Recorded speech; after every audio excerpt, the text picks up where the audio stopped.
For judgment, item number 1, STREB 72 of 2009 and 73 of 2009.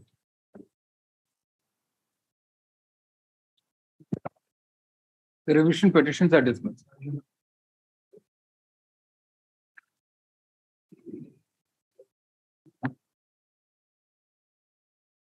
Judgment item number 2, JCRL 25 of 2011. The appeal is dismissed.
Matter item number 1.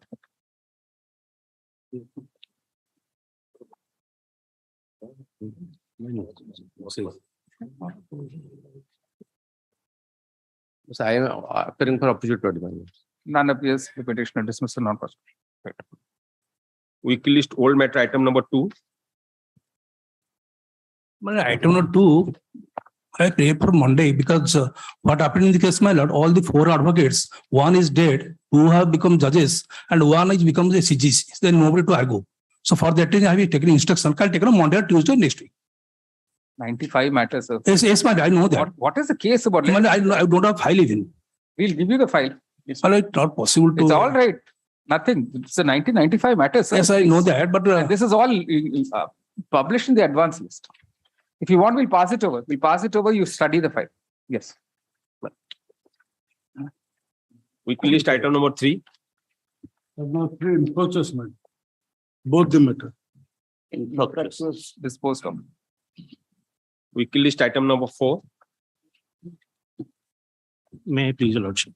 Unless this is an entry tax matter, my lords. I'm challenging the assessment audit report being not served within the 7 days period, my lords. And let me kindly see page 14.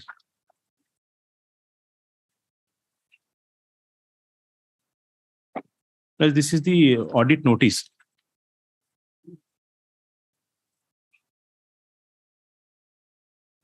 As thereafter,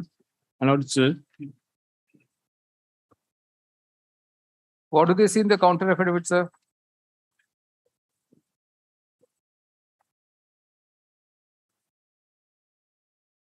It's 7 of the counter evidence.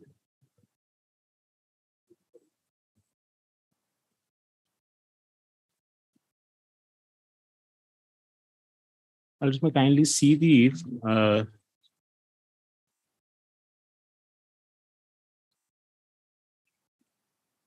tax audit report, my lords, has been completed on 6/12/2008. That is evident from page 17, my lords.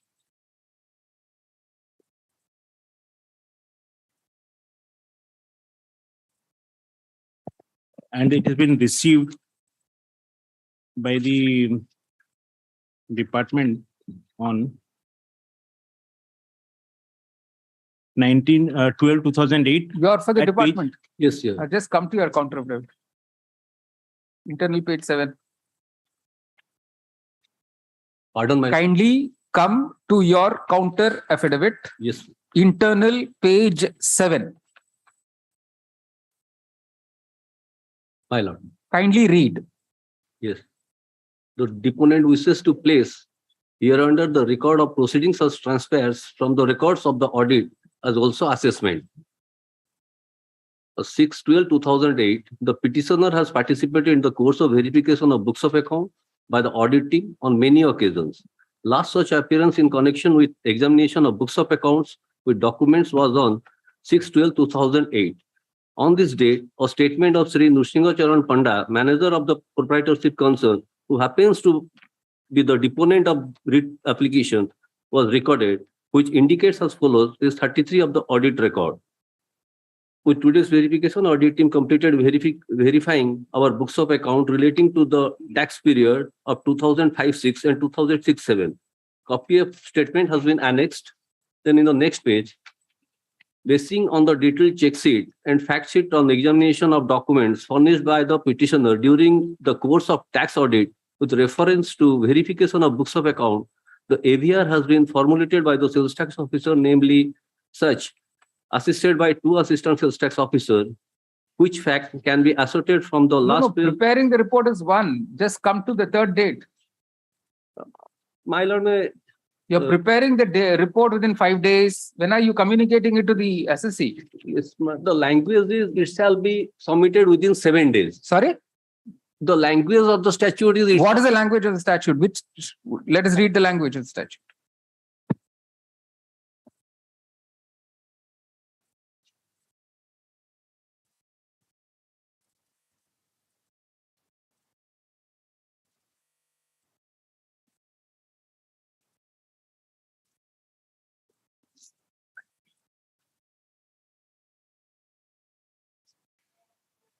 section 42, subsection 6. Entry tax. Sorry, my.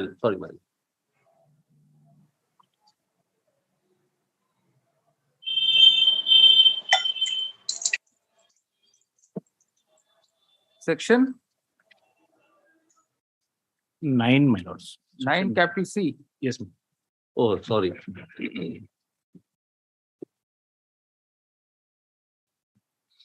There's 2 read applications, one under that and another under who is here. Serve on such dealer a notice.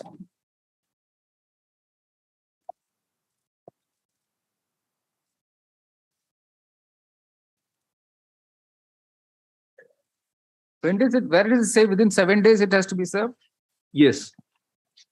I'm coming to the fact, my lord. Kindly, sir, you're jumping from one thing to the other. You have to educate us. Please take us to the correct statute, the correct provision. Please read out the correct provision. Yes.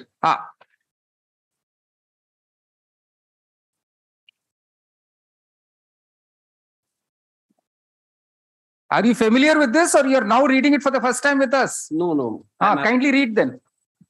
What are you reading? 9C audit assessment.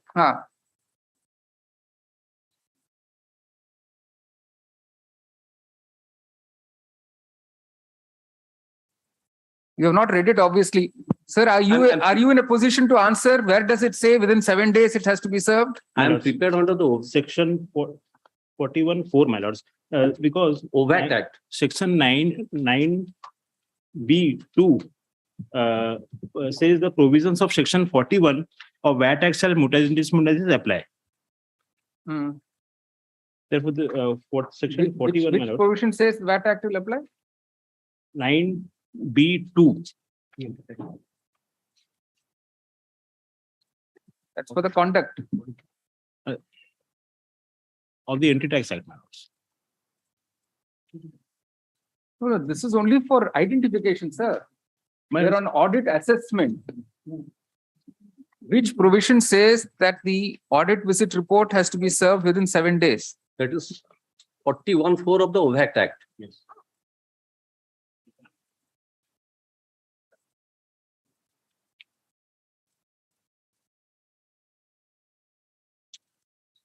Not asking questions. The provision says within 7 days, the audit visit report has to be served.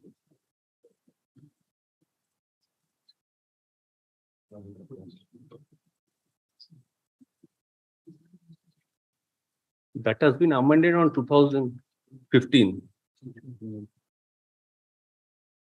Lords, Entity Tax section 9B2 says the provisions of section 41 of the VAT Act will apply.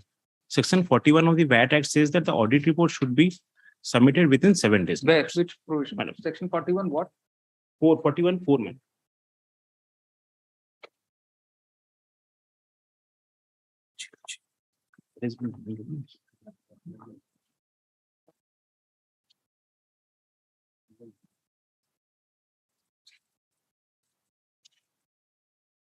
No, it only says submit the audit report to the assessing authority, sir. Yes, my lords. My question to you is, you have started your case saying the audit visit report has not been served within 7 days. That was your argument. Correct? Served to the assessing officer, my lords. We're supposed to serving an assessing officer, sir. Serving has to be only of the assessee. Nobody serves the assessing officer. They submit to the assessing officer. I'm sorry, my lords. You have to use the expressions correctly. I'm sorry. What is your argument, that it was not served on the SSC or it was not submitted to the assessing officer? It was not submitted to the assessing officer, my But the lords. counter affidavit says it was submitted within 7 days. My lords, may kindly see the receive date on which the audit report was submitted to the assessing officer, my lords. At page 15, my lords. The seal therein stands at 19 December 2008. Top of the page, my lords. Page? Page 15, my lords.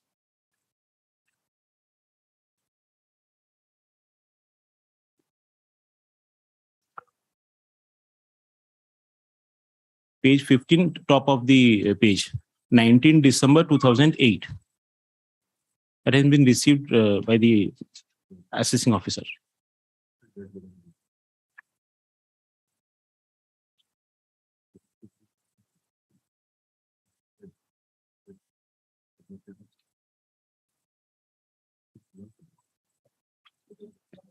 What do you say, sir? My lord, may kindly see page 14 of the writ application. Running page 14, sorry. Yes. Left bottom, audit profile.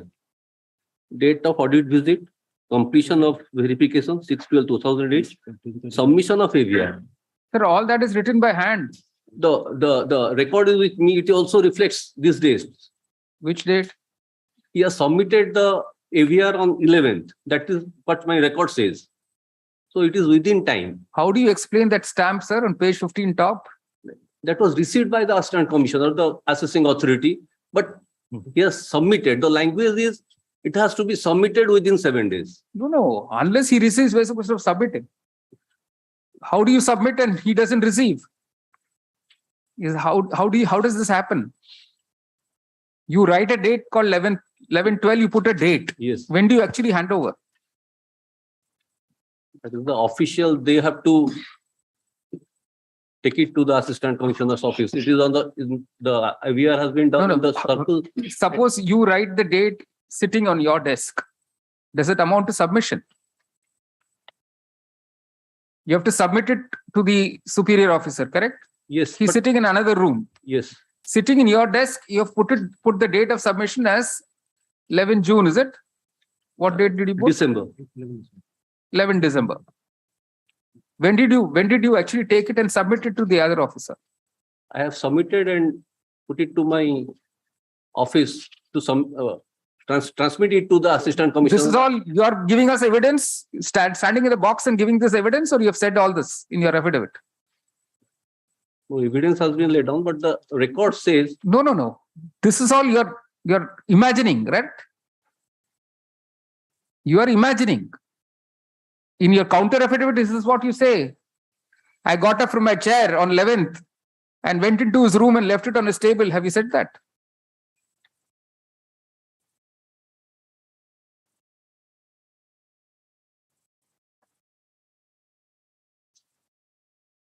there is only 1 day delay. If your honor will go, How is it 1 day delay? What is the date of the audit visit? audit visit it submitted on 11th, but he has received on 19th. Sir, what was the date My lords, of the audit visit? 1 minute, 26/10/2007. please. 2007. Sorry? 26/10/2007. Then I don't know what is he saying. How is it within?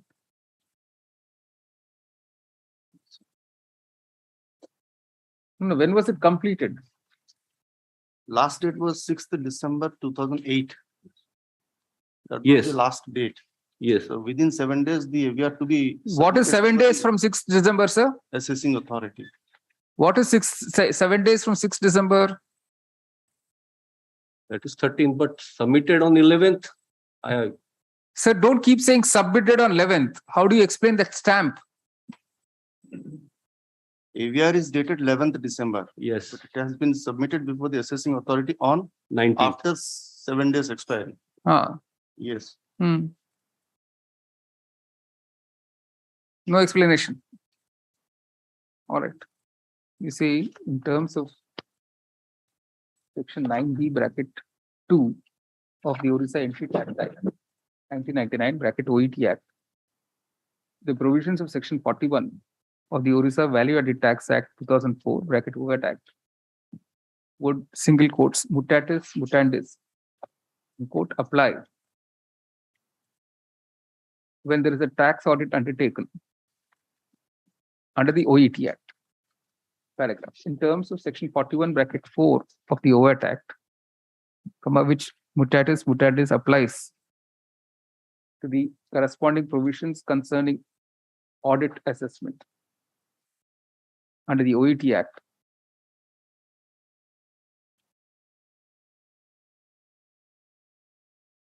The mandatory requirement is that after completion of tax audit of any dealer, the officer authorized to conduct such audit shall, open quotation, within 7 days from the date of completion of the audit, submit the audit report to be called the audit visit report to the assessing authority in the prescribed form, ... unquote.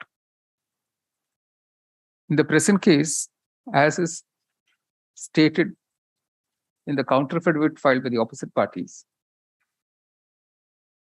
the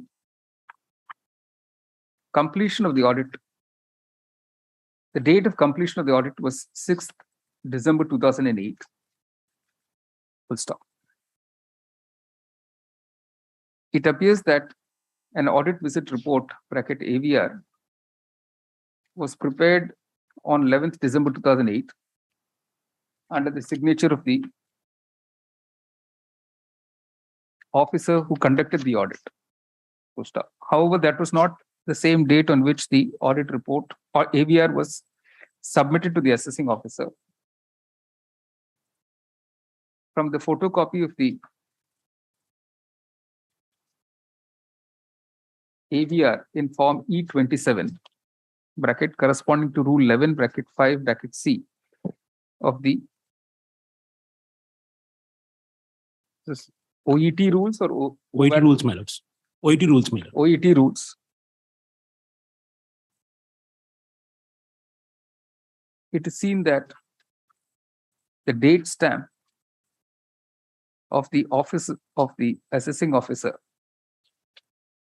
bears the date, single quotes, 19 December 2008, unquote. Paragraph. Although learned counsel for the department sought to urge that the AVR was submitted on the same day that it was prepared, that is 11th December 2008.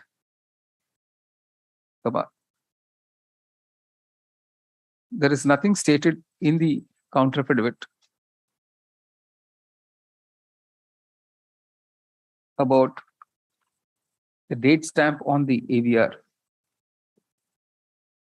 of the office of the assessing officer, which clearly indicates that it was received in that office on 19 December 2008. That is more than 7 days after the conclusion of the audit visit on 6th December 2008.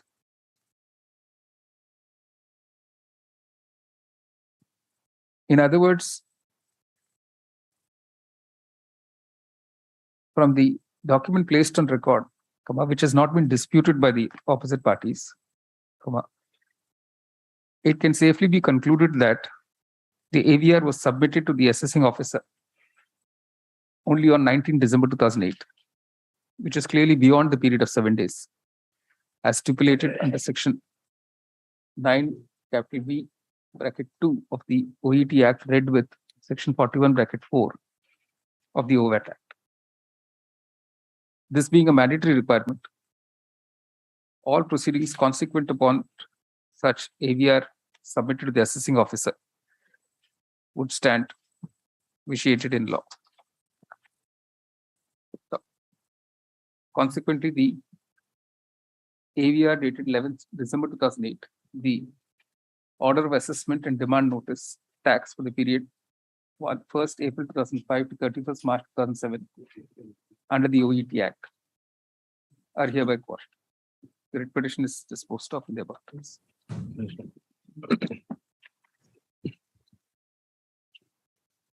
Weekly list item number 5. My lords, I may be pardoned to mention, my lords, in this case, actually my learned senior has expired, my lords. So I was busy in that, my lords. His family doesn't stay here. So I prayed rollover in the weekly list, my lords. Can it be taken up on Tuesday, my lords? What's the matter about, sir? Let us just see it. My lords, this actually 1,200 workmen who were serving in Oswal have been terminated. A fictitious contractor had been introduced to deprive them of their benefits to be permanent labor under Oswal, my lords. And now Oswal has been taken over by IFCO. And moreover, my lords, 25F has not been complied with. So, my lords, it will take some time. So I pray it be heard on Tuesday, my lords. I'll complete it in the first hour itself. Because it's the livelihood of 1,200 workmen, my lords, I want to place every record before your lordship.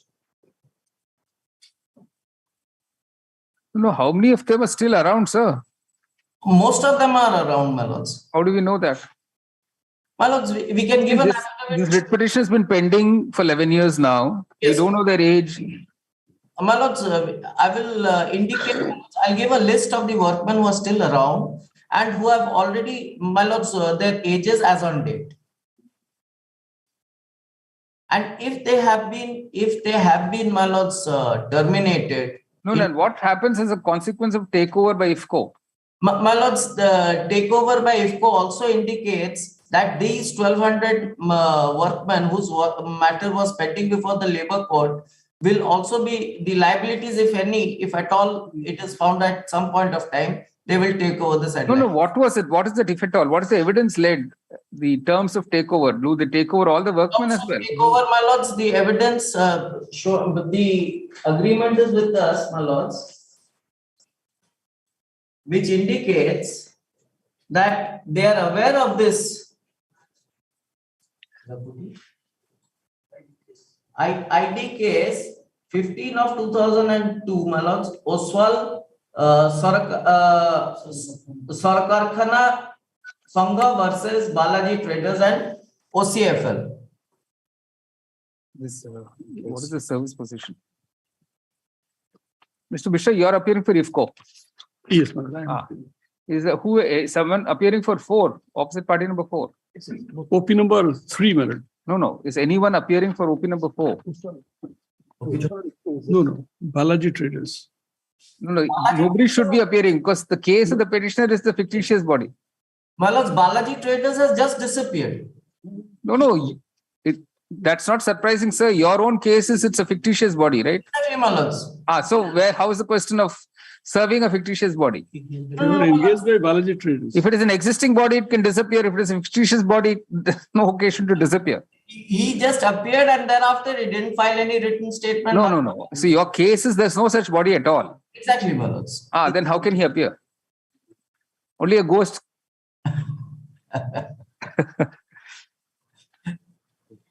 Nobody. No. Was this served is the question? It's a proprietor. Returned on shore. So it is returned unserved. Yes, my lords. So that bears out your contention that there is no such person. Exactly, my lords. And there's a postal receipt, my lords. In the trial court also, there's a postal receipt that no such person exists. I mean, he is not there. He is not there. This factory of IFCO at Paradeep is still there. Paradeep. Yes, my lord. Okay. IFCO is still there. I see. IFCO is there, my lords. So that was the preliminary stage in 1997-98. The initial work was going on. These laborers were engaged by these Balaji Traders. That contract was terminated in 2001 with Balaji. Therefore, Balaji engaged those persons, they couldn't comply. 2001. There's no Balaji, he says. Balaji? There is no Balaji. No, Balaji is there, Maran. No. Even in fact, there's no such person. That's what they say. The notice that has come back to the court says no such person. Reference that has been answered by the labor court, Maran. No, that's how they're here. And before the labor court, did anyone appear for Balaji Traders? No, my lords. They appeared once, did not choose to file a written statement, nor they appeared, Maran. The proceedings, nothing, my lords. No, they appeared and filed objection. No, but the whole address itself is care of management of Oswal. My lords, they appeared before the labor court. Thereafter, my lords, they disappeared. They never chose to file a written statement. My lords, in fact, some of the documents that we have shown that he had no label license also, that the learned court says that because he has not been cross-examined, it cannot be taken into evidence. If it doesn't appear, my lords, how can I cross-examine him? But who was paying you? Who was paying the workmen? Balaji, Maran. No, I'm just asking him. According to you, who was paying you? Oswal was paying us under the guise of Balaji Traders. No, guise is one thing. I mean, I'm saying you got what? Payment receipts or challans or what is the document to show that you received payment from Oswal directly? My lord, there are some documents. Some documents show that we are directly under the control of Oswal. My lords, that is why, my lords, I'll do it physically also, my lords. Let it come up on Tuesday, my lords. I'll place everything before your lordships. Plus the law laid down by... At the request of Mr. Kanabu, the senior consulting petition. 6 July, sir. Deeply obliged, Master. I'm really deeply obliged. I'll place everything before your lordships. Weekly list item number 6. 6 July. May I please, your lordship? If I pardon, item number 2, that has already been allowed. By the order dated 8/5/2000. So nothing survives. No. It does refer to the tribunal for your lordship was made the question. But I'll see that. And your lordship is directed tribunal to answer the questions. No. My lord directed the tribunal to send the statement of facts, Yes. but till now it has not been received. Therefore, And the petition has been allowed. Okay. By the order dated 8 May 2000, the petition is already allowed. And therefore, this petition need not hereafter Yes. be listed. It's disposed of as such. My address name paper. Weekly list item number 6. Hey, please, your lordship. Challenging sale notice, my lord, petitioner had approached before this honorable court in a WC number 13139 of 2011, my lord. And by the order dated, your lordship, this honorable court directed the petitioner to deposit 20,000 and file one-time settlement, my lord. Accordingly, petitioner after the opposite party, my lord, you will see kinds of page 15, my lord. What is the outstanding amount, sir? 1,54,000, my lord. And how much have you paid till date? And they have declined, my lord. Pardon, Sorry? How much have you paid till date? so after this order, the petitioner has Not no paid contact, my lord. anything, just sitting pretty. So why should we interfere, sir? He has Anyway, the deposited- DRT is there for these things. As per my instruction, he has deposited more than 50,000, my lord. Anyway, the DRT is there, sir, for these things. There must have been proceedings in the DRT. 1,50% DRT. Sir, are you able to follow the question? Ask him. I think he's not following the question. There is DRT for relief. That is what my lord is telling about. And since the last payment, 20,000 rupees, Only no 50,000 further payment has been deposited, made by my lord. you. 50,000 only deposited, my lord. Total 50,000 out of outstanding 1 lakh. 1,54,000. So let him go to the DRT. You can approach the DRT. Leaving it open to the petitioner to approach the debt recovery tribunal for appropriate remedies. The petition is disposed of, the interim orders. Wiki list item number 7. And for the opposite party. None appears. Just question of law is that page 16. What's of the tax effect, sir? What is the tax? Tax is 3,67,000, my lord. All right. Questions have already been framed. Not yet.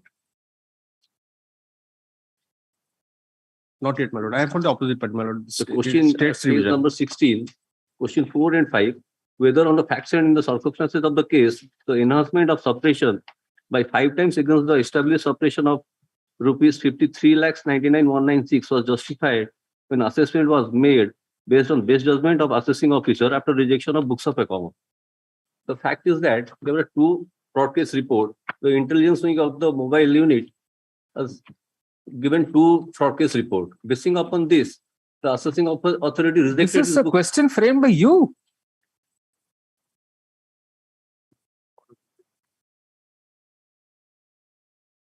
But how is it? This is state's revision. Question Roman 4 and 5 has been admitted. No, 4 and 5, those questions are the questions of the instance of the state. A bit strange, sir. The state is saying it should not be enhanced. Yes. Whether it has been reduced to 2 times by the first appellate authority and the tribunal has. No, so confirmed the first question is appellate. something else. The question should be that whether it was justified in reducing it by 2 times. What is the question framed? Question is reading completely opposite. It's as if he is framed the question. Fundamental error in the question itself, sir. May give some time for. No. This is a 2011 matter, sir. See, the problem is you are reading it today here with us. You have not spent time to read this paper book to come. Yesterday, you did not read it to come to this court for arguing today. Today, we are reading it, you are reading with us.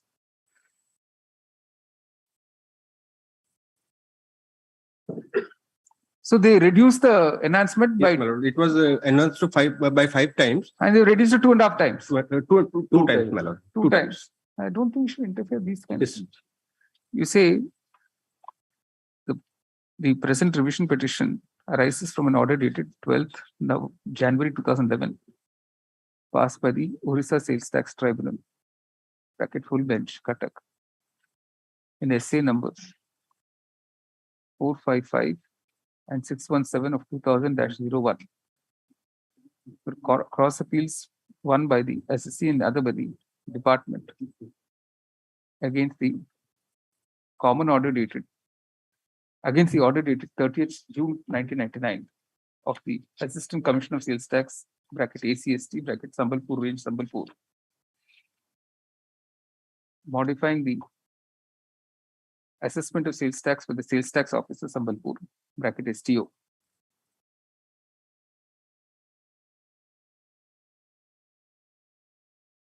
Paragraph. While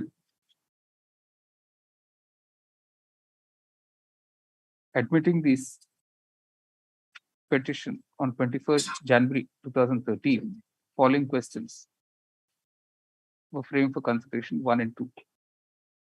At the outset, it must be noticed that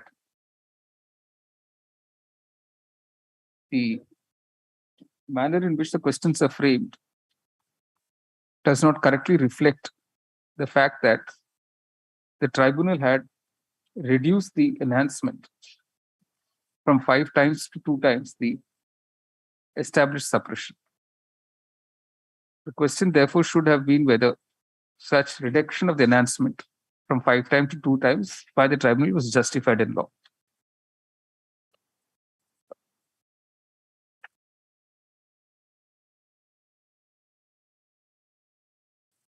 Paragraph. Having heard learned counsel of the parties, the court is of the view that the order of the tribunal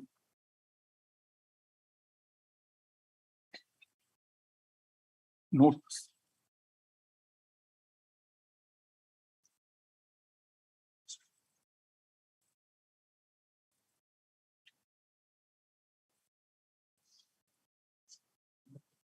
as under para 7. It's reproduced para 7, page 50. The discretion exercised by the tribunal in the facts of the case as explained by it cannot be said to be arbitrary or unreasonable, warranting interference. The questions framed are accordingly answered in favor of the SSC against the department. The revision petition is dismissed. Weekly list item number 8.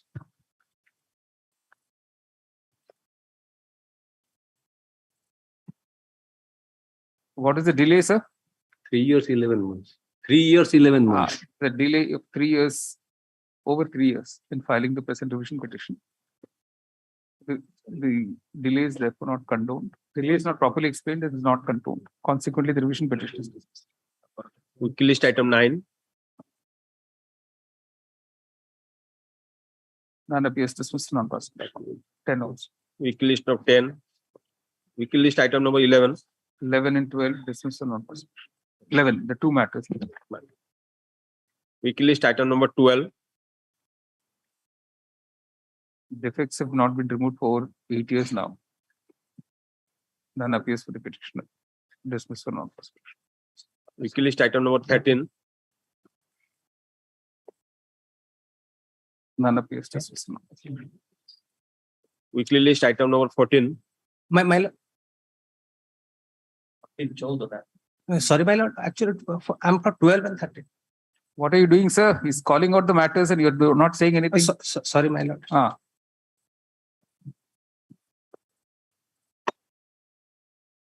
I beg your pardon. Item 12 is pray for a short adjournment. The brief could not be found. Let us find out what the matter is.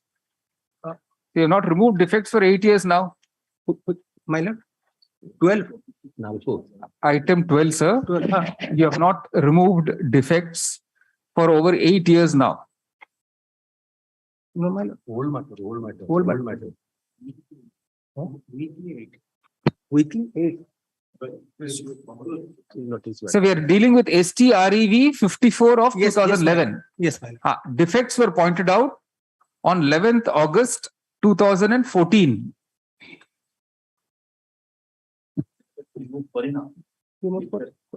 Yes, my lord, we have removed all defects. So the office has just made a noting that the defects have not been removed. No, my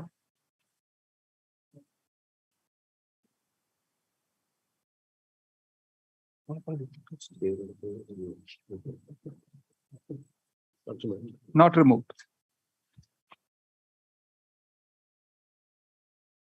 Everybody, we come to the point.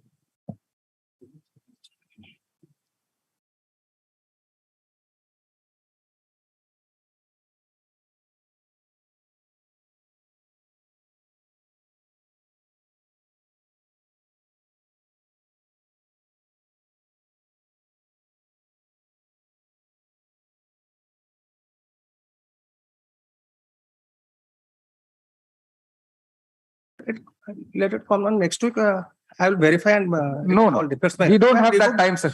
Unfortunately, we don't have so much time. For over 8 years now, defects have not been cured. The court does not propose to give any further time for this purpose. The petition is dismissed. Yes, item 13, are you appearing, sir? No, yes, my lord, item 13, kindly give 1 week time. My lord, actually, Mr. Chaudhary Satyajit Mishra was dealing with this matter. So Yes, you now can, government. you have the paper book? Yes, my lord, I have filed, but I have not properly gone through, my lord. No problem, sir. We'll pass it over. You go through it. All right. Thank you. Pass over. Obliged, my lord. Weekly list item number 14.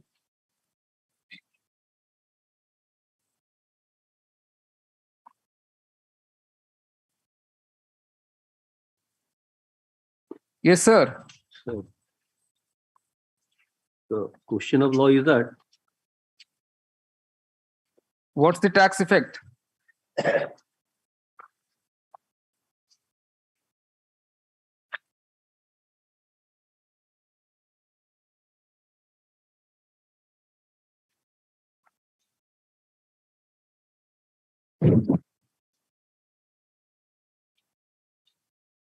this is against the advance ruling referred by the Forest Development Corporation before the Honorable Tribunal. Timber and wood. I think they want to include firewood within the expression timber.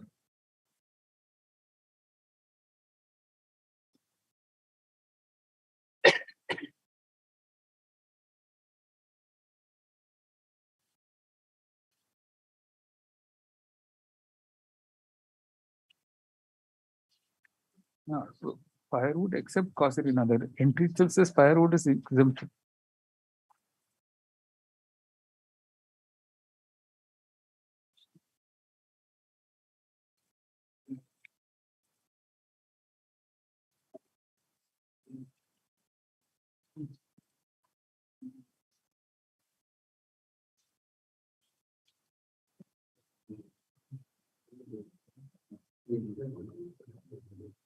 It's not yet been admitted.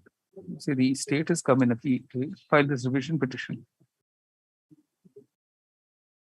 against an order dated 20th April 2011 of the Advanced Ruling Authority, Orissa Sales Tax Tribunal, Cuttack, in application number 1 of 2010-11.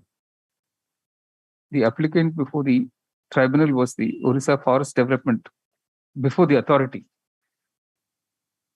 was the Orissa Forest Development Corporation Limited, which is carrying on business the sale of firewood, including firewood of causerina and eucalyptus. Paragraph. In terms of serial number 14 of Schedule A of the Orissa Value Added Tax Act 2005 (OVAT Act), open quotation, firewood except causerina and eucalyptus timber is exempted from VAT. Paragraph.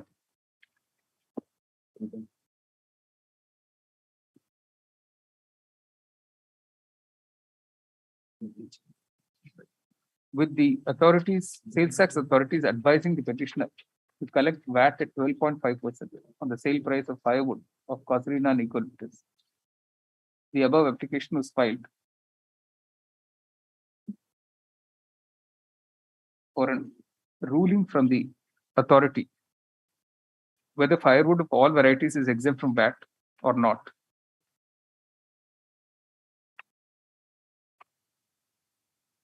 Paragraph. The authority is, after examining the issue, concluded in para 5 as under. Reproduce para 5, pages 8 and 9 for the paper. Having heard learned counsel for the petitioner, the court is not satisfied that the authority has committed any error in coming to the conclusion that firewood of causerina and eucalyptus is indeed exempt from levy of sales tax. The petition is accordingly dismissed. Weekly list item number 15. May I please? Here, my lord, the amount, my lord, transferred to a subcontractor for execution works contract has been disallowed by the assessing authority and the tribunal. The fact remains, my lord, it is Sonki project. It's a Government of India corporation before Lordship. He has allotted work to a Sakil Developer Private Limited, who is also registered in the state of Orissa. And the amount which has transferred to for execution of works contract, TDS certificate has been drawn and no deductions have been produced. But the tribunal is travel on the ground that he is only allowed the service tax and the labor. He is not going to allow the payment, the amount which has been transferred to the subcontractor. He says it is not allowable deduction. Correct. It cannot be done. But it should be allowed deduction because same tribunal, my lord, has allowed so many cases. And this usually there's a proportion, right? The entire amount is not allowed. No. For labor and service, they say a percentage is allowed. No. If I suppose not 100 rupees was allowed to the government, yes. I executed a turnkey project, somebody B, and I transferred 100 rupees to the subcontractor. And subcontractor is supposed to pay the tax. Otherwise, not a double taxation is contravened to Section 8 of the OST Act. Therefore, we not the tribunals, the 2 to 3 cases allowed these type of cases.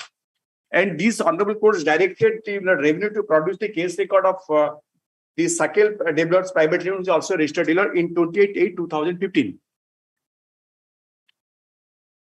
Whether the tax has been paid by Sakil traders or not. And this the Patna High Court also held that the subcontractor, the proportionate amount transferred to subcontractor, if it's a registered dealer, it is allowed deduction on the gross turnover because you could not include in the gross turnover.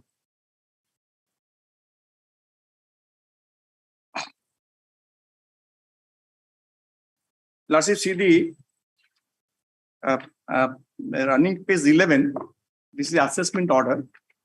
It has been clear the picture. Then I'll show the terminal. Let's see, kindly see running page 11 for a moment.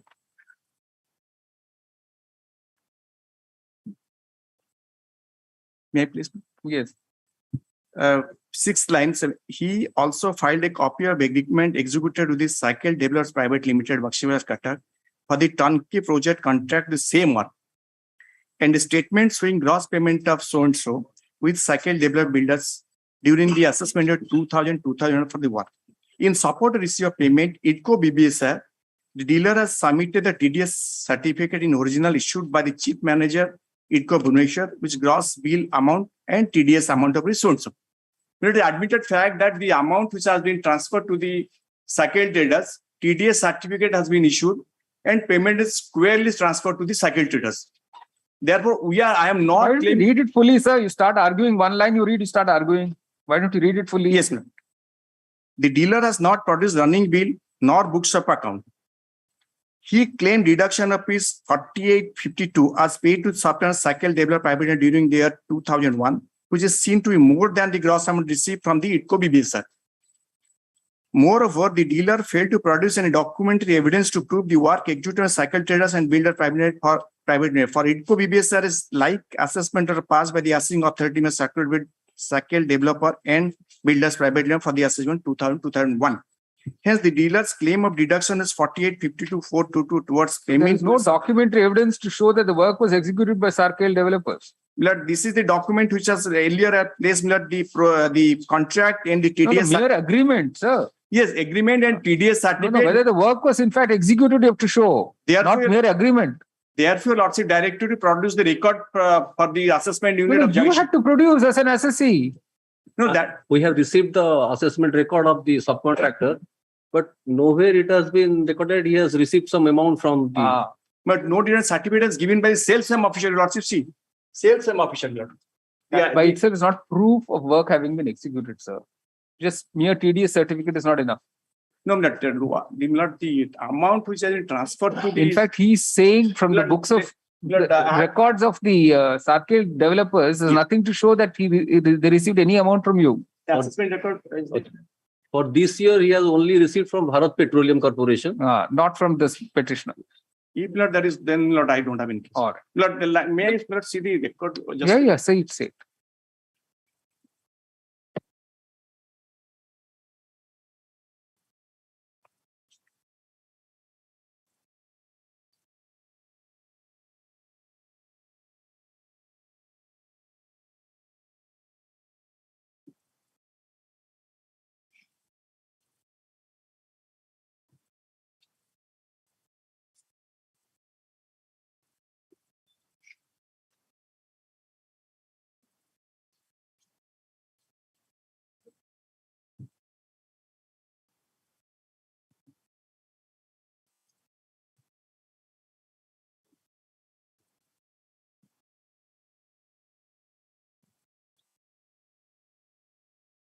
All right. This revision petition is directed against an order dated 21st March 2011. This revision petition by the SSC, National Building Construction Corporation Limited, bracket NBCC, bracket, is directed against an order dated 21st March 2011, passed by the Orissa Sales Tax Tribunal, dismissing the SSC's appeal, essay number 1177/2007-08, which in turn was directed against an order dated 2nd September 2007 of the Assistant Commissioner of Sales Tax, bracket ACST, Cuttack, One Range, Cuttack, which confirmed the assessment order passed by the Sales Tax Officer, bracket STO, Cuttack,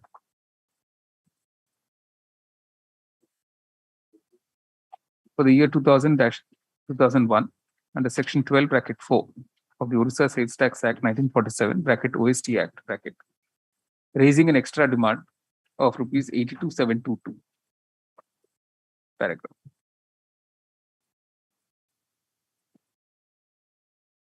One of the questions that the SSC seeks to urge is whether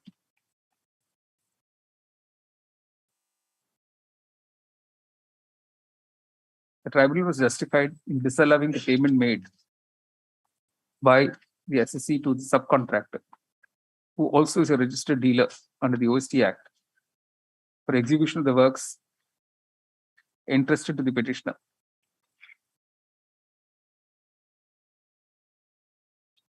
Question mark. Factually, the tribunal has disallowed a payment of rupees 48,52,422 made by the SSC to the subcontractor. Full stop. The contention that such payment was not amenable to sales tax was negative by the tribunal.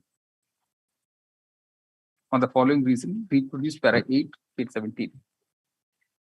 Paragraph. Counsel for the department has produced before the court the record of assessment of the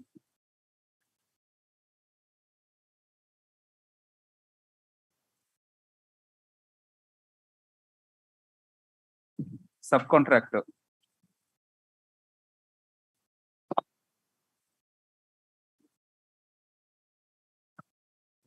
that is ITCO, is it?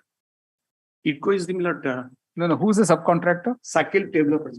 Sarkale Developers Private Limited, which does not reveal any payment having received by it from the present petitioner, SSC. Consequently, there's now no material to show that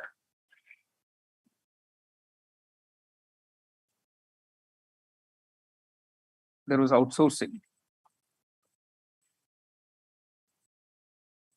and the aforementioned amount was in fact paid towards execution of the works.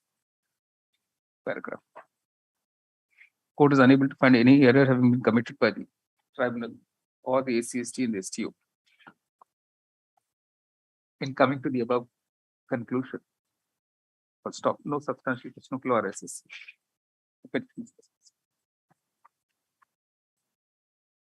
'Weekly list item 16.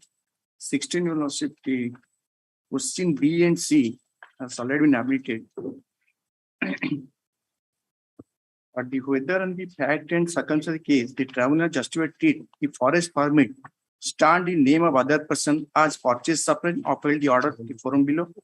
And similar to the fact and so they are testified to hold that enhancement turnover 5 times of the actual suppression is fair and proper estimation of turnover of the person. Milord, fact remains is not the IST is visited them a place of business and Milord detected 3 pieces of paper. One is permit and next to is the slip that he stated that it is a purchase suppression. The TT permit stands in the name of Milord J.K. Patel. It is a Xerox copy. And whether the question is whether the TT permit is established as purchase or sales operation. And second one is to slip. The amount has been mentioned. In total amounts comes to rupees suppression 335,906. 161,429 is TT permit. 141,217,33, 260 is 2 slips. That is the department says that is a purchase suppression. Because the document I could not explain properly at the time of inspection because I don't have any books at the time of inspection. But the question is, Lord, this timber is a first point taxed goods under the OST Act. Who is the first seller inside the state of Orissa to pay the tax, not the subsequent persons. And it is a purchase suppression as per the department. And my lord, if the TT permit treated to be a purchase without any evidence to show that it is a purchase outside the state or inside the state. So the permit is not in your name. That's the whole Yes, problem. that is what, my lord, that is not in my name. It is somebody else's name. And my lord, as per the usual trade practice, my lord, the persons who are getting the TT permits come to various traders, my lord. And they my lord, decide the price. Then only, my lord, he transport the goods from the outside the state. And my lord, the sale has been concluded. But merely, my lord, TT permit, this judgment of the Supreme Court also held, my lord. No. Come to page 14, para 8. Is it 14 or 19? Sorry? 19. Page 19, para 8. Yes.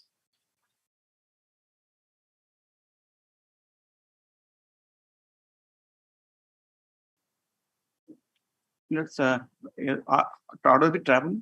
Yes.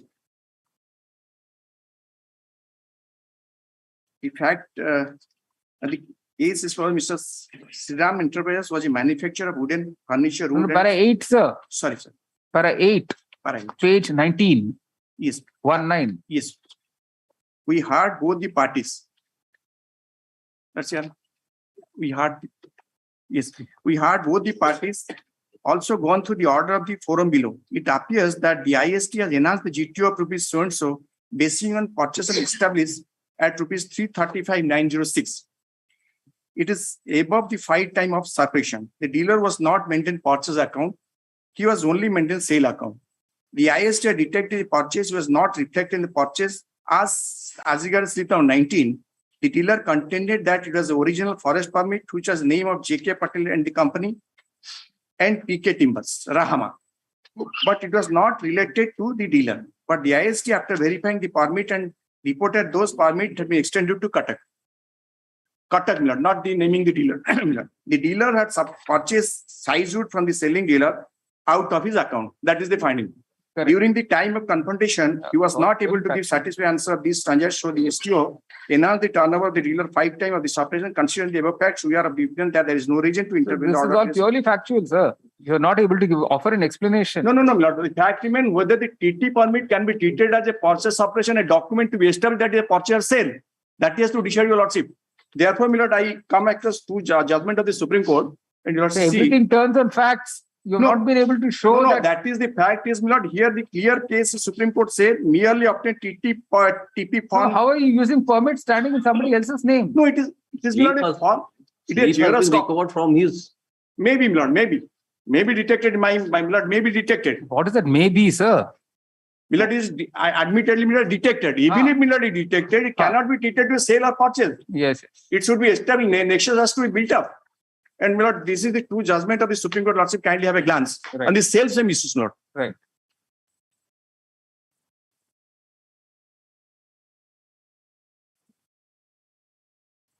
And there is no proof of sale of transportation from one state to another. Your Lordship, see the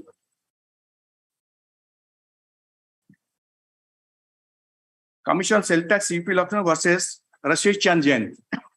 They are not the owners and department to dispute the dealer claim merely obtained TT permit form of the forest department, not evident to inter sale central sales tax act. And admittedly, the TT permit is naming from the outside state of Orissa. The dealer name is outside state of Orissa, not inside state of Orissa. No, but there we don't know if he was maintaining a purchase account. Here you are not maintaining any purchase account. Books of accounts. No, milord, other two milord, I am not. But so far as the TT permit, milord, without assigning any reason for establishing sale or purchase, milord, only milord, a document cannot prove to be a purchase and sale. And it is not reflected in my name even. Suppose, milord, somebody else sells the document is detected, it's not even other document, milord. No, you are hoping it will not get detected because somebody else's permit is there. Yes, so it would have gone to his account, so you did not expect that they will come and inspect your premises. No, milord. If it is in my name, milord, and it is detected from my shop, then it is suppression, Lord. No. That's too simplistic, sir. You have to account for the stocks in your shop. That Correct? is not my defect or my document. Yes. How can I include my books of account, Lord? Yes. And at 5 time, your lordship, usually it is a 5 time stock. 5 time enhancement, your lordship. 5 time enhancement, your lordship may. That's all. No. Once the suppression, then we can't. No, suppression, Lord, suppression. If you had persuaded the tribunal, then we would not have interfered. If you have not persuaded the tribunal, we have not. There is no direct nexus to my. No. For our timber traders, we know what is happening. You see the present petition by the SSC is directed against, arises from an order dated 21st March 2011 passed by the Orissa Sales Tax Tribunal, Tribunal, Cuttack, dismissing the petitioner SSC's appeal, SA number 951/2007-08, and thereby affirming an order dated 30th April 2007 passed by the Assistant Commissioner of Sales Tax, Cuttack, ACST, confirming the assessment order of the Sales Tax Officer, STO, for the year 2002-03 under Section 12(4) of the Orissa Sales Tax Act 1947 (OST Act), raising an extra demand of 221,548. Paragraph. The SSC is a manufacturer of wooden furniture, doors, and shutters, and also trades in sized wood. Paragraph. While completing the assessment, the STO took note of a fraud case report dated 26th February 2004, submitted against the SSC. So on that basis, the gross turnover is enhanced by 1763,506.50 on the basis of single quotes purchase suppression, unquote, reported and established at rupees 335,906. After allowing deduction towards sale of first point tax paid goods and collection of sales tax respectively, the taxable turnover is determined by the STO as rupees 1926,395.55, on which tax at 12% and surcharge at 10% was levied. After adjusting the sum of these 32,736 already paid by the SSC, a demand of 221,548 was raised. Paragraph.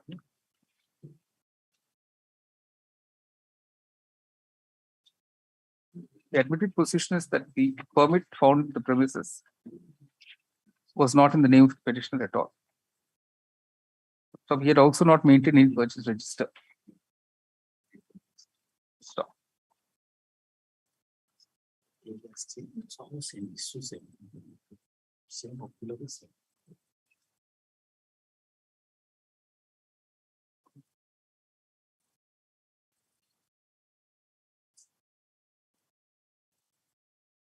As noted by the tribunal, the IST detected purchases which were not reflected in the purchase register.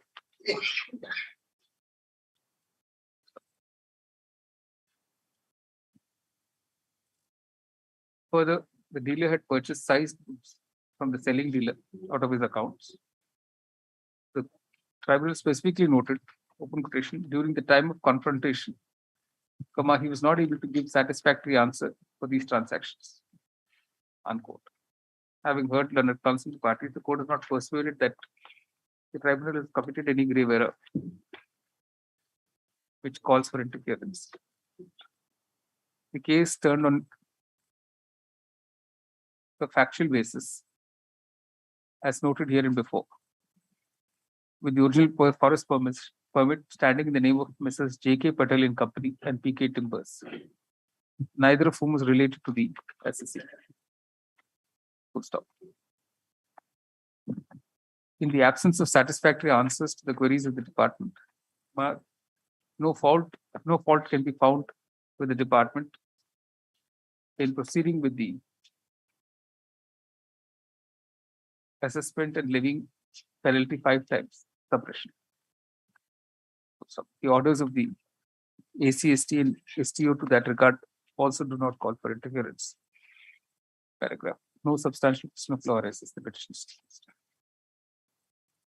Which list item number 17?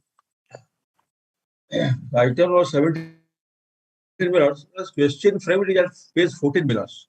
Yes. Two questions are there, minutes. Whether sale of size by the petitioner against declaration form 4 amounting to rupees 12 lakhs amount to a registered dealer, namely Messrs. Mayur Electronics Ceramics Private Limited, will not be eligible to consider rate of tax at the rate of 4% under entry 81 of list C of the schedule of rates under section 5 of the Orissa Sales Tax Act.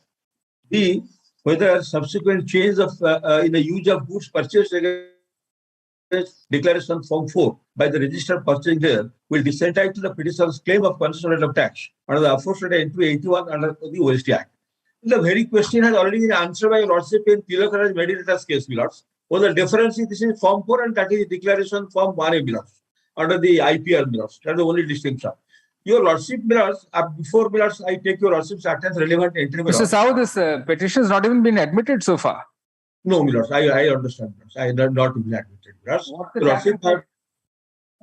The other day, remember, your Lordship asked me to give a form of a copy of invoice. But after a long span of time, in fact, I am not able to Milords, produce it for Lordship, Milords. That matter was there for Lordship, Milords. This is the only question, Milords. Only question is whether constitutional rate of tax will be available. And there is no denying the fact, my lord, that in this case, goods are sold to a registered dealer. Declaration form 4 is the form which is submitted by the purchasing dealer, which has been produced by the assessing authority.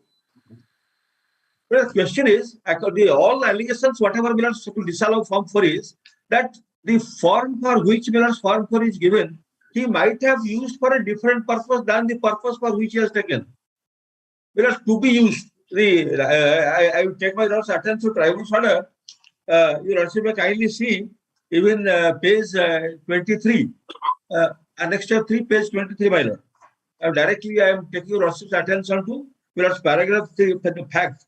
During such assessment, last 2 lines, he found that the appellant effected intrastate sale of size of 13,63,836 against for declaration in form 4 for rupees 12,07,731. It produced those declaration form for 12,07,731. On verifying the same, STO found that the appellant sold wood to be used as packing material against something to be used. Therefore, your Lordship said, if goods are sold to a registered dealer and he has a registration certificate, valid registration certificate, supposing he made a departure in using the goods for which he has purchased, then, Milords, there is specific provision on the Orissa Sales Tax Act, that is 5th provision to section 5.1, which says that it is the purchasing dealer who will be liable to pay the differential tax. Specific provision is also there. And your Lordship, Milords, Tilakaraj Meditator, I am giving a copy of judgment. I have sent to Lordship, my Lordship kindly see. Tilakaraj Meditator. Your Lordship have time and again also referred to that and decided in many cases, relying upon that. That is, Milords, reported in 1992, 86 STC, page 453. Yes. Minus. Paragraph 6. Only one paragraph will be sufficient for my lord. Plus, under section 5(2)(a)(1), the sale of any goods notified from time to time as tax free under section 6 is deducted from the gross turnover of its selling dealer for the purpose of computing taxable turnover. In other words, a selling dealer who produces evidence to show that it has sold goods covered by notification issued under section 6 and the conditions and exceptions are complied with is the entire deduction which is taxable turnover computed. The selling dealer is entitled to deduction to produce at the time of assessment the declaration form 1A, which it has obtained from the purchasing dealer. In the instant case, there is no dispute that purchasing dealer has issued form 1A to the petitioner. It is also disputed that certification of unit is in terms of requirement 26A of the list exempt goods. According to the department, if the goods have not been utilized for the purpose indicated in the declaration, deduction to the selling dealer is not to be allowed. In our view, the stand is fallacious. It is not for the selling dealer, to go after the purchasing dealer to find out in what manner the latter utilizes the goods which it has purchased on the strength of declaration forms in order to be entitled to deduction. Such a requirement would sustain an impossible burden on the selling dealer. The question, however, has rightly been passed by the learned counsel for the department that if there is misuse on whom department will lay his hands, it is for the purchasing dealer who is getting exemption of fulfilled certain conditions. Therefore, if goods purchased on the basis of declaration are put to a different use, the benefit of exemption is to be denied to it. The selling dealer cannot be faulted if there is a diversion or change of use. Let's read the tribunal's order. Minus. Page 24, para 7. Absolutely. We heard learned counsel for the appellant and learned counsel for the appellant reiterated the grounds taken in the appeal memo and contended that the appellant sold wood on taking declaration to be used in manufacturing process of goods for sale. Hence, the learned SCST committed error in confirming order of assessment of sales tax passed by the learned STO. On the other hand, the learned SCST supported the order of the learned SCST. The state filed cross objection supporting the order of the SCST. This is how. So therefore, in our case, rather, the case is more stronger. One more paragraph, sir. One more paragraph. One more, yes. Sorry, paragraph 8. We perused the order of both forums below. The order of the STO revealed that he verified the declaration form in Form 4 produced by the appellant for levy of sales tax at constitutional rate. On such verification, he found that the appellant sold wood to be used as packing material for rupees 12,07,731. The state government excluded goods intended to be used as packing material for levy of constitutional rate of tax on furnishing declaration with effect from 1/4/2001. The appellant did not dispute the above position of law, so the appellant was not entitled to pay sales tax or constitutional rate of tax on his sales turnover. As such, we did not find any error in the order of the CST, which will confirm the order of sales tax demand. Here, Viras, on their own saying, they say that this constitutional rate on furnishing declaration with effect from this is with the state government excluded the goods intended to be used as packing material for levy of constitutional rate of tax on furnishing declaration with effect from 1/4/2001. And your lordship in this case is concerned with us for the period 2001-2. And there are three competing entries below. Initial entry was entry 48 belows. Entry 48, the entry was belows for manufacturing, processing, packing, and blah blah, like general science, plus mining, all this. Then belows, I am taking your lordship attend everything belows. Second amendment, which is not there, belows, your lordship may kindly see the amending entries are there in page 21 minus. Page 21. Page 21, belows the internal page 3 of the SCST order. My lords found belows. Yes. Minus. Entry 48. This 81, which your lordship is now coming across, now it was 48. And in that, goods of the class of classes specified in certificate registration of the registered purchasing the goods being intended for use. There may not be actual use. Intention is enough, Miros. The language of law is clear. Intended for use by him in the manufacture, processing, or packing for sale or in mining or general site distribution of electricity or any other form subject to production of declaration through declaration by the purchasing agent or his authorized agent in Form 4. Whereas in between this second and the first one which I read, another notification had come. That is notification dated 31/3/2001. In that notification, this packing of goods was deleted, omitted, and instead of goods which are there in the second amendment, the one that is below the amendment which I read below, like so many items, like petrol, cement, stationery goods, gingers, cosmetics, so on and so on. Only 3 items are there. And by virtue of this amendment, certain more items are added only. So the effect of all these 3 notifications is that packing material which was there earlier, that was no more there.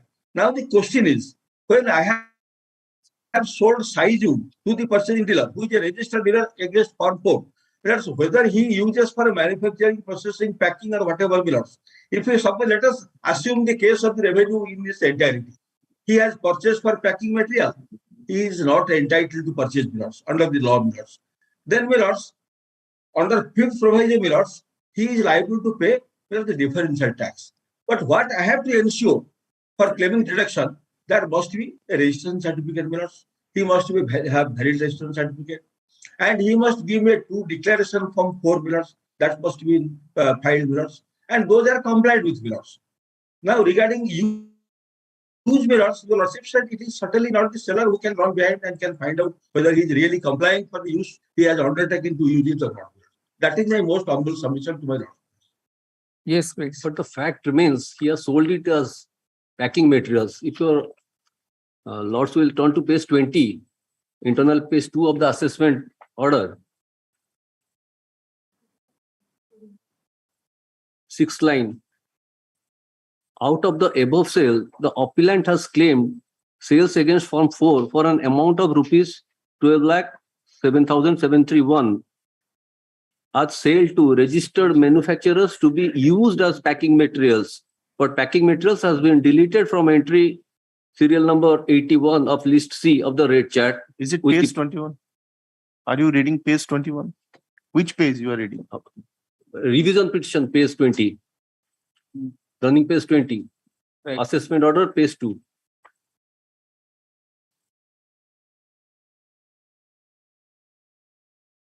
My lord, Kindly carry on. yes, 6th line. Out of the above sale, the appellant has claimed sale against Form 4 for an amount of rupees 12,07,731 as sold to registered manufacturers to be used as packing materials. But packing materials has been deleted from entry number 81 of list C of rate chart with effect from 1/4/2001. That is the finding of all the 4 acts. Consistent, concurrent filing. Yes. Yes, Mr. Sahu. So my humble submission is, your lordship, Millers, with a long experience, Millers, both in bar and Millers, whenever any invoice is used, the use is never mentioned. For what purpose somebody is purchasing the goods, Millers. Millers, I have sold Saiju, Millers, on the strength of Millers an invoice, and I have sold it to a registered dealer. Again, declaration form is transacted, because whether he will use for a packing material or Millers manufacturing processing to be used. Your lordship, kindly see what my friend read out. To be used. To be used can never be Millers and contemplation for the purpose of grant of exemption, Millers. Because your lordship said, I have seen the language of entry 48, project 81, that intended to be used. So therefore, if it is intended, that is sufficient. It is intended doesn't mean actual use. If he supposing it doesn't use Millers in a manner intended to be used, he will be liable for the Millers violation. That is what second provision to section 5 was. If your lordship will kindly see for a moment, your lordship will find. Fifth provision, section 5.1. The relevant provision is very much there only in these cases those are to be invoked, Millers. Fifth provision, if my lordship kindly see, fifth provision to section 5.1. One only provision I want to bring. Proviso to section? Fifth provision to section 5, subsection 1. There are so many provisos. Your lordship kindly see the fifth last one, I think last one. Provided further that. Yes. Yes. Provided further that where a registered dealer purchasing goods of the class or classes specified in the certificate of registration as being intended for use within the state of Orissa by him in the manufacture or processing of goods for sale or mining, generation, distribution, electricity into the form or consider rate of tax, free of tax, after furnishing a declaration specified form, but utilizes the same for any other purpose or outside the state of Orissa, he shall pay the difference in tax or the tax as the case may be payable had he not furnished the declaration. So my humble submission, if he is intended to use but doesn't use practically, so therefore he will be liable. That is specific statutory provision. There is no loss to, there is no prejudice to revenue. May I? Page 10, he has reproduced that Form 4, page 10 of the revision petition. Yes. Statutory declaration Form 4, as per serial number 81, being relevant in the present context, the same is reproduced below. Declaration Form 4. We hereby declare that the goods produced by me, us in cash memo, bill number such and such, dated such and such, from shall be used the manufacturing, processing of goods for sale in mining, generation of distribution of electricity or any form of power. That is the declaration. Supposing he doesn't use millers. Supposing your lordship may kindly contemplate contingency, he doesn't use millers. In the manner he has given the form. Then millers, this fifth provision, and if the law is millers, whenever there is violation of any conditions of declaration, those are directed against the purchasing bidder, not against the selling bidder millers. That is always the law millers to lordship at time and again decided. Any violation of conditional declaration, millers, to which the declarant is bound millers, that is to be directed against the purchasing bidder. Order is reserved. Obliged. Weekly list item number 18.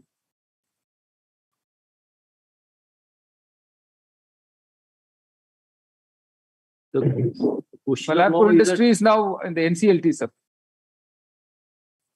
With the respondent being before the LCLT, the present proceeding cannot continue. To be open to the petitioner to approach the NCLT for appropriate reliefs.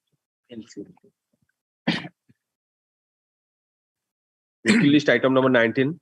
19 remands. Here is a case, Lord.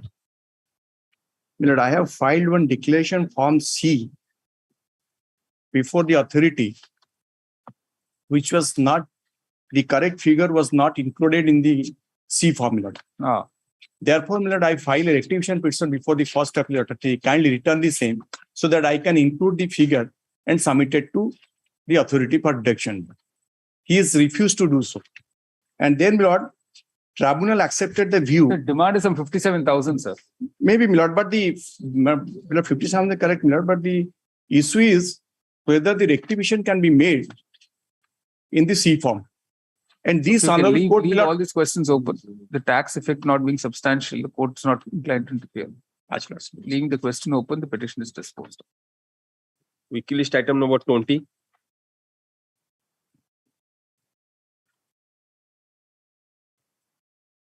Here is question whether cashew, fried cashew or salted cashew comes under serial 20 of part 2 of the Orissa Entry Tax Act.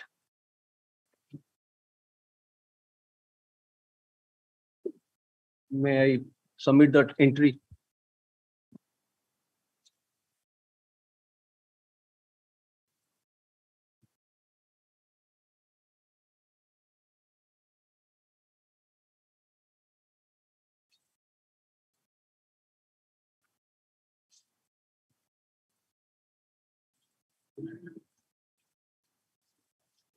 Yes, 2020. Okay.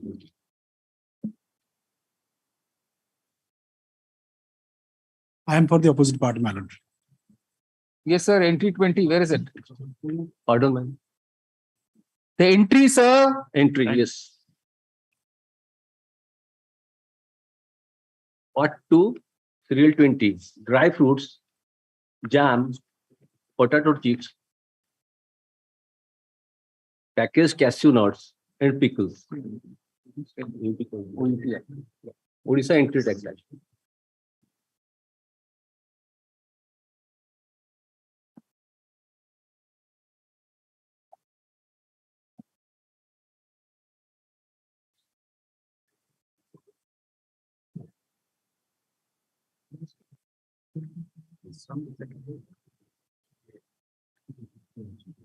Dry fruits, jam, potato chips, packaged cashew nuts, and pickles. Packaged cashew nuts. But here he sold fried cashew and roasted and salted, sir. Yes. Roasted cashew. Roasted and salted. Yes. That's not included. But that is not a scheduled good so far as the OET Act is concerned. Correct.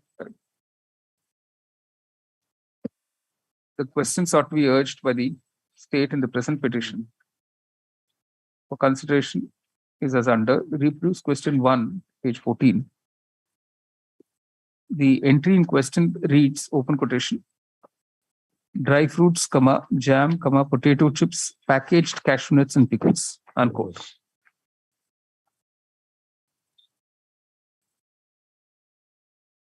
The view taken by the tribunal in its order dated 31st May 2011 that roasted and salted cashew nuts are not part of the above entry is a plausible view to take and cannot be faulted. Consequently, the court is not inclined to interfere. The petition is dismissed. Weekly list item number 21. No instruction. Counsel, the petitioner states he has no instructions. Petition is disposed. Weekly list item 22.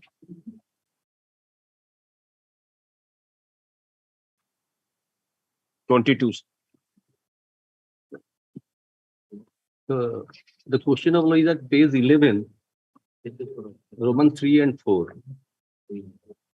Whether in the facts and circumstances of the case, the Sessions Tribunal erroneously decided that explanation to subsection 1 of section 26 having been brought by way of amendment with effect from 1/6/2004, the clarificatory explanation would not be applicable to the facts of the assessment year in question 2001. Correct. Can't no retrospective effects. The definition was mutatis mutandis with OST, where it is said manufacture has been. The retrospective effect is only when it's procedural, not when it's substantive, sir. When it's a substantive change in the law, unless the statute itself says it is retrospective, it cannot be deemed to be retrospective. That was there in the statute. Yes. That was do 1Q of the OET Act. No, the clarification. The clarification is only from 1st June 2004. Yes. The following questions have been admitted for consideration by this court in the present revision petition by the state by its order dated 2nd January 2014. Paragraph.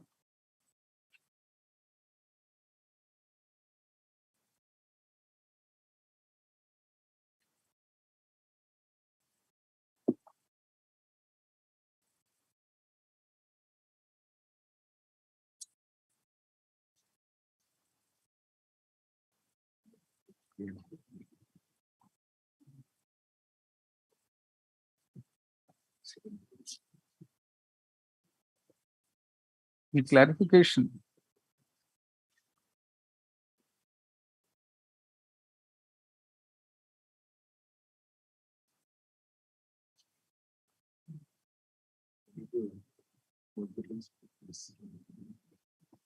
you say the section 26 of the Orissa Entry Tax Act 1999 bracket OET Act was amended with effect from 5th April 2004 to provide that a person engaged in mining would be treated as manufacturer for the purposes of collection of entry tax from the buyers of his goods and to deposit it in the government treasury. Paragraph. As far as the present case is concerned, the year in question is 2000-01 and 2001-02. Full stop.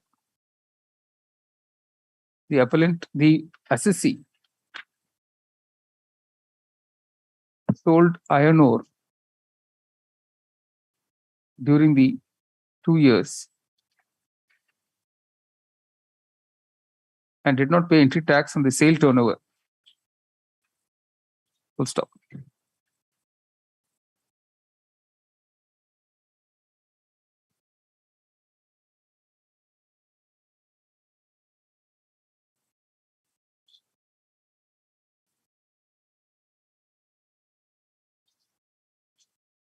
The contention of the SSC was that it was not a manufacturer and was therefore not liable to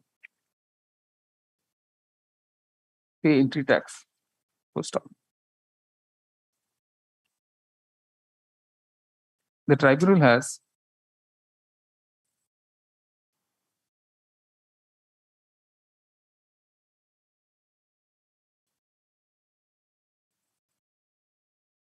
noted that during both years, the SSC sold ore, but not as a manufacturer. Full stop. It is correctly noted that in mining, mineral or ore is excavated and no new article is produced, and therefore the mere mining of mineral and ore will not be treated as manufacture. Full stop. In terms of section 26 of the OET Act, the manufacturer of the scheduled goods is liable to collect entry tax for sale of those goods from the buyer. Stop. That being the position during the years in question, there was no liability on the petitioner to collect entry tax on its sales of iron ore. Stop. The amendment took effect only from the amendment to Section 26 of the OET Act took effect only from 1st June 2004. It is only by full stop. It is only by virtue of the amendment that the OET Act provided that a manufacturer, open quotation, shall include a person who is engaged in mining and sales of goods produced or extracted therefrom. Unquote. In other words, there is no deemed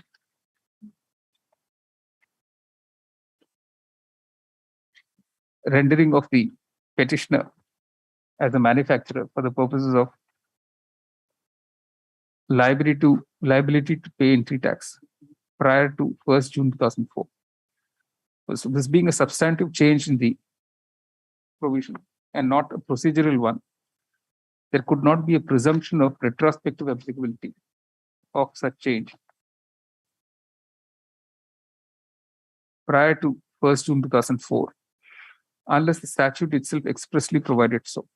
Stop here. The amendment was only prospective and not expressly made retrospective. Paragraph. Consequently, the questions framed are answered in favor of the SEC and against the department. The revision petition is dismissed. Weekly list item 23. My lords, question number is at page 8.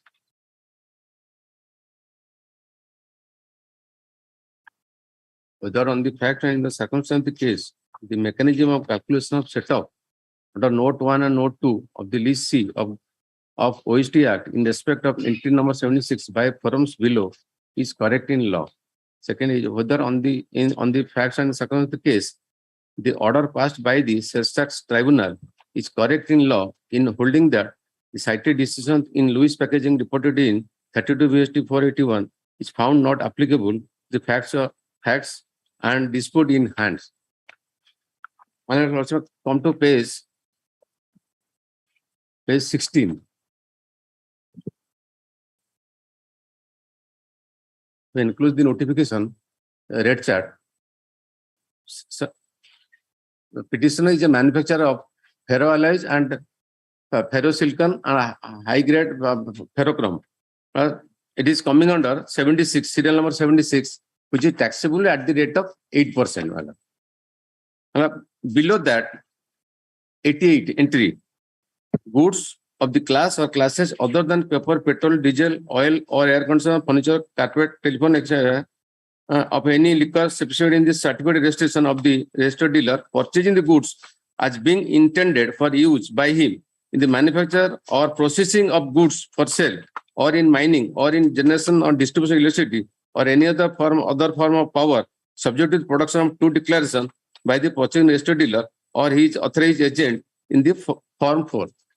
All the goods manufactured by the petitioner are used by the steel industry as their input. My lord, let's come to page 16.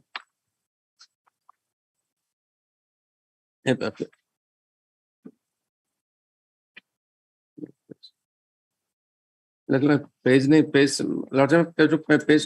28, my lords. 28. Last para. Variation of the sales account revealed that the dealer company disclosed gross turnover of rupees 15 lakhs 94,032, 15 crores 94 lakhs 32,590, which includes collection of sales tax of rupees 66 lakhs 59,258. Freight charge separately as 14 lakhs 4,180. Exempted sales against 1D 96, that is 3 lakhs 67,502. The taxable turnover is rupees 15 crores 10 lakhs 02,650.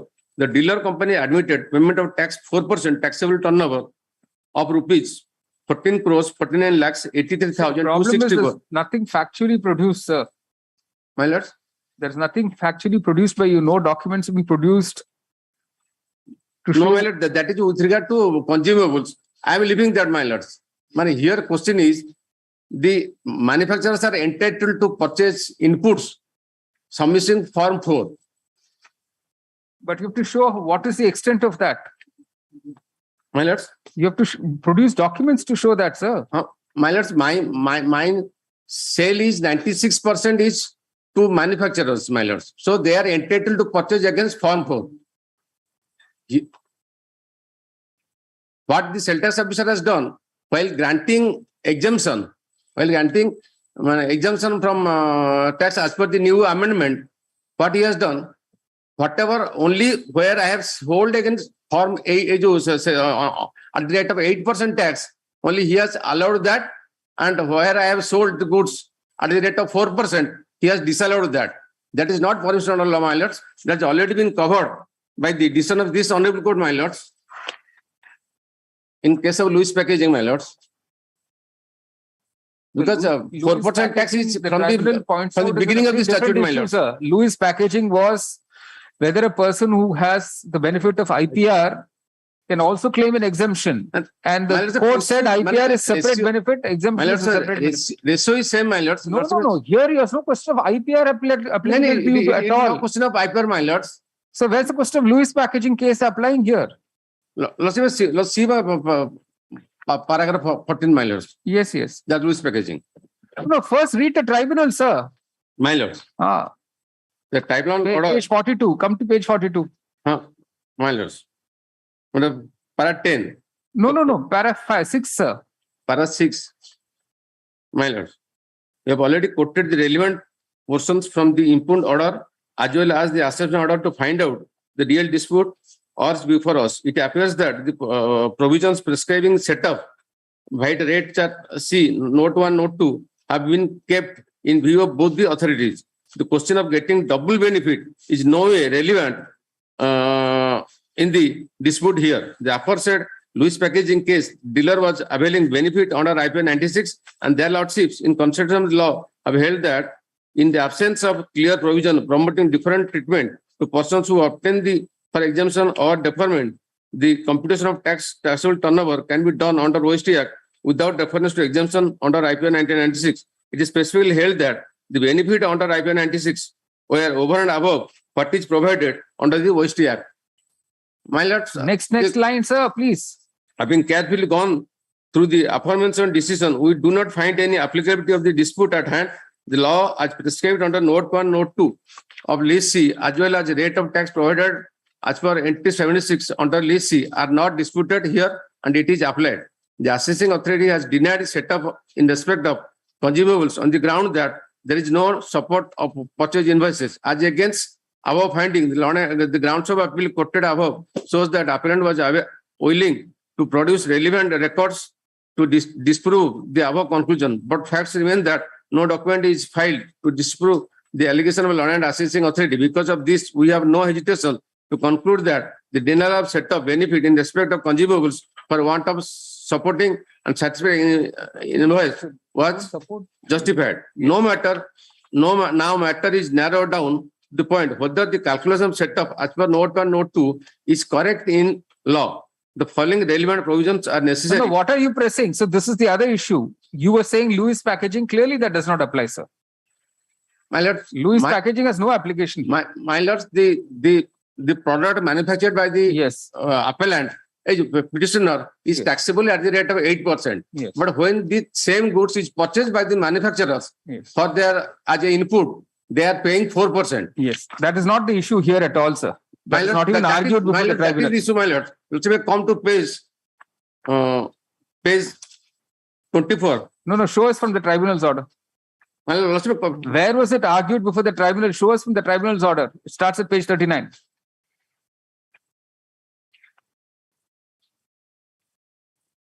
The only issues of set off. Not about 4%, 8% and all. No. Lordship, come to page 28, my lords, kindly, my lord. No. First, show us from the tribunal's order, sir. What did you argue before the tribunal? Show us. My lord, further, I have, as per the statute, the manufacturers are entitled to purchase against Form 4. That is not argued before the tribunal, sir. please come to page 39, tribunal's order. Show me where have you argued all this.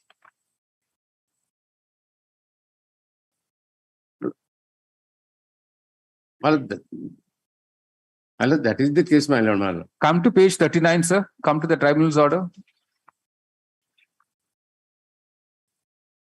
39.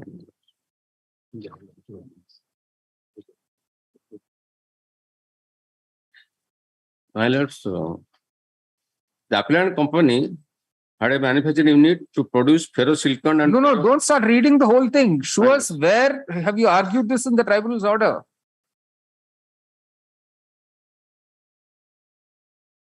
my lords, last para, from production of dispatch statement of finished product, it is found that the dealer company has sold dispatch FSI of ferrosilicon TMT inside the state of Orissa under interstate trade and stock transfer basis on comparing the quantity of goods sold inside the state of Orissa as per NT 76 of List C tax rate schedule exceeded 8%, that is TMT. My lords, I have sold goods inside the state of Orissa on charge of 8% as well as on charge of 4%, my lords. So we are only going by what you have argued in the tribunal. We are not going to expand the scope of this. My lords, what is assessing officer done? Yes. Assessing officer has only allowed set up in case of only where 8% has been charged and where 4% has been charged, he has disallowed that. Correct. This is my total submission rounds that. I have sold the goods to the registered dealers on whose RC it has been mentioned that they can buy ferrosilicon on payment of 4%, my lords, against Form 4. My lord, is a question of setup. If I have paid 4%, I will get 4% setup. If I would have paid 8%, I would have get 8% setup. It is not for the department, my lords. Yes. All right. This is an appeals revision petition filed with the SSC arising from an order dated 4th February 2011 passed by the Orissa Sales Tax Tribunal, Cuttack, dismissing the SSC's appeal SA number 1605 of 2005-06 for the assessment year 2003-04. Paragraph. By virtue of the above impugned order, the tribunal affirmed an order dated 20th September 2005 passed by the Assistant Commissioner of Sales Tax, ACST, Koraput Range, confirming the assessment order passed by the Sales Tax Officer, STO, raising a demand of 249,226 for the year in question. Paragraph. The present revision petition has not yet been admitted, and therefore the learned counsel for the SSC urged the court to consider examining the following three questions. Reproduce from pages 1 and 2, three questions. Paragraph.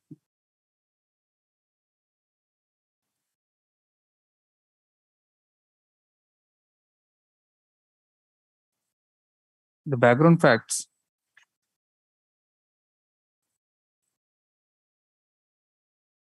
are that the SSC has a manufacturing unit to produce ferrosilicon and high carbon ferrochrome at Tirubali in the district of Rayagada. Full stop. For manufacturing and producing the finished product, the SSC utilized raw materials like quartz, charcoal, scrap oblique gas cutting, carbon paste, limestone, bauxite, magnesite, coke, and chrome ore. Full stop.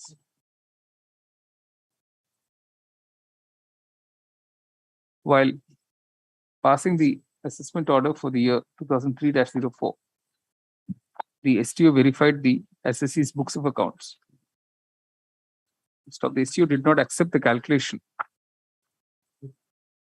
adopted by the SSC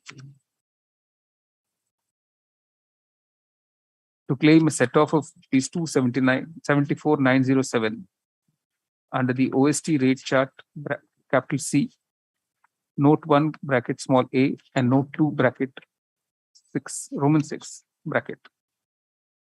Stop. The STU allowed the double set off of tax to the tune of rupees 25,681.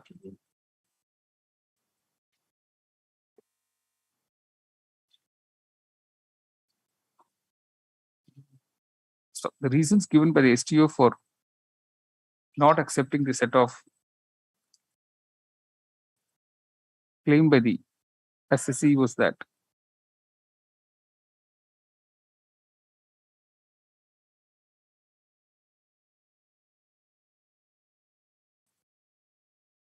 no accounts had been maintained by the SSE.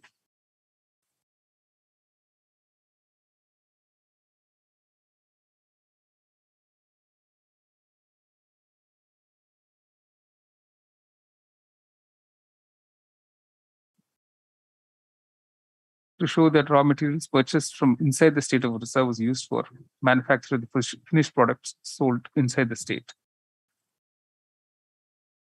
at 8% on priority basis. Stop. This was in violation of clause 6 of note 2 of list C of the tax rate schedule,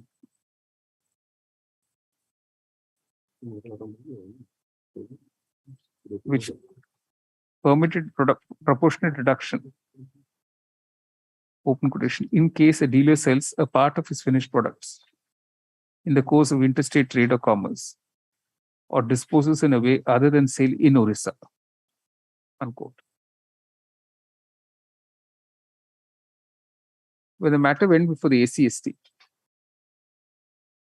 at the instance of the SSE, he concurred with the STO on the issue of set off of proportionate tax for the sale of finished goods inside Orissa. Full stop.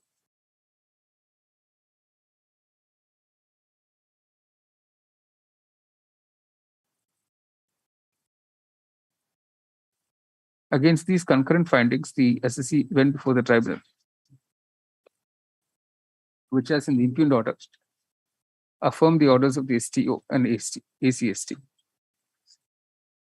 Paragraph.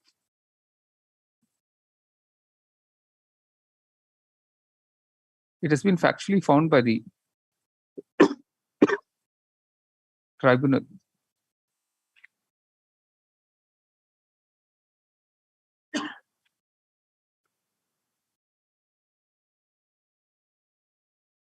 that no document was filed by the SSE to disprove the allegation of the assessing authority.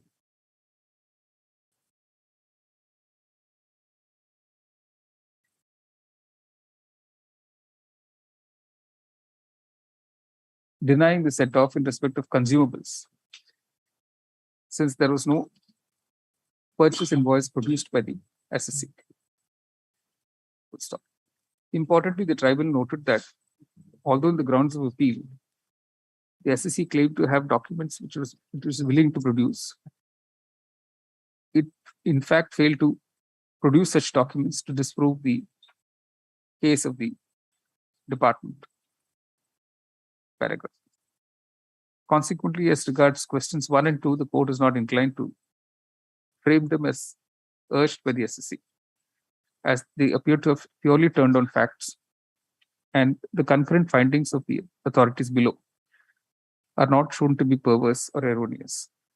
Paragraph. As regards the applicability of the decision in Louis packaging, here again the tribunal has dealt with the said question and concluded as under. Reproduce paras 6 and 7 from page 42. Paragraph. Counsel for the SSE was not able to dispute that the SSE is in no way claiming benefit under any IPR. And the question, therefore, of the SSE being entitled to a benefit of exemption apart from the benefit under the IPR simply does not arise in the present case. Consequently, no fault can be found with the tribunal for holding that the decision in Louis packaging has no relevance to the case on hand. Consequently, even as regards question number 3, the court is not inclined to frame it. Full stop. For the aforementioned reasons, the revision petition is dismissed. List item number 24.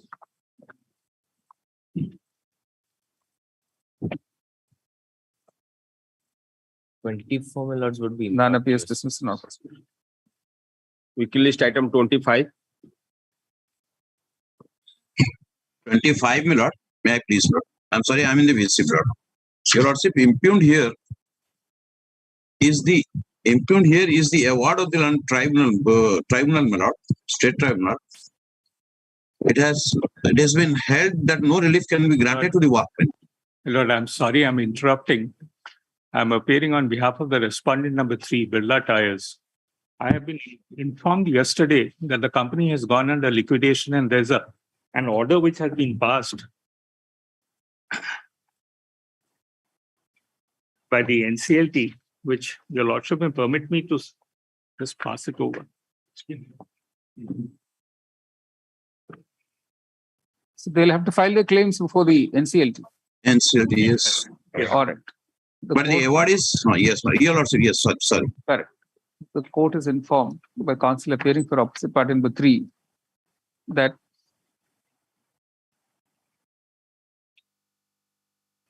a case has been instituted under Section 9 of the Insolvency and Bankruptcy Code 2016 against it before the National Company Law Tribunal, Calcutta Bench, Calcutta. First up, this court has been shown a copy of the order dated 5th May 2022, passed by the NCLT Calcutta Bench, appointing an insolvency resolution professional.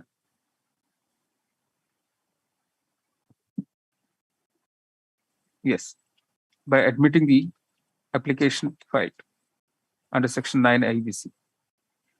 The actual of the matter, it will be the present proceedings cannot continue. It will be open to the petitioner to approach the NCLT for appropriate relief. The petitioner is. Copy of the order may be supplied. Yes, yes. I'll supply a copy. All right. But just one more prayer before your lordships. I'm sorry, one more prayer before your lordships. That this particular writ petition was filed challenging the order of the Labour Court. Your lordship may just indicate that your lordships have not expressed any merits of. Sir, please read our order. If it makes sense to you, it's fine. All right. Very great. Very great. Weekly list item 26.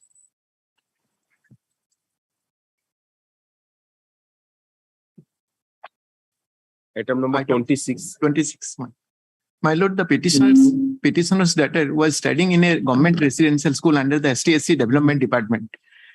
On the night of 21st April 2011, she suffered from fever, and the next day, the head sevak of the school did not send her to any hospital. Instead, she was sent to her village, accompanied by 4 minor girl students. And on the way to her home, she died, my lord. And this matter was inquired into by the district welfare officer. Kindly see page 3 of the writ petition, para 5. The aforesaid incident was inquired into by the district welfare officer, Kandhamar, on 23rd April 2011, the very next day. Just come to page 9, sir. That's the inquiry report. My lord.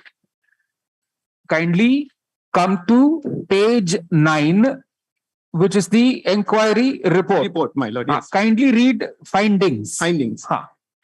1. The head sevak has done serious offense as he has neither administered medicine to her nor taken any step to hospitalize the ailing child Jasmine Malik. 2. Instead of repeated warning, he has sent the ailing child to her home, and that too along with 4 teenage girl students without accompanied by any teacher or CCA, that is cook cum attendant. But there is rule to send the children home with the parents on production of proper application with sufficient reason thereof. The head sevak is found absconding from school after the incident at about 7 p.m. on 22/4/11, while he has made advance signature in the attendance register on 23/4/11. Suggestions, my lord.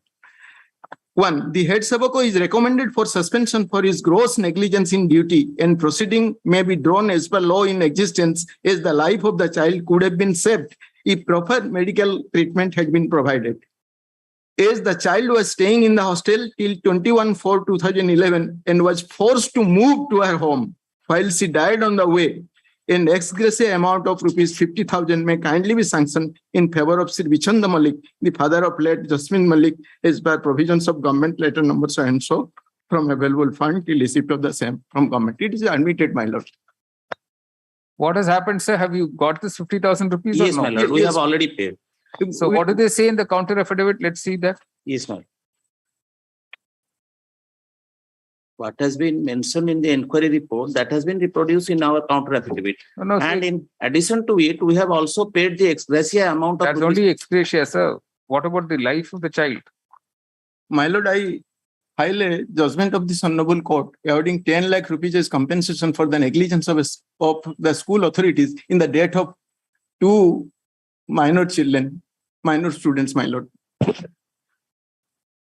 These 2 judgments. I think that is in a different circumstance.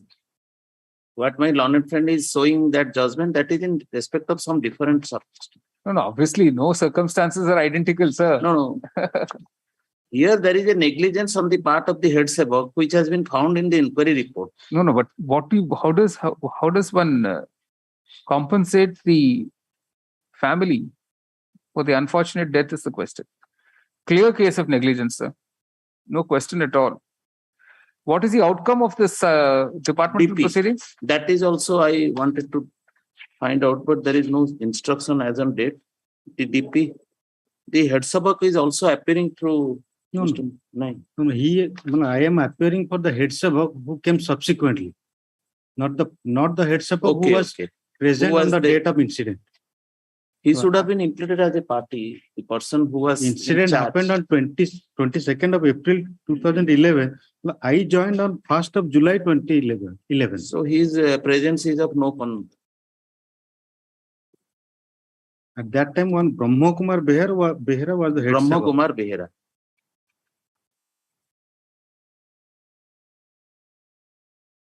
Look at this is clear admission, Mr. Mohanty. Yes, just read paras 9 and 10 of your reply. Yes, my lord, it is already there. I was also verifying that. You yourself say it's 55 kilometers away from the district headquarters, out of which 25 kilometers is dense forest with serious guards. No communication facilities are available. The area is on a hilltop. Very difficult to go there by motorcycle.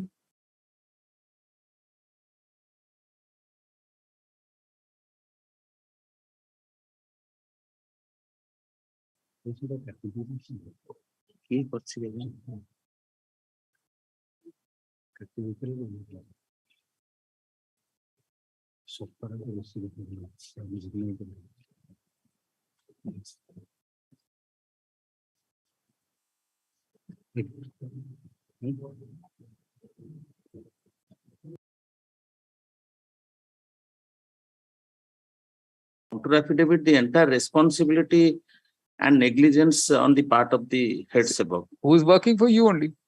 He was on the, yes. That's right.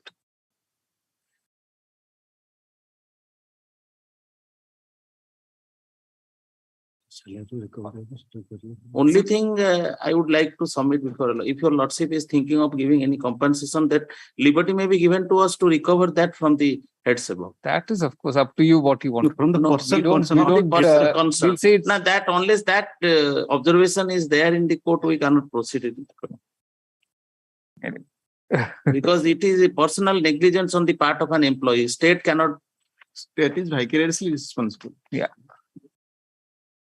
That is up to you. We don't say one way or the other. That one line observation. No, we don't know what your inquiry has found out. See, basically, if you told us this is the finding of the inquiry, we can still say that. Since the inquiry will say, depending on the outcome of the inquiry, you can take appropriate steps for recovery. That's up to you. If that inquiry... Yes, I understand. Yeah, right. So, operative portion, we pass the detailed order. Operative portion is the court is of the considered view that the interest of justice will be served if in addition to the ex gratia amount of rupees 50,000 paid by the state, A further compensation of rupees 5 lakhs is paid to the Father of the deceased. petitioner, who happens to be the father of the deceased child. The payment should be made within a period of 8 weeks from today. Failing which the amount would carry interest. May I pray your lordship? Simple interest at 6% per annum for the period of delay. It may be 12, some more time, because it will come to government. Government will sanction the money. It will take some time. No, let it. That's why if it goes beyond 8 weeks, you pay 3 months. 6%. Only 3 months. I pray. 8 weeks is 2 months, sir. These are all poor people. Obliged. It's so. And then, depending on the outcome of the disciplinary inquiry against the head saver, it will be open to the government to take steps for recovery of the amount in question from the delinquent employee. Obliged. Right. My lord, the compliance report may be first. You be alert, sir. You file an IA, no problem. Yes, obliged. Weekly list item 27.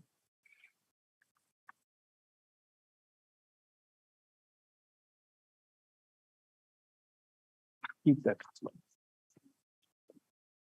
None appears to the petitioner. This is not possible. Weekly list item number 28. My lord, the petitioner herein challenge the recall notice,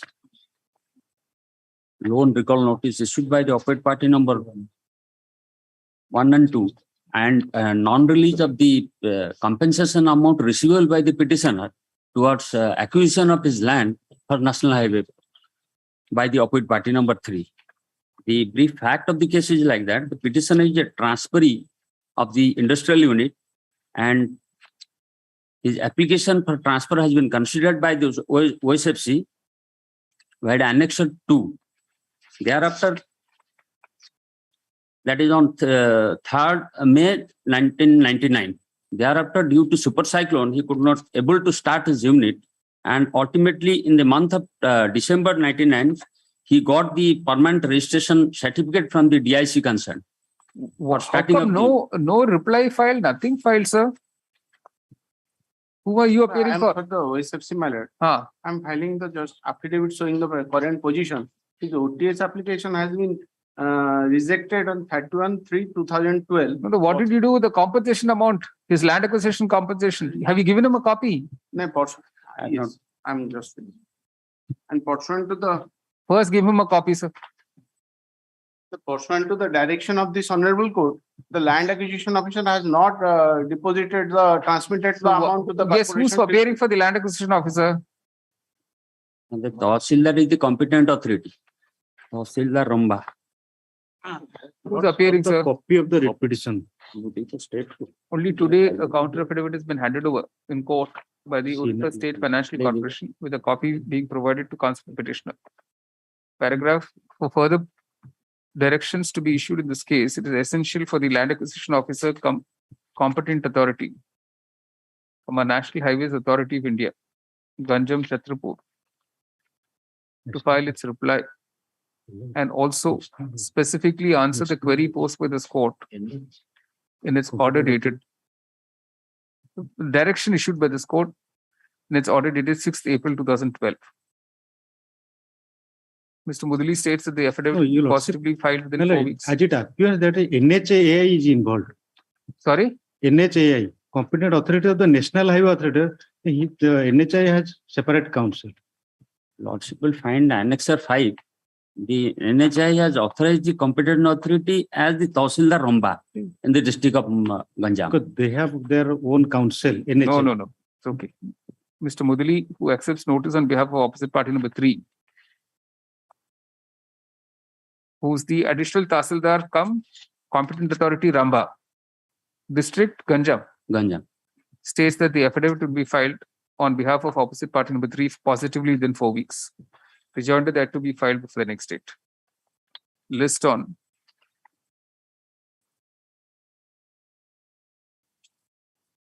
14th September. No, let him serve a copy of the petition in course of the day. In course of the day. Weekly list item 29. Here this petition challenge the demand notice under Annexure 3 that is on account of short supply of country liquor by the State Beverage Corporation. Now, this demand notice has been issued by Superintendent Excise, Sub-Inspector Excise, Kendrapada. Now, it is covered by judgment of this Honorable Court. Let him approach Excise Commissioner by filing. Will cite the decision and will appear before All the right. Counsel, the by giving an petitioner opportunity to of withdraw this petition with liberty to approach the Excise Commissioner against the impugned demand notice dated 23rd March 2012 issued by opposite party number 3. If such petition is filed before 1st August 2022, accompanied by an application of condemnation of delay to be considered on merits. by giving an opportunity of hearing. After hearing the petitioner. And item 38 and 39 is same. The petition is disposed of, is withdrawn with liberty is paid for. Lord, item 38 and 39 are same. Same demand notice on account of Lord short Interim supply. order is vacated. Sorry? Lord, item 38 and 39, same matter. Same Also, issue, same orders. Yes. 38 and 39. All right. Obliged. Wiki list item number 30. Item number 30, your lordship, notice to show cause by the state officer of opposite party number 3 has been issued against the present petitioner on the ground that the petitioner has unauthorizedly occupied over a piece of government land and using it as road. And in the said proceeding, your lordship, though the petitioner appeared but didn't file any show cause before the opposite party number 3. So I pray the petitioner may be permitted to file the show cause before the opposite party number 3, your lordship. All right. Counsel petitioner seeks leave to withdraw this petition with liberty to go before the opposite party Estate number officer, 3. Estate officer, opposite party. That is Estate Officer Bhuvaneshwar, and file a reply in of case number 75/2011 on or before 1st August 2022, and thereafter seek appropriate remedies depending on the order passed in those proceedings. The petition is disposed of, is withdrawn, liberty is paid for in the above terms. The interim order is vacated. Wiki list item 31.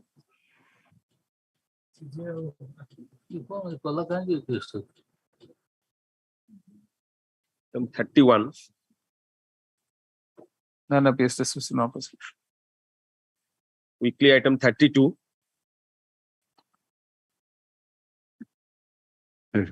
In this case, my lord, throughout the Orissa, including government and all state corporations, as a retirement age of the class 4 employee is 50-60.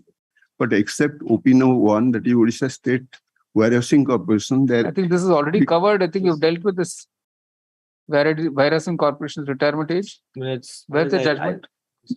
Now it is 60 now, my lord. Now it is 60. The notification, my lords, is at page 20. So he was already 61, sir, when he filed the petition. No, my lord. It was sent in 2001. After 10 years, my lord, it was lost somewhere. And again, they say that you place before the and it's placed before the board and get a second resolution. We did it. And thereafter also, they take time. And in 2011, they have sanctioned it. And it has notification. The So there's no petitioner. retrospective effect for these things, sir. Whenever it's notified, it will get notified. My lord, that's, Anyway, you were 61 when you filed this petition, so nothing survives. that's why, my Due lord. to subsequent events, the prayers in the present petition have been rendered infructuous. The petition is disposed of. Right. Wiki list item 33. None appears. Item 33, no instruction. Okay. No instruction. Counsel petitioner states he has no instructions. Dismissed. The appearance of opposite parties, Indian Independent Bank may kindly be noted. All right. 32. I am opposite party number bank 33. All right. Madam. Wiki list item number 34.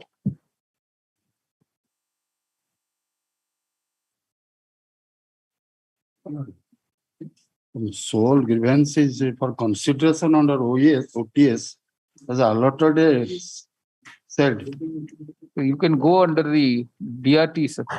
Go to the DRT. DRT, this is a WIDCO. Or you make a fresh representation, sir. It will be open to the petitioners to make a fresh representation to it in accordance with law for being considered in the terms of the extant policy. No other directions are called for at this point. At this stage, the petitions are disposed of. Both the cases. Yes. Item number 35. Both same, two writ applications are there. Yes. Item number 35. None appears dismissed for non-prosecution. Weekly list item 36. None appears dismissed for non-prosecution. Weekly list item 37. None appears dismissed for non-prosecution. Weekly list item number 40. Lordship, item number 39, Your Lordship. 38, my lord. 38 and 39. Mr. Parker has mentioned that it's on item number 49. Yes. 38, 39, Mr. Parker. Does he mean My lord, item 38. Yes. The lordship may call this matter along with WPC 16857 of 2012. What is that? What is that 16857? That is, my lord, regarding the disqualification under 10th schedule of the Constitution. So which year disqualification is this? My lord, Which year? This is all survived. This whole assembly is all over, sir. Yes, my lord. yes, my lord. All these questions are all academic now. Due to passage of time, the questions raised in the present petition have been entered academic and they're disposed of as such, and the petition is disposed of. Obliged. Item 39. Item 39, in this case, the petitioner may be permitted to withdraw the present writ petition with a liberty to approach the consumer forum for deficiency in service against the opposite party number 213, Your Lordship. All right. Constable petitioner seeks leave to withdraw this petition with liberty to approach the consumer forum against the opposite parties in accordance with law. Disposed of is withdrawn with liberty is paid. Also, delay in filing may be condoned. No, we can't say all that, sir. Yes. So you ask him the details. Take it on board and read it. All right. Weekly list item number 40. My lord, no instruction. No instructions dismissed. All right. Weekly list item number 41. None appears dismissed. No prosecution. Weekly list item number 42. My lord. In this case, impugning note certified copy has been already filed today. I filed the petition to dispense with. What is it about, sir? What's the matter about? My lord. What is the matter about? Yes. The petitioners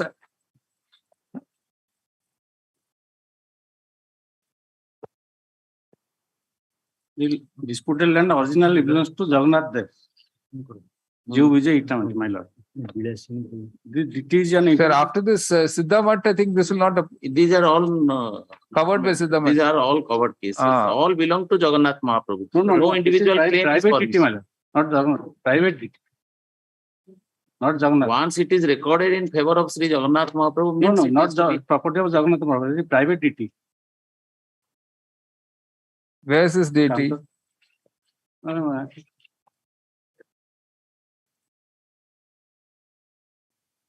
Just received the counter, my lord, from the contested opposite party.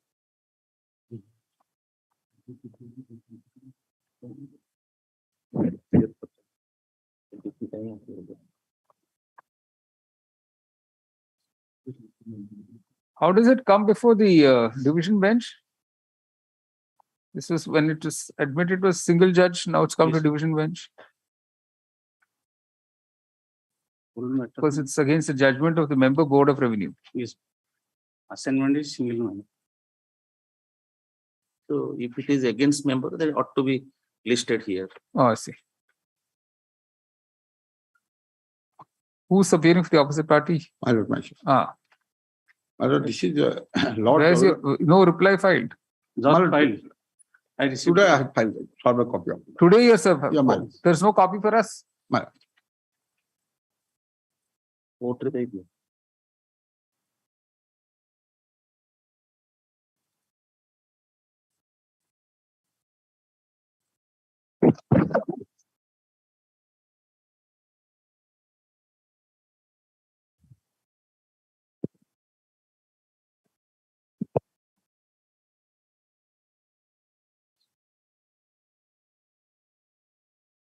Let me verify the counter, my 2 weeks time to go through the counter.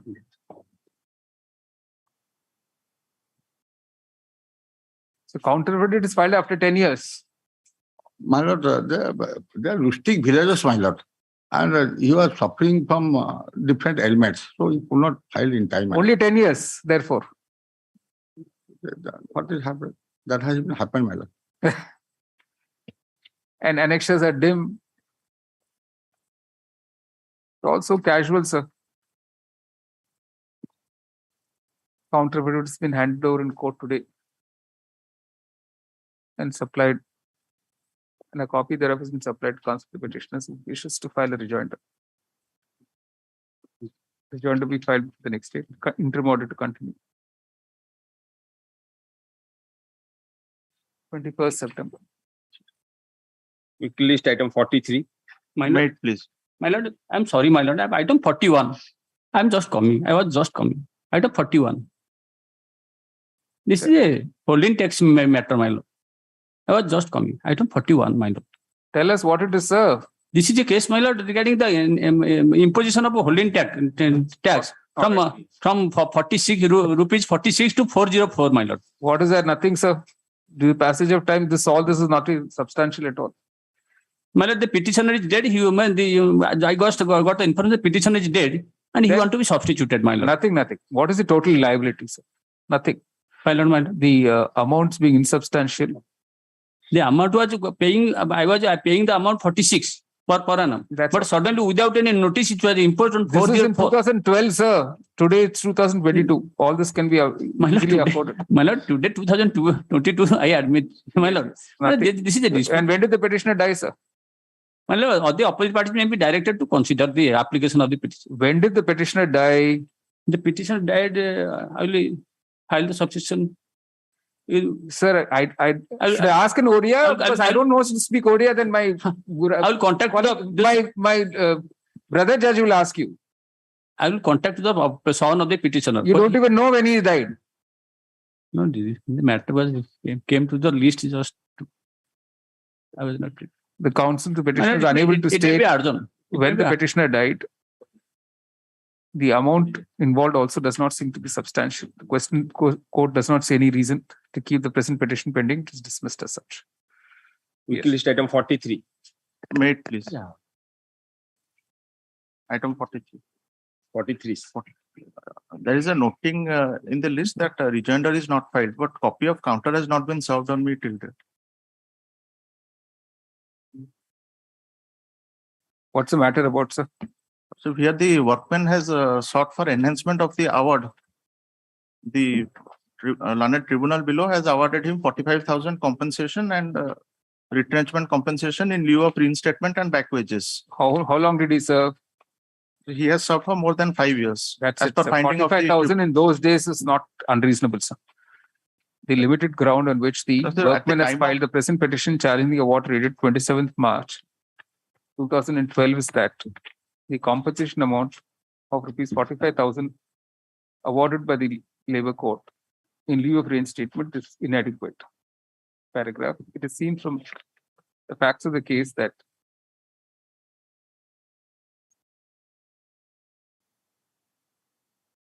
the workman claimed to have worked with the management for a period of 5 years. I may pardon you, Lord. No, for a period of 4 years. And therefore, and on a monthly wage of rupees 600. In the circumstances, the court does not consider the compensation amount as awarded to be fully inadequate, warranting any interference. So I am pardoned in this case, the second part of the reference has not been answered by the tribunal. That is also a part of the challenge. Two parts of reference were there. One is that illegal termination part, and the second is differential wages. The tribunal below has held that he has to approach the minimum wages authority. I cannot award. And he has refused to answer the second part of the reference. No, not refused. He's only said you approach the concerned authority. Approach the concerned authority, but the reference your lordship finds at page 11 is whether I am entitled to the differential wages as per. That's right. We go to the concerned authority, he will determine that. That is in case of a minimum wage. Here the case is that whether I am entitled to a particular wage that has been prescribed by the department in respect of the employees. That is DOT guideline. That has not been adjudicated. Your Lordship, kindly sees Annexure 1, page 11. I've got the reference is there, schedule of reference.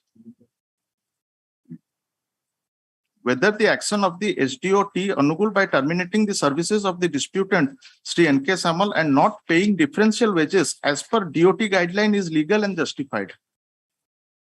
This adjudication, this part, the second part of the reference has not been answered. Rather, the tribunal has the differential wages for the period of his service, which is 4 years, correct? Not sure. Ah. As per the DOT guidelines, whether he was entitled to that pay. That part has not been. What does that amount work out to, sir? What is that amount according to you? How much does it work out to? That, and you are only a temporary workman, sir. Temporary. So the law is settled that even if casual or temporary. What is the amount involved? Amount involved also have to verify. No. That DOT guideline of It's that relevant period. No, it's all right. That's it. Weekly list item 44. For open number 2, 3, and 4. Open number I'm 2, happy 3, for and open 4. number 1. Item 44. 43. Open number 2, 3, and 4. So you have to speak in the mic. Open number 2 and 3 and 4. All right. None appears to the petitioner. Dismissed for non-prosecution. Weekly list item 45. May I please, Lordship? Let section 6 of the Central Cell Tax Act. My pardon, my kindly pass over the matter. Whom are you I'm first? for the opposite party, my Who's the opposite party? OMD, my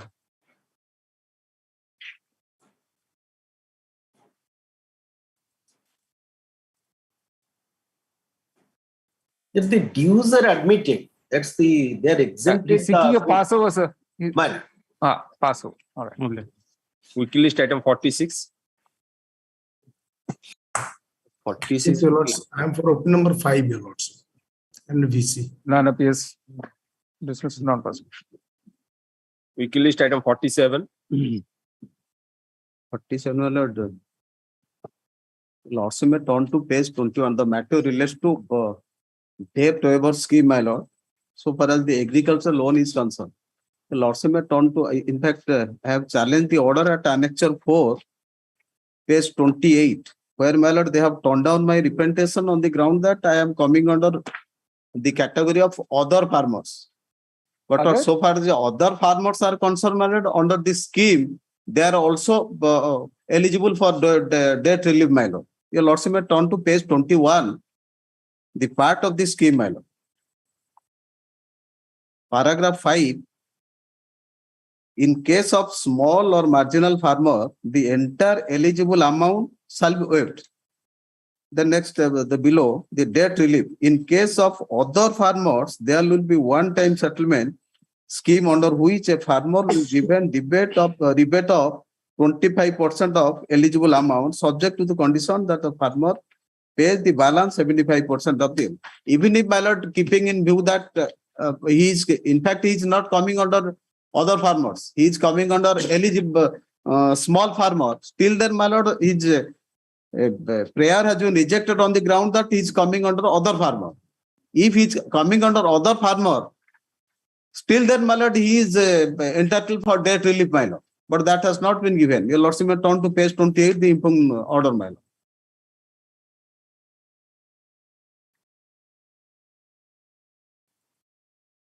Your above KCC was sanctioned on 10/7/2006. So what has happened in the last 10 years? Has anyone asked anything from you? That's right. So if they're not prepared to wait, they should make a demand on them. I'm asking him. Has any demand been raised on you? No demand has been raised. No demand was made. I sought for the relief under the scheme. That was rejected, and that rejection order was on the challenge.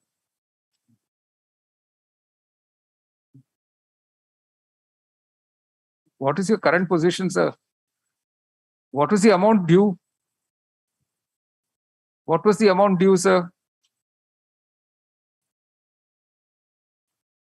I seek for the instruction, but they are not getting it because there is a system is there. Those who are bad loan for continuous for years, they are keeping it right up. So they are now, they have asked for that if possible take time. No. How much was due to the government for which you are seeking waiver? If you come to page 28, they had sanctioned 50,000 rupees for cultivating an area of acre, 7 acres, 45 decimals. 7 acre 45, my lord. In fact, it was not mortgage. The mortgage was 4 acres, 2 brothers. So it is coming 2.2 acres, some odd, my lord. So he is coming under a small farmer category. Sir, what was the amount, sir? How much did you have to pay the government? To the bank, my lord, in fact, the 50,000, 48,000 was sanctioned. So what is, we are now in 2022. This is, my lord. What is your current economic status? No, that I have also not taken. You better find out.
So you deposit, if according to the clause, you have to deposit 50%.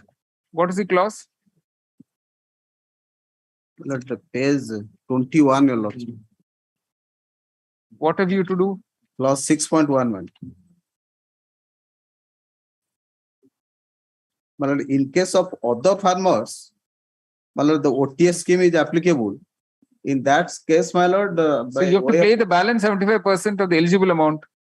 So you pay that balance 75% as a condition, they'll consider your application. My lord, that way order may be passed. Correct. Well, I don't know, my lord, whether he has paid or not, my lord. We'll assume if you have paid, you don't pay. If you have not paid, you pay. If your lordship may say according to the if not paid, petitioner, your he lordship comes may say within the if not definition, paid. even if he comes within the definition of single quotes other farmer, unquote, as indicated by the opposite parties in the impugned order dated 1st November 2010, rejecting his plea for a one-time settlement, bracket OTS. Regarding his plea for a waiver, then under para 6.1 of the scheme, he is still entitled to a one-time settlement, subject to the conditions stipulated therein.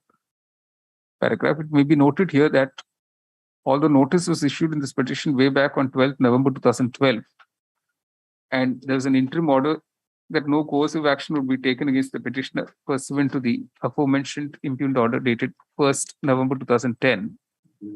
Till date, no counter affidavit has been filed by any of the opposite parties. Paragraph. Para 6.1 of the scheme reads as under, take from page 21. Paragraph. Considering that there is no counter affidavit filed to dispute any of the averments of the petitioner, and given the submission of the petitioner that even assuming that he is a single quotes other farmer, he is entitled to a OTS under para 6.1, the court directs that subject to the petitioner paying 75% of the single quotes eligible amount, unquote, on or before 2nd September 2022, his application, his case for a OTS in terms of para 6.1 of the scheme will be considered, and an appropriate order will be passed thereon by the opposite parties within a period of 2 months thereafter. If any and in amount any has been event, there. not later than 1st November 2022. And in the mean, Full stop. Till then, no coercive action will be taken against the petitioner. well, in the meantime, if he has paid certain amount, that may be adjusted because I don't know. I have no. They'll figure out all that. The petition is disposed of. The bank will demand again, my lord. Anyway, yes. List item 48.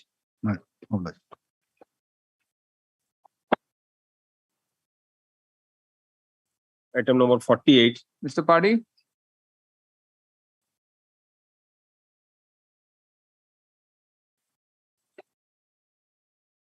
Mr. Paddy?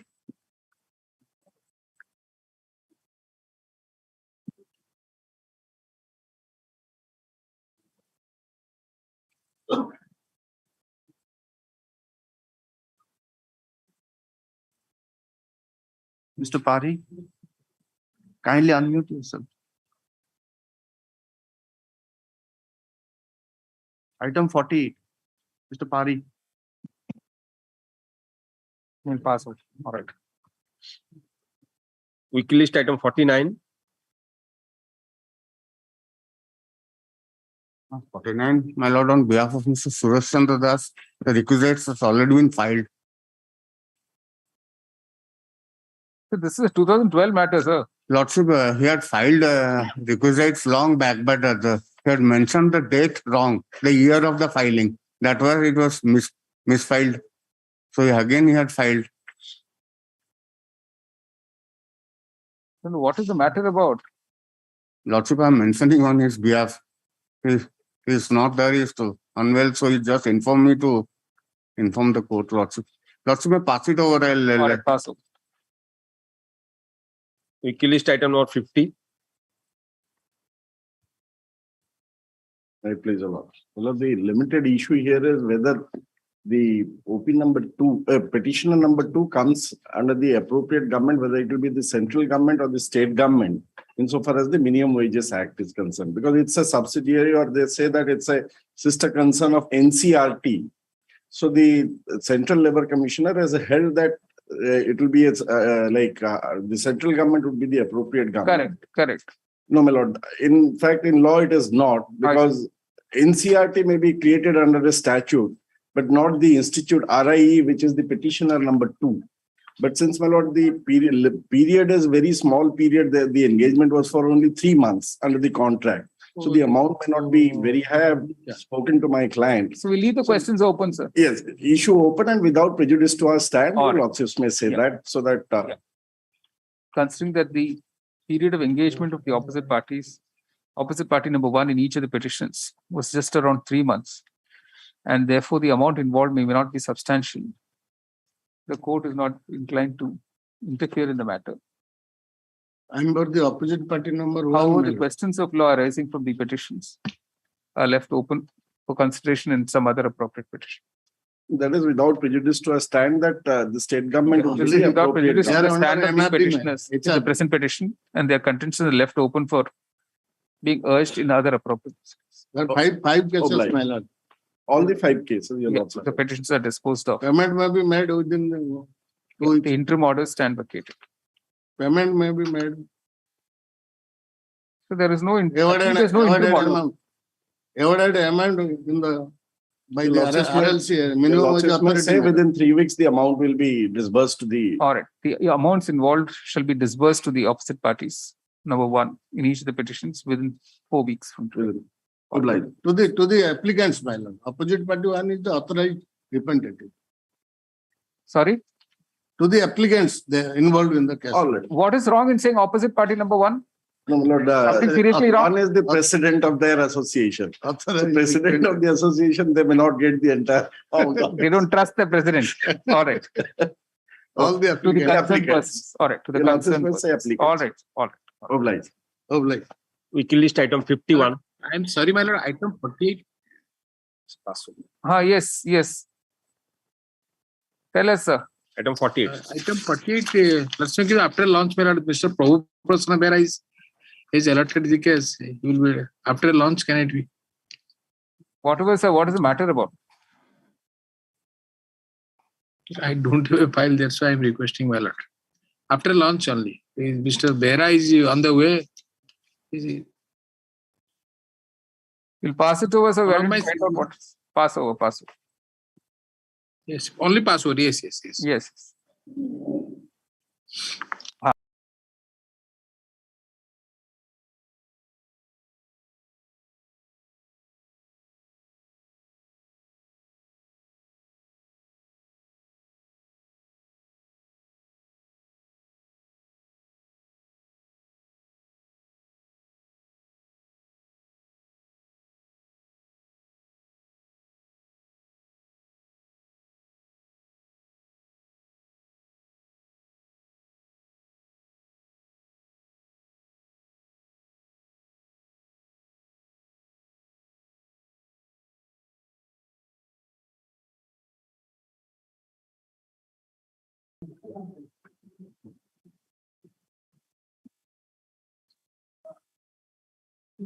Your Lordship. Supplementary list for order site. What happened to your IA?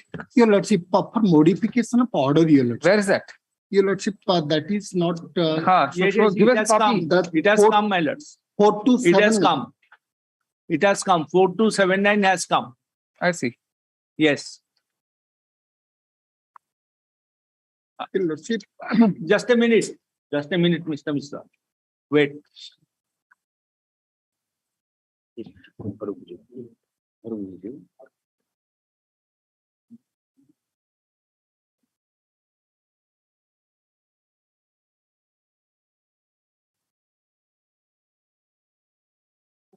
This is a completely different issue. Yes, madam. And they are going to filing an IA, which is like a whole counter affidavit and a whole Yes. new cause of action. Yes. It's outside the scope of the main petitions. Yes. You're 1 minute, sir. You're seeking a relief in his petition. Your Lordship has passed the We are not order. preventing you from doing all this, whatever you have to do. You have to comply with our orders. But Your Lordship, so far the compliance of the order with great respect, Your Lordship. Your Lordship, you can challenge it, sir. Don't expect us to modify it. See, in the garb of an IA, you're avoiding the implementation of our order without challenging it. This is a very strange kind of IA. Is not for some minor modification, some 14-page IA with grounds and this and that. This is like a full-fledged petition. Para 11 and para 12 may kindly be seen of that IA. They said that it will be a chaotic situation if the order will be implemented. Yes. Para 11 and 12. That period for Tran 1 has expired.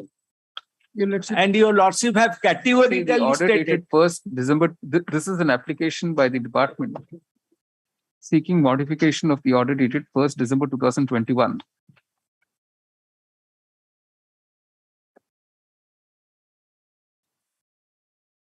Open petition by allowing the revenue to verify the claim of input tax credit to the petitioner for the impugned periods of 2016-17, 2017-18 till 30th June 2017 in audit process and dispose of the same as per the provisions of law under the OVAT Act. Full stop, unquote. This is a 15-page petition which seeks to expand the scope of the original writ petition in the garb of an IA for modification after disposal of the main petition. Full stop. On that short ground itself, the present IA cannot be entertained. Moreover, it is seen that the issues raised in the present IA are beyond the scope of the original writ petition filed by the writ petitioner. And it is seen as a means of avoiding implementation of the order dated 1st December 2021, which implementation had to take place within a period of 8 weeks, madam. 8 weeks thereafter. Full And stop. they have filed on the month of March. Yeah. The present IA has been filed on 25th March 2022. Your Lordship, some time may be granted. Consequently, the court is not prepared to entertain the present IA. And it is dismissed. This will not prevent the department from proceeding in accordance with law. Stop, however, at the same time, it will not condone the failure by the department to implement the order of this court within the time stipulated. Your Lordship, Your Lordship, 2 months maybe time may be granted for. My lords, already No. 6 months time has Yeah. been expired. That's right. Your You're not, Lordship, you're yes, not, because it is a. Yes, yes. we're not expanding it any further, sir. You have taken it for granted. See, this Yes. application should have been filed before the expiry of 8 weeks, then you could have granted something. Your Lordship. You wait for so many months and then you file it. You're only taking the court for granted. So far as my IA is concerned, I am not pressing it, my lords. All right. Once. All right. Yeah. Lordship, IA number at least 4 weeks time may be. The applicant states that he's not pressing this IA. It's 4 disposed weeks of as time may such. be granted. No, sorry. Sorry. Obliged.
Item 1 is already covered by the judgment by the rendered in another full bench. That is reported in AIA 2011 Odisha 174. Okay. Yes, it is. It's already covered. Okay. I'm the petitioner in the. Okay. The court is informed that the issue referred to this bench is already covered by the decision of the full bench of this court.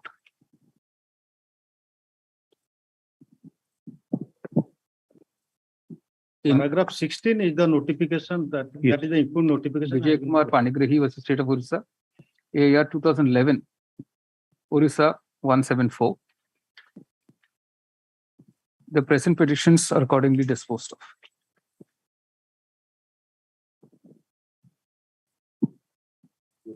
Great. Both, Your Lordship. Item 2 and 3 taken up by along with 7. Okay. Same issue. All right. Item number 4. Item number 4, my lord, in fact, this matter has become infructuous. Okay. Okay. All right. By lapse of time. Counsel with the petitioner points out that the petition has become infructuous, disposed of as such. Item number 5.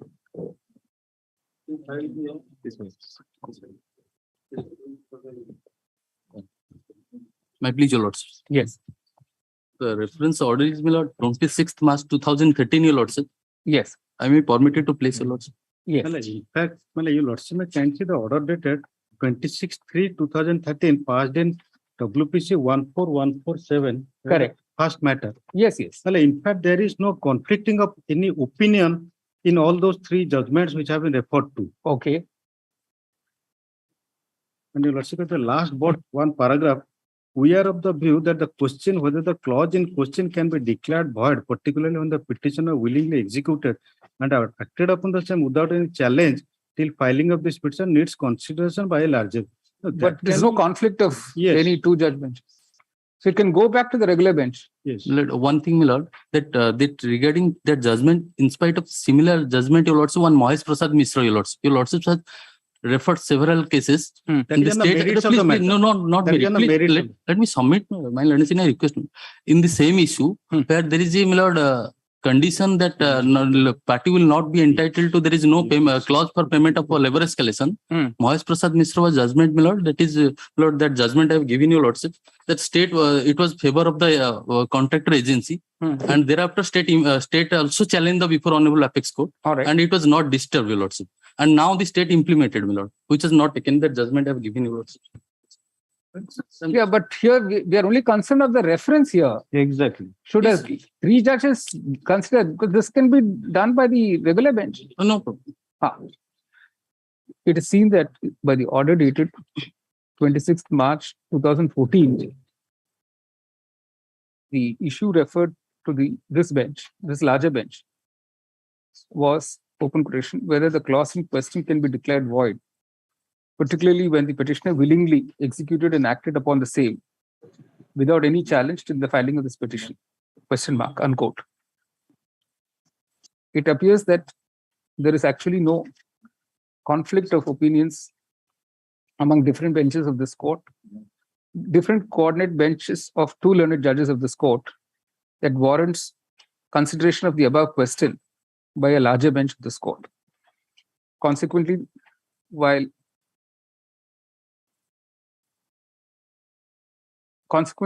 the matters are directed to be placed back before the regular bench for consideration of the above question. List on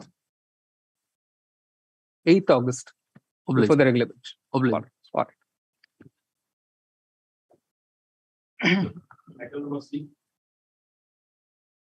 Lordship, before starting with the Your Lordship case, Your Lordship, there are 2 judgments, Your Lordship. One Your Lordship has passed that case of automobile case. Correct. And another that Nirachal Ispat case, which has been passed under Anti-Tax Act, Your Lordship. Correct. So now only the academic question is that whether acceptance is required or not. Your Lordship, it is submitted, Your Lordship, that so far as the case of automobile case, Your Lordship, is concerned, that the department has filed SLP against that entire group. And those SLPs are pending before Honorable Supreme Court. No stay is obtained, only they have filed. Your Lordship, mentions have been made. And if Your Lordship will follow the judgment of Your Lordship, the other matter in the VAT Act, because my friend can well join in another SLP. No. Here, Your Lordship, my only submission on that day also I have mentioned. But it may not be correct. It may not be correct too. We'll wait for the SLP. Left to Your Lordship. We'll be on a firmer footing one way or the other then, depending on the outcome of the SLP. All right. the court is informed that against the judgment of this court, dated 1st December 2021 in ST REV 64 of 2016, bracket, Messrs. Keshav Automobiles with State of Orissa, bracket, the state has gone in a specially petition to the Supreme Court of India, bracket SLP, and the said SLP stated to be pending. Your Lordship, 9823. Has gone in 9823, SLP 9823 9824 2022 -24 of 2022. Diary number is no, not necessarily. And they said SLPs are stated to be pending. In that view of the matter, the present petition is adjourned sine die for being listed after disposal of the above SLP. Interim order to continue. Para 7, your Lordship, the reference order. Interim order to continue. And one more thing, Your Lordship, it is not Your Lordship. Even Your Lordship, on the last day also I have argued. Even Your Lordship, the acceptance, Your Lordship will decide that acceptance is required. It may not affect so far the assessment it order. Will affect. Now we are going to because you can also argue. It will affect. It will affect. The pain, Your Lordship, that restriction is not there. Your Lordship. Keep the powder dry. Keep the powder dry. It will affect. All right.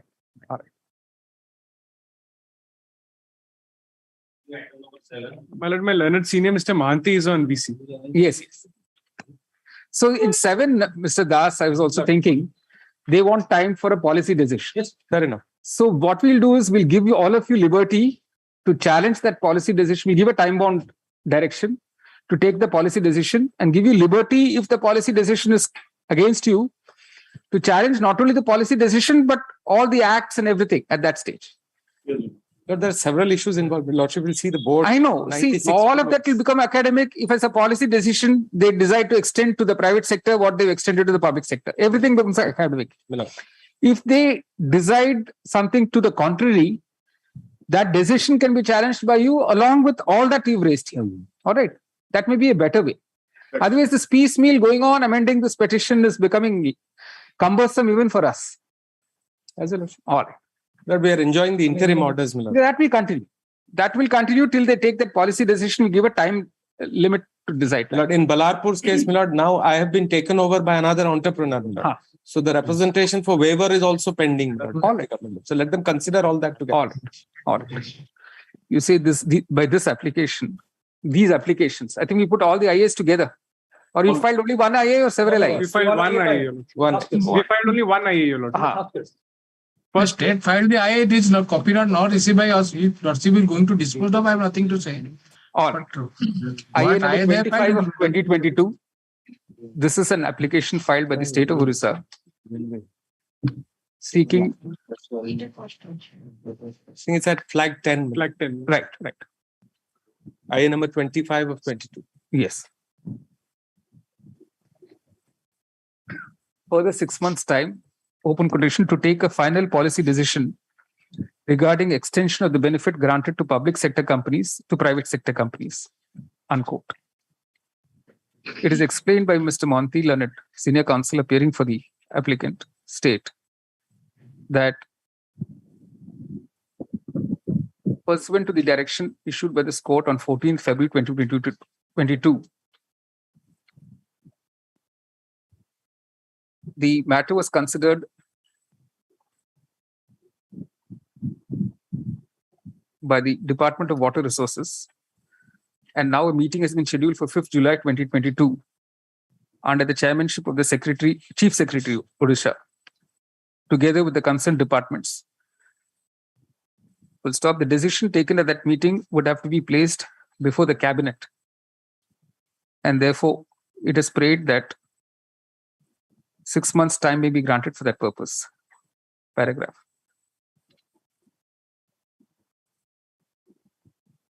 The court considers it appropriate, in light of the above submission, to direct us under: 1, the state will take a final policy decision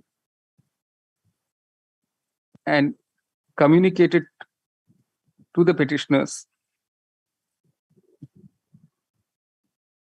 within a period of, can we make it 4 months, Mr. Monty? Because 6 months really takes it too long. Yes, Lord. Let it be done this year itself. Let it be done this year. I'll leave it to your Lordship. This year. Yes. Yes, not later than December 31st. no 1st November, sir. 4 months is 1st November. Not later than 1st November 2022. Two, if the policy decision is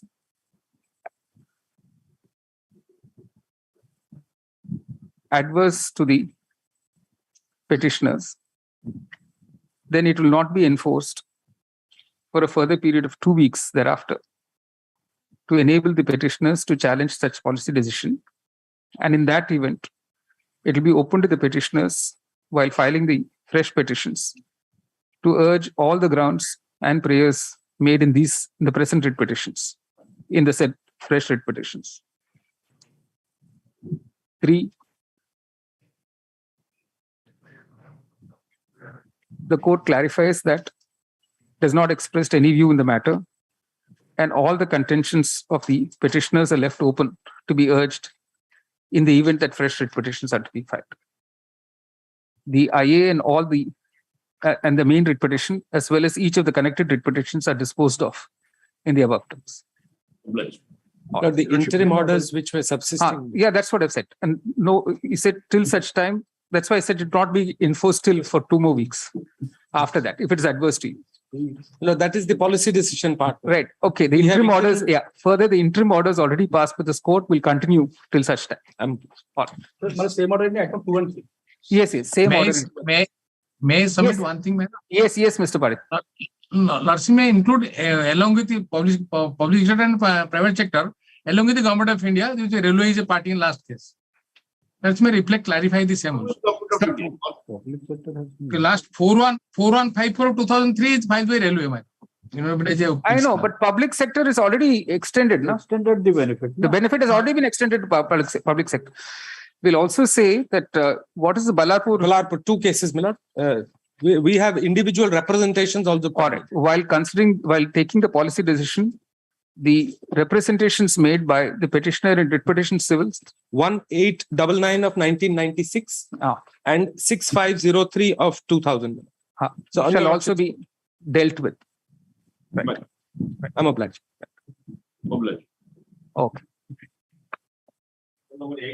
This is putting a quietus to a long history. Long one. Yeah. Long dispute has now come to rest. Yes. Hopefully it should come to a rest now. I am the fortunate that in last position my lord may reflect along with Mr. Devashish Tripathi, who is appearing with me in this case. Last case, All right. My along with Mr. Behta. Yes, of course, Mr. He's here.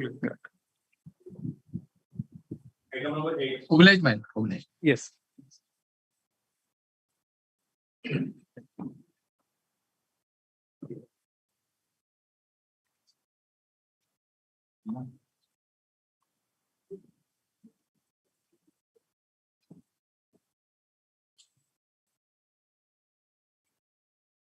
This is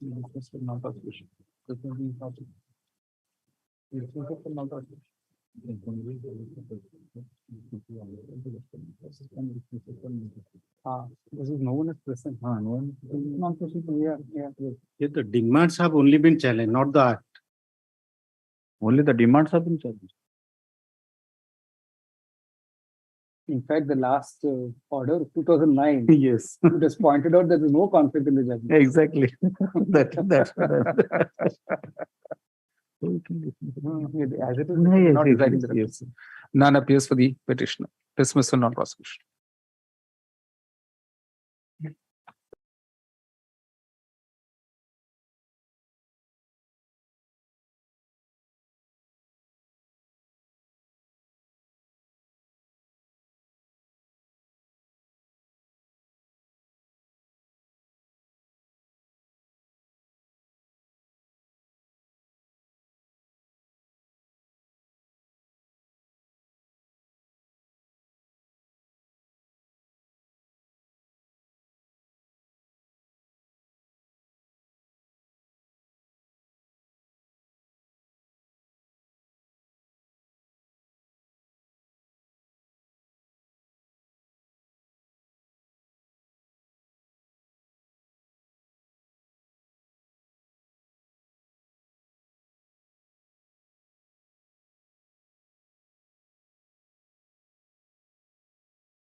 Weekly list item number 51. None appears dismissed from office. Weekly list item number 52.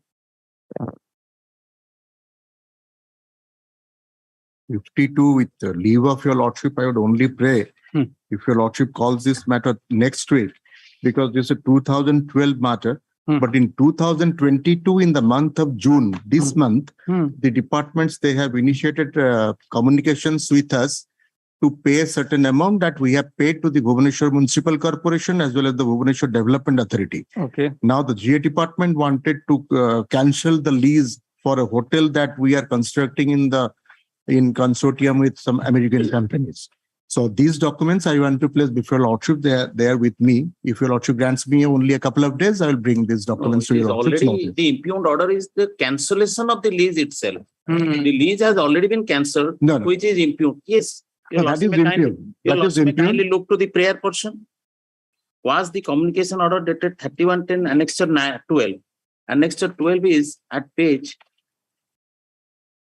If there is any subsequent developments, then the petitioner may. No, the development is that if I want document, the GA department writes to us that pursuant to that the same plot is still alive and they want to have a negotiation with us. That is in the month of page 33. February 2020. Yeah, Page the 33. request for extension of the lease is rejected. No. Yes. No, the impugned order rejects your request for Request of- extension of the lease. Yes. So there's no lease. And determined the No, lease it has- with effect from the date of No, third line, your lordship, third line. And determined the lease with effect from the date of issue of this order. Correct. As the lessee failed to construct the your lordship, it is similar to that South Pack Hotel lease that your lordship has already dismissed the prayer, and it is similar. Now he is submitting that in 2022 there is some communication. I have no instruction to that effect. Yes. But so far as the present status, which your lordship will find from the writ petition, it is already cancelled since 2012. And Anyway, you can take instructions because of what he's saying. then Yes. he will file some documents. Let him file documents. The documents there, they will say, my lord, the department has proceeded with the same lease and they have communicated afresh to us and that you pay such and such amount. We have already paid to the Consequently, Bhubaneswar the Municipal petitioner Corporation. states that in the month of June 2022, Yes. correspondence is ensued between the petitioner on the one hand and the GA department. GA department on the other, pursuant to which some payments have been made by the petitioner. He wishes to place and record the said documents and prays for some time. The documents be filed before the next date, list on. By giving copy to me. Yeah, with Copy. advance copies. also. I am for the bills. List on 19th July. I am 19th July. obliged. All right. Weekly list item 53. I would beg before lordship to extend my interim protection that you have. Yeah. Interim order to cut. Much obliged. Weekly list item 53. 53 would be infructuous. Or counsel to the state informs the court that the petition has been rendered infructuous. In any event, none appears to the petition. Dismiss from opposition. Weekly list item 54. My lord, I am Before I am for OP2. Or none appears to the petitioner. Dismiss from opposition. my lord, I am appealing petitioner. Oh, yes. Tell us. I am appealing to the petitioner. The impugned order of the lower court is under challenge before your order of annexure 1. Where the lower court has held that this court lacks jurisdiction in absence of any terms of settlement or agreement or any award. So, without considering the 5-judge decision of the Honorable Supreme Court reported in 1964, AIR 743, that the Central Bank of India Limited versus PS Rajgopalan, etc., where the Honorable Supreme Court has categorically stated, even if the amount is disputed by the employer, the labor court has the jurisdiction to find out the entitlement of the workman and then to compute. No. Here there is something else, sir. In the absence of any settlement, appointment, agreement. Yes. There is a question without all that for computing a claim. Yes, my lord. Ordinarily, a person, the workman, cannot have access to the documents which are in the custody of the employer. No. And for that reason, I have filed the petition before the Labour Court to call for documents regarding payment of wages from which this employment of the applicant could have been ascertained. And the learned court also directed the management. No, you filed certain documents, sir. Yes. Without any endorsement of the other side. I have filed the copies of the RTI application and documents which I obtained from the management. But those documents are not taken into consideration by the Labour Court to ascertain whether. No, they're all Xerox copies. No, my lord, I have obtained all the documents under the RTI Act. I have filed the same under annexer, and we have a glance to the annexer. So that opposite party is a non-profit NGO, sir. They are claiming it's a non-profit NGO. Got it. It's a settled position of the Bangalore water supply. Profit motive is irrelevant.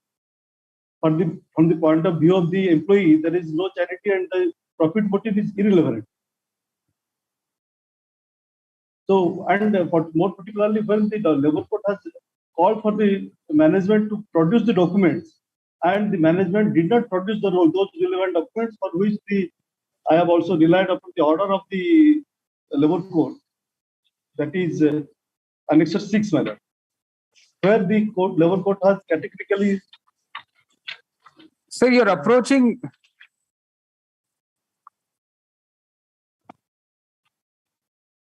No. When were you terminated? That is not clear. I was terminated in the year 2000. But this is not a case of termination. This is a case of my unpaid wages under 33. So when were your services brought to an end? My lord, I was terminated in the year 2006. 2006? No, can't be, sir.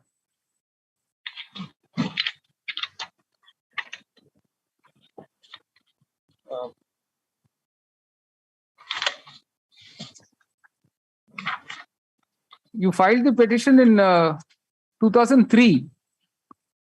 Yes, madam.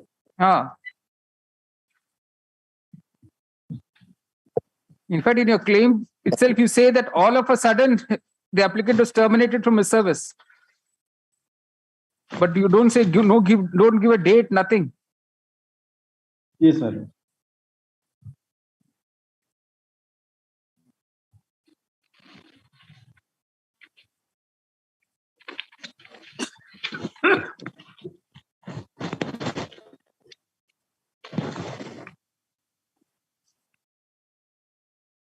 Sorry, my lord. I was terminated in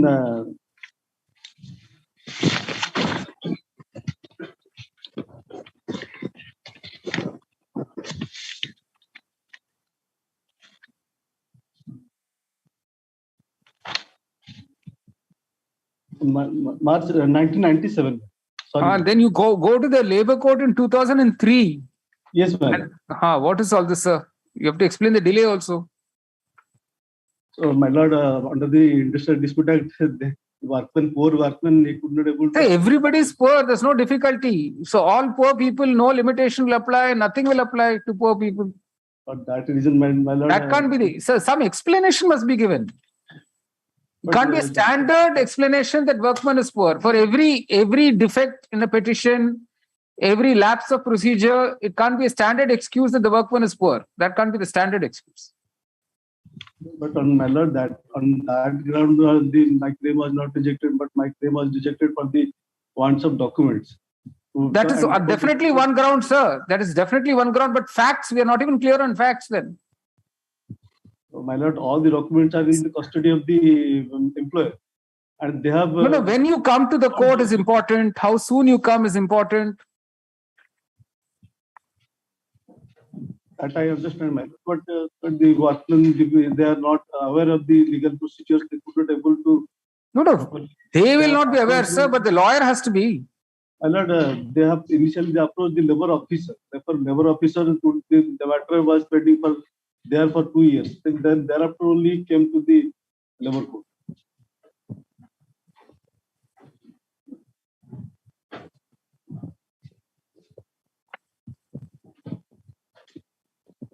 Yes, what do you say? Lordship, the finding of the learned court below, that is annexure 1, page 13, para 5, Lordship says. Yes.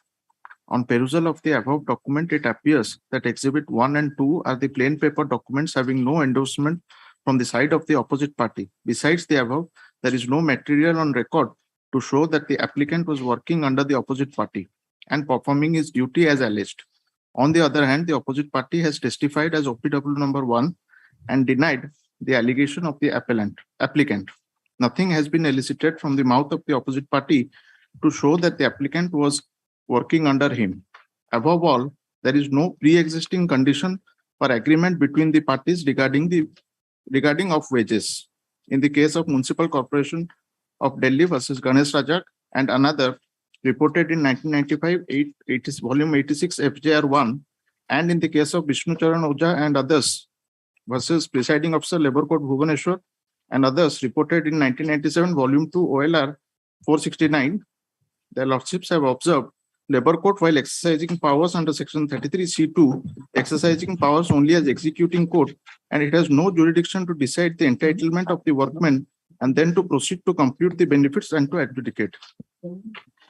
Accordingly, Your Lordship, the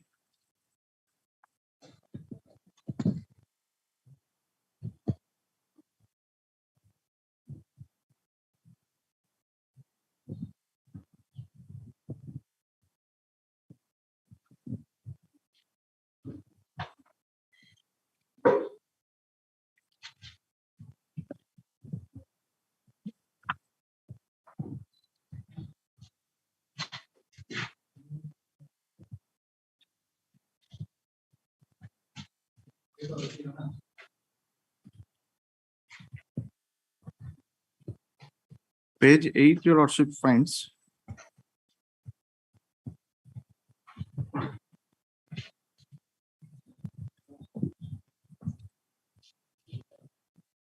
para 7.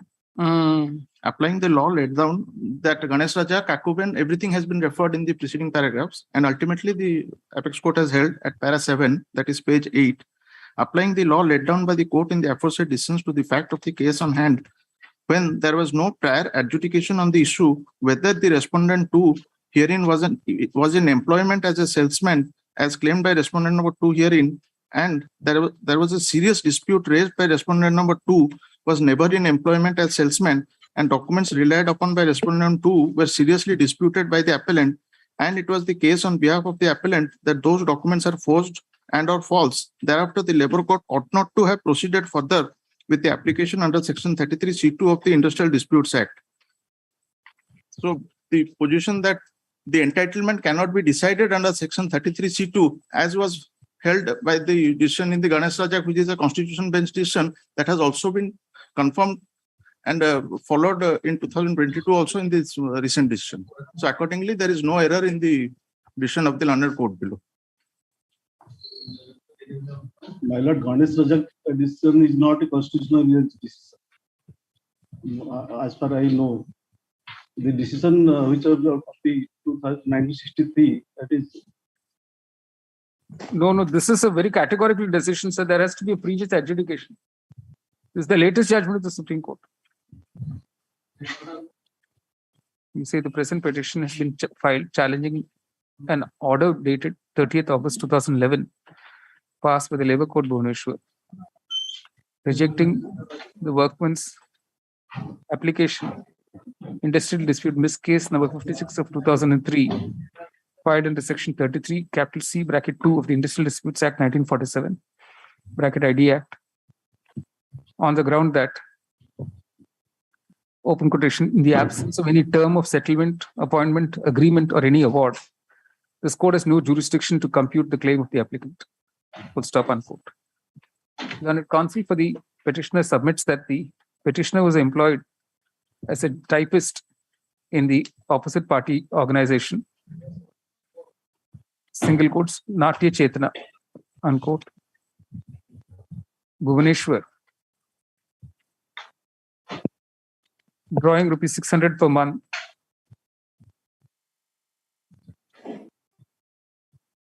and that his services were suddenly terminated without paying him salary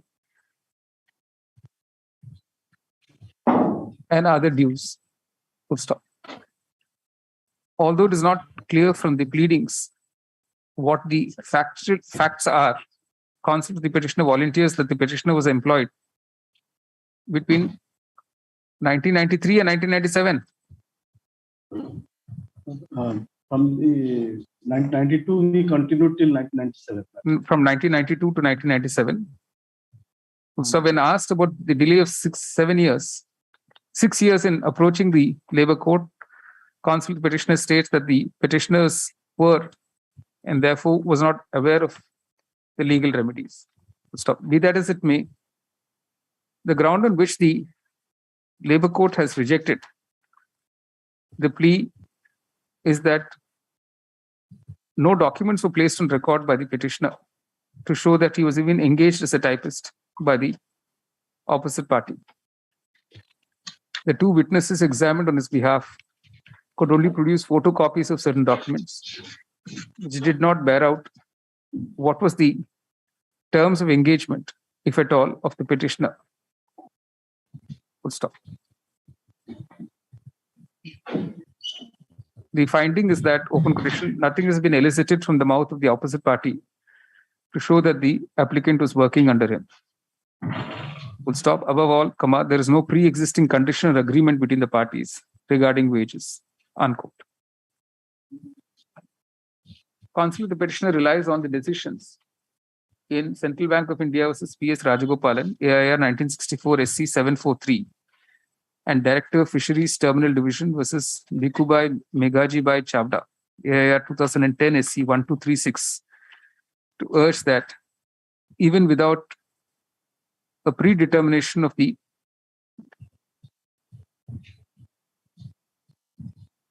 legality of the order terminating the petitioner's services, a simple claim for wages can be maintained under Section 33, capital C, bracket 2 of the ID Act.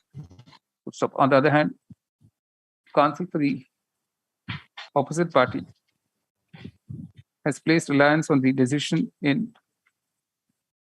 of the Constitution Bench, the Supreme Court in Municipal Corporation of Delhi versus Ganesh Razak, 1995, 1 ACC 235, and Union of India versus Kankuben by LRs, 2006, 9 ACC 292.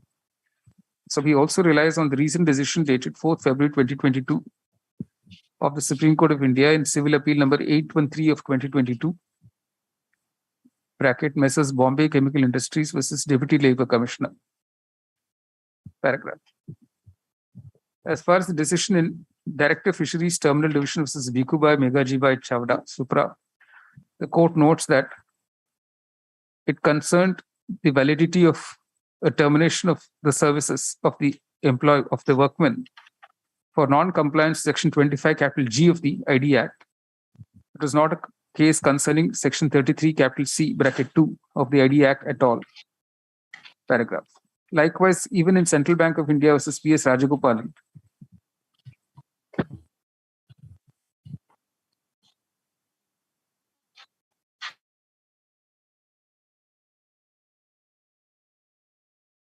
and that was the reason why it was said that a claim for wages in terms of the said award could be determined under Section 33, capital C, bracket 2 of the Act.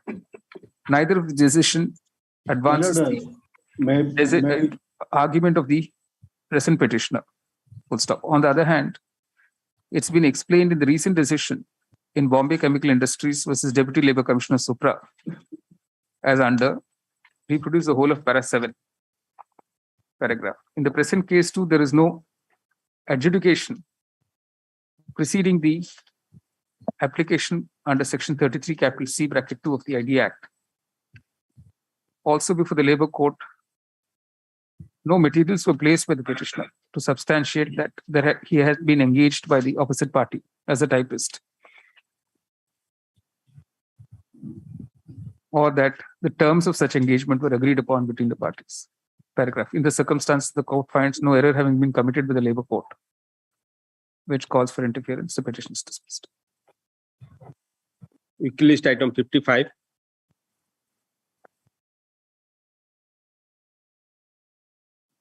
None appears. Dismissal non prosecution. Weekly list item 56. The memo is taken on record. Petition is dismissed as withdrawn. Weekly list item 57. None appears. Dismissal non prosecution. Weekly list item 58. My lord, the grievance of the petitioner in this case is that, my lord, although the petitioner has paid his loan amount, till today the opposite party number 1 has not refunded the security money, my lord. My lord, kindly see the annexure 3, my lord. Annexure 5 is the loan. Sir, how is a writ petition maintainable for all this? How is a writ petition maintainable for recovery of some security money from a cooperative society? My lord, the cooperative agriculture and rural development bank. No. How is a money for a money claim? How do you file a writ petition, sir? My lord, the admitted money, that is the annexure 4, my lord. That is 33,100 admitted money, my lord. Page 11, my lord. What is your case? My lord, this writ petition is not maintainable. The petitioner may approach before the registrar cooperative society. Is he due this money or not? Now, money is not pending before the opposite party number 2. Before the opposite party number 1. Opposite party number Who is 1 appearing for opposite party number 1? They have also filed a counter. They have filed a counter. What does the counter say, sir? Let's see that. Opposite party number 1 has filed a counter.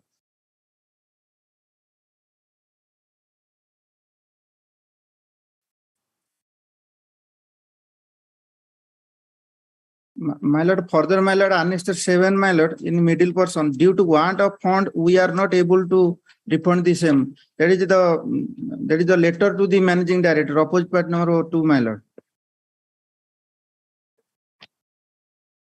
Page 16, annexure 7.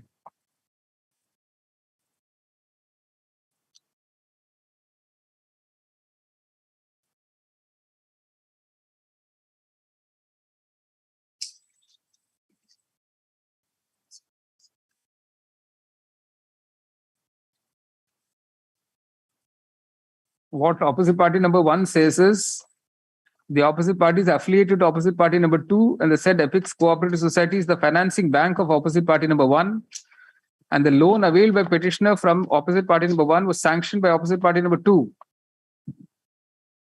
Opposite party number 1 is to get 23.67 lakhs towards refund of its share capital from opposite party number 2.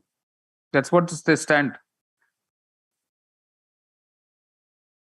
They say you have not released 91.76 lakhs in favor of opposite party number 1 and still retaining the amount, putting the opposite party in complete harassment, for which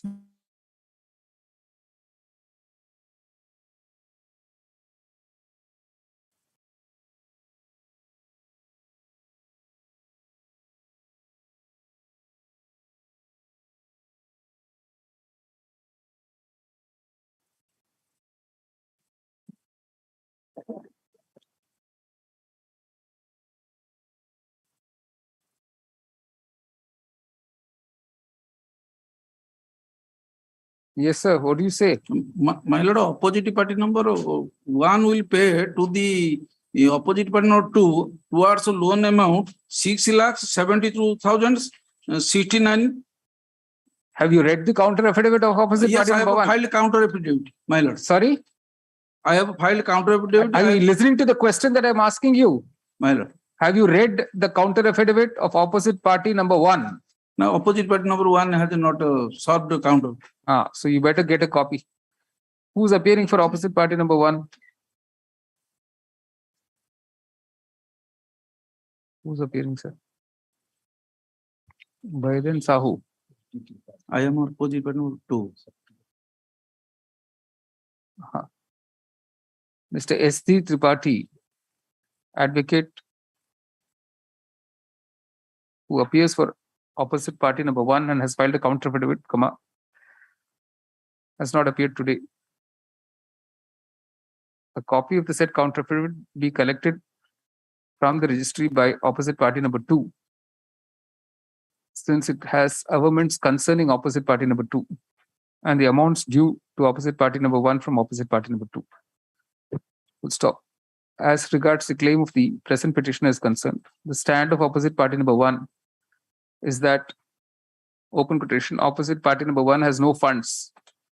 And in case the Honorable Court directs the opposite party number 2 to release its share capital amounting to rupees 23.67 lakhs and rest interest margin on DW/DR-2008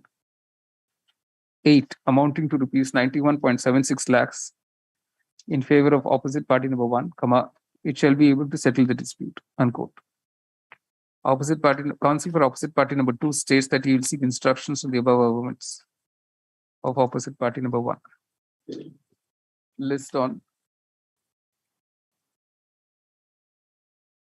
29th August. Wiki list item 59. May I please your lordship? My lords, I am appearing virtually, my lords. This application I filed challenging the award dated 13/6/2012, my lords, passed by the Honorable Presiding Officer Industrial Tribunal, granting reinstatement with 50% back wages, my lords, to the opposite party number 2, my lords. My lord, the fact of the case like this, my lords, I am a contractor under the principal employer, my lords. So on 6th February 2004, his present opposite party along with 2 co-workers, they misbehaved seriously with one of the officers of the principal employer in a drunken state, my lords. So they lodged a complaint before me. So these are the misbehavior and everything. That is exhibit 1, my lord, before the court below, my lords.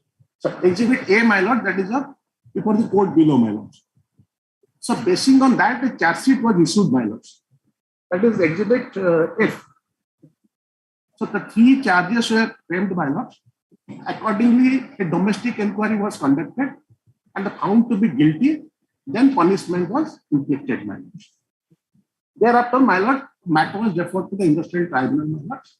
There are 3 issues. He settled 3 issues.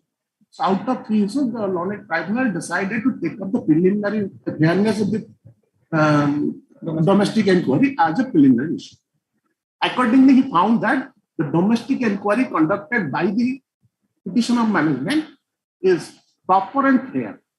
But the punishment imposed by the management is vastly disproportionate, and he fell coming to the award notice.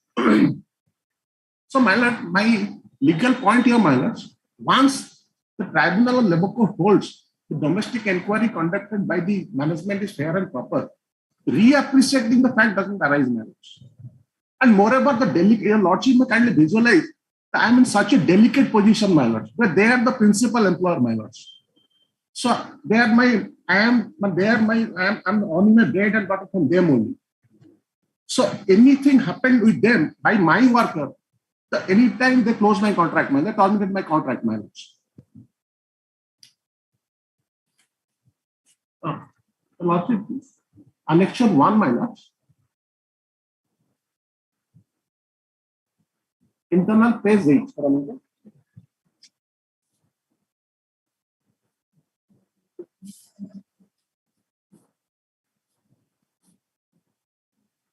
Just come to page 30.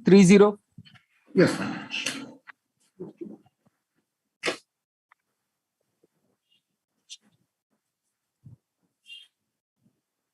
Yes, my lord.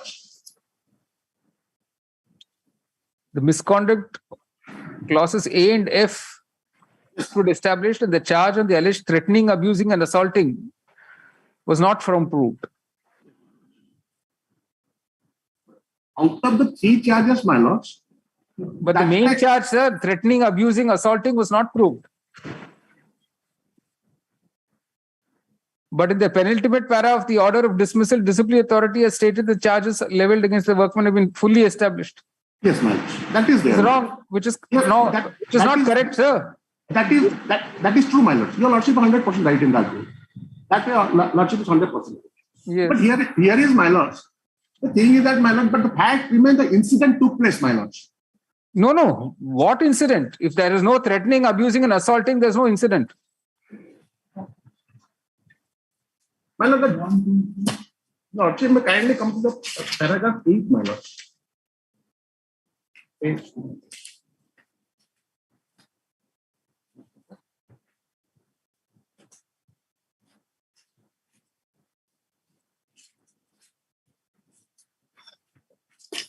My lord, internal place, my lord, 13 minutes. Just come to this finding also, page 32, second paragraph. Yes, sir. The management examined. The management examined a GB Swine, another witness, before the inquiry officer. He works as a supervisor of the first party. In his statement, he has stated that the present workman was simply present in the company of the other two workers, and he had never created any outing, particular insulting. Come to the next paragraph, sir. Next paragraph. Yes, yes. This is no allegation in the charge sheet that any lawful and reasonable order of superior was disobeyed by the workman. Though it is alleged by the victim that the three workmen were in the state of intoxication, there is no evidence to that effect. Neither the victim nor the other witnesses have stated during the inquiry proceeding that the present workman had committed any riotous or disorderly or indecent behavior at the workplace. The materials appearing against the workman prove that the workman was present with the other two during the entire incident, but he had not given any threatening to the victim or had he shouted or hurled any abusive words to the victim. The materials placed before the inquiry officer as against the workman established that on 26 February 2004,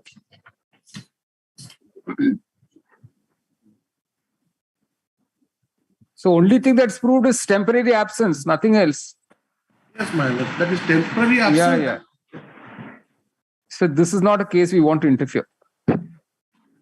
Temporary absence, we should interfere. And your lordship, kindly see, I'm just citing a decision, my lord, of our court, my lord. That decision is given, my lord. All right. That is, my lord, the 2009 1 OLR 831, my lord. Yes. The decision copy also have given, my lord. Yes. This, my lord, I'm just Kashitam part I'm reading out, my lord. Section 11A. Yes. Workmen involved in theft. So that one fact is enough, sir. All distinguished. Everything is distinguished then. There are cases and cases, sir. See, that involves moral turpitude, a workman involved in theft. Nobody would like to interfere with the punishment. But here there's nothing. The man is only temporarily absent. Your lordship may kindly appreciate. Yes. Because these everything happened on the behest of the principal employer, my lord. Right. So if the principal employer terminates my contract, my lord, for these three persons, my lord, then I'm unable to give appointment to others also who are 300, 400 people are working. That happened, my contract will go, my lord. Yes. I am in a delicate issue, my lord. Nothing delicate, sir. For one workman, nothing is going to happen. The challenge in the present. Yeah. We're not interfering, sir. The challenge in the present petition is to an award dated 13 June 2012, passed by the Industrial Tribunal, Bhubaneswar, in Industrial Dispute Case number 313 of 2008, whereby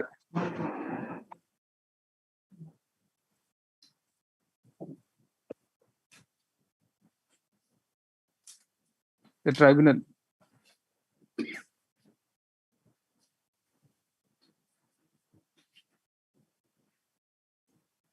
held the second party workman to be entitled to be reinstated in employment under the first party, that is the petitioner,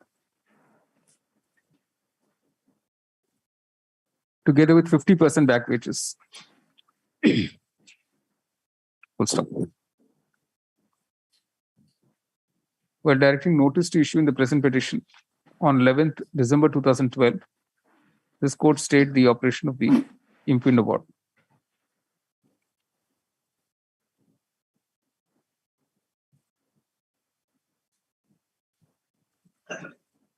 Have you got your 17B wages? No, we have not yet. They have not complied. And you never asked for it? I have filed a IA before this honorable court. That's it in 2013. Today we're in 2022. You have done nothing, sir, after that. I know. No.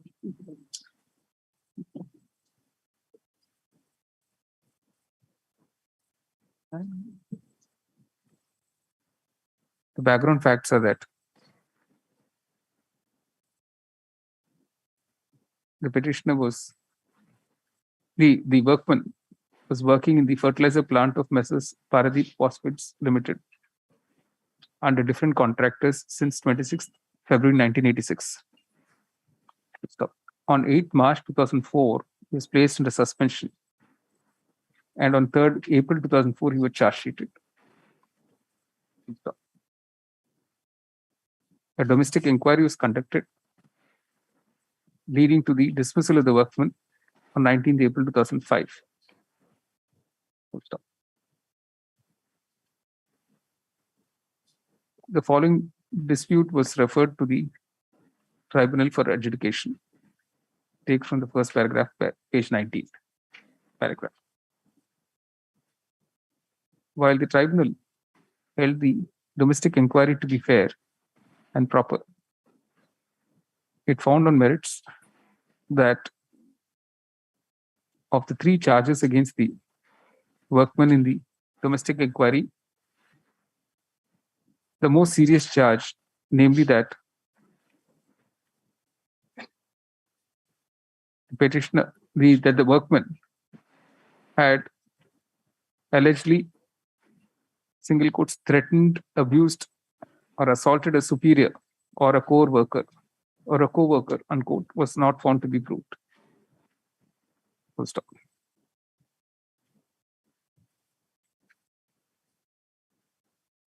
The charge that, along with 2 other workers, he was found inebriated was also held not to have been proved. Full stop. There was no proof of the workman having behaved in a disorderly manner. Full stop. The only material appearing against him was that he had accompanied 2 other workmen, one of whom had abused and threatened the victim. Full stop. A witness examined on behalf of the management, who worked as a supervisor, stated that the workman, open quotation, was simply present in the company of the other 2 workmen, and he had never created any patitunda, unquote. Paragraph.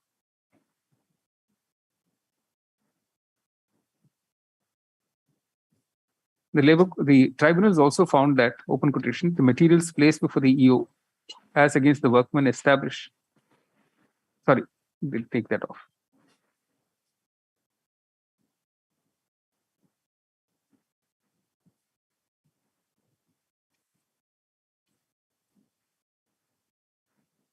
The tribunal has found that the only charge, if at all, that the only thing that was proved against the workman was his temporary absence, and that this could not amount to either willful insubordination or disorderly behavior. It is in the above circumstances that the tribunal came to the conclusion that, open quotation, the severest form of punishment imposed on the second party is neither legal nor justified, unquote. It was held to be, open quotation, shockingly disproportionate, unquote. Counsel for the petitioner relied on the decision in Messrs. Mangalam Timber Products Limited versus Sri Sailesh Kumar Gantayat, 2009 1 OLR 831, to urge that the tribunal ought not to interfere with the quantum of punishment. Full stop. It is seen that in the said case, the workman was involved in theft, and such misconduct was held to be grievous in nature, warranting the punishment inflicted by the management. In the present case, the most serious charges of threatening in an intoxicated manner, threatening under intoxication and disorderly behavior was not proved against the workman. The only charge was, the only thing that was proved was his temporary absence. Full stop. Clearly, for such act, the punishment of dismissal was shockingly disproportionate. Consequently, the court is unable to be persuaded that the tribunal erred in interfering with the punishment awarded to the workman and ordering his reinstatement with 50% back wages. There is no merit in the present petition and it is dismissed as such. The interim order is vacated.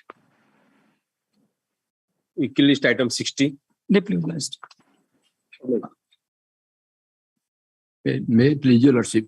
In this case, petitioner challenges the action of the occupant number 2 and 3 in not accepting the rent, though he has paid the rent for the last 50 years. So what is this writ petition for everything? Yes, my lord, because there is no other alternative. What? Somebody doesn't accept rent, writ petition is the only remedy. Not only rent, but also to declare me as a deemed tenant under section 8. All that only 226. So this is, we look back to law school. I have to go back to law college now. But if somebody tells me for failure to accept rent, for not being declared deemed tenant, only writ petition at 226 is the remedy. This is new law. You agree? In this case, you agree that I have to go back to law college? No, my lord. But in this case, notice has been issued to the opposite party, and instruction has been taken from. Sir, what is the remedy available to the petitioner? Is the writ petition the right remedy? What is the answer? I have already been declared by the Tahsildar, the deemed tenant. But in spite of that, after 50 years, all on a sudden they are not. So you don't want to answer the question? I don't. I'll approach the authority, my lord. So you had an interim order for how many years now? 10 years. On the year 2012, there is an interim. So your purpose is served. Yes, ma'am.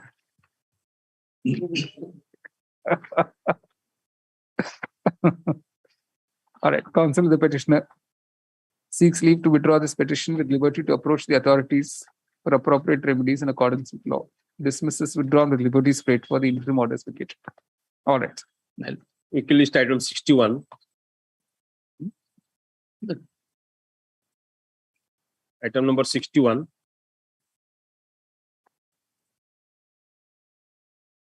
None appears dismissed. Vehicle list item 62. None appears dismissed. Vehicle list item 63. No. None appears dismissed. Not discussion. Vehicle list item 64.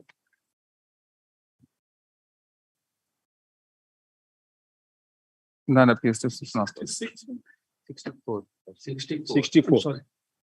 Vehicle list item 65. The memo is taken on record. No instructions. Dismissed for non-discussion. Vehicle list item number 66. But 66 actually, the REIT has been filed for a direction because the recommendation as per Annex 10 is there for allotment of the plot, which is a 2 decimal land, is a triangular shaped land adjoining my allotted land. But unfortunately, I tried to contact my client today, but he expired in the meantime. All right. So if there's any surviving cause of action, you file a fresh petition. If there's any surviving cause of action, you file a fresh petition. His son is coming on Sunday. He is outside Orissa. He said, I'll be reaching Bhubaneswar and I'll meet you on Sunday. So let them make a representation, sir. You say nothing, there's no interim order, nothing here. But here actually the land is in such a way, it has been held. Kindly look at Annex 10. This is one of the interesting recommendations.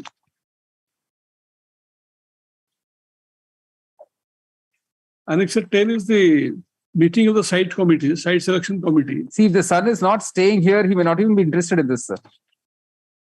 If the son is not staying here, he may not even be interested. No. Son is serving. Actually, he is their house is there. No, I know, but he may not want to come here and stay. We don't know all that. No, they want actually.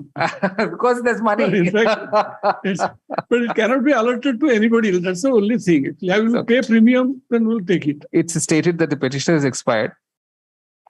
If the LRs of the petitioner are still interested in the prayer in the present petition, it will be open to them to approach the authorities with a fresh representation in accordance with law. On the basis of the recommendation already made. Oh yeah, on the basis of the recommendation already made. Right. The court clarifies it is not expressed in given merits. The petition is disposed of. All right. Quickly, item 67. Item number 67. 67, my lord. None appears dismissed non possible. Quickly list item 68. May I please, your lordship? The petitioner before your lordship, my lord, for a direction to the opposite party number 2, the Bhubaneswar Municipal Corporation for allotment of a shop and for shifting of his present shop to the land, my lord. And the municipality, my lord, allotted, my lord, a token, page 6, annexure 1, that is the permanent house for, my lord, shop, my lord. And accordingly, the petitioner You was not made a representation, nothing. We'll ask them to dispose it off in a time-bound manner and the status quo will continue till then. That's because they've not filed any counter. Yes, your lordship. All right. This writ petition has been filed.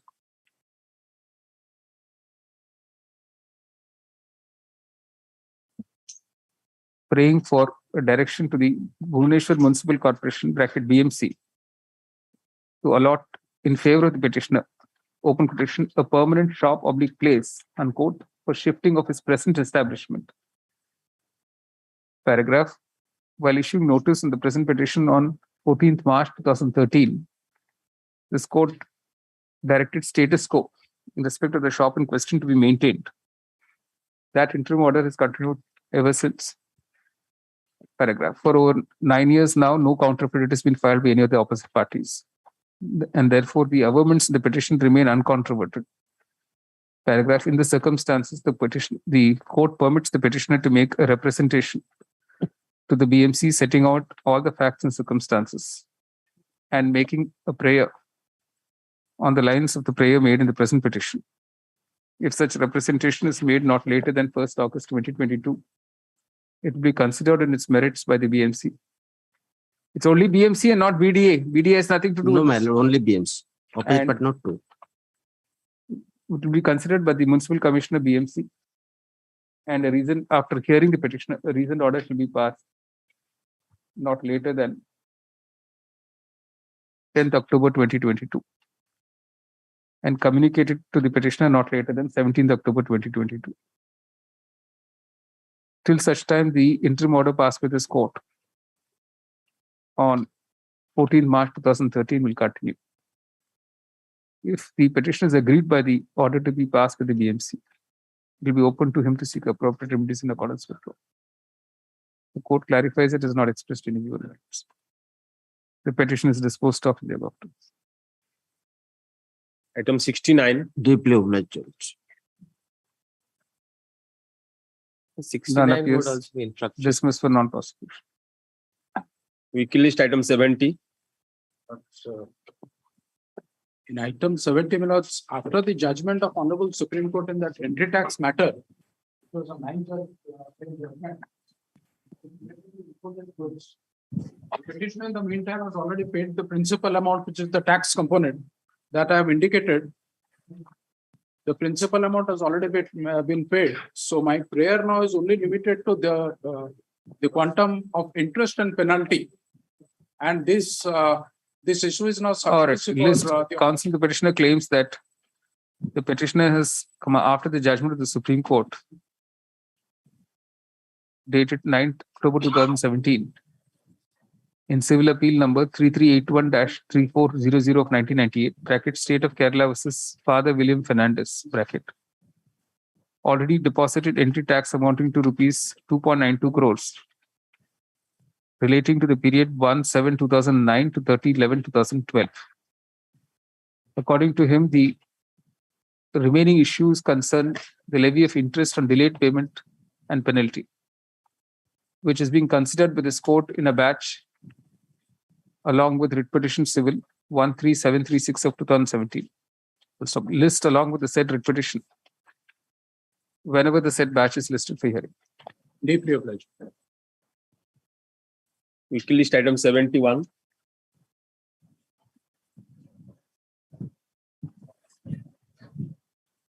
None appears dismissed from our prosecution. Weekly list item 72. None appears dismissed from our prosecution. Weekly list item 73.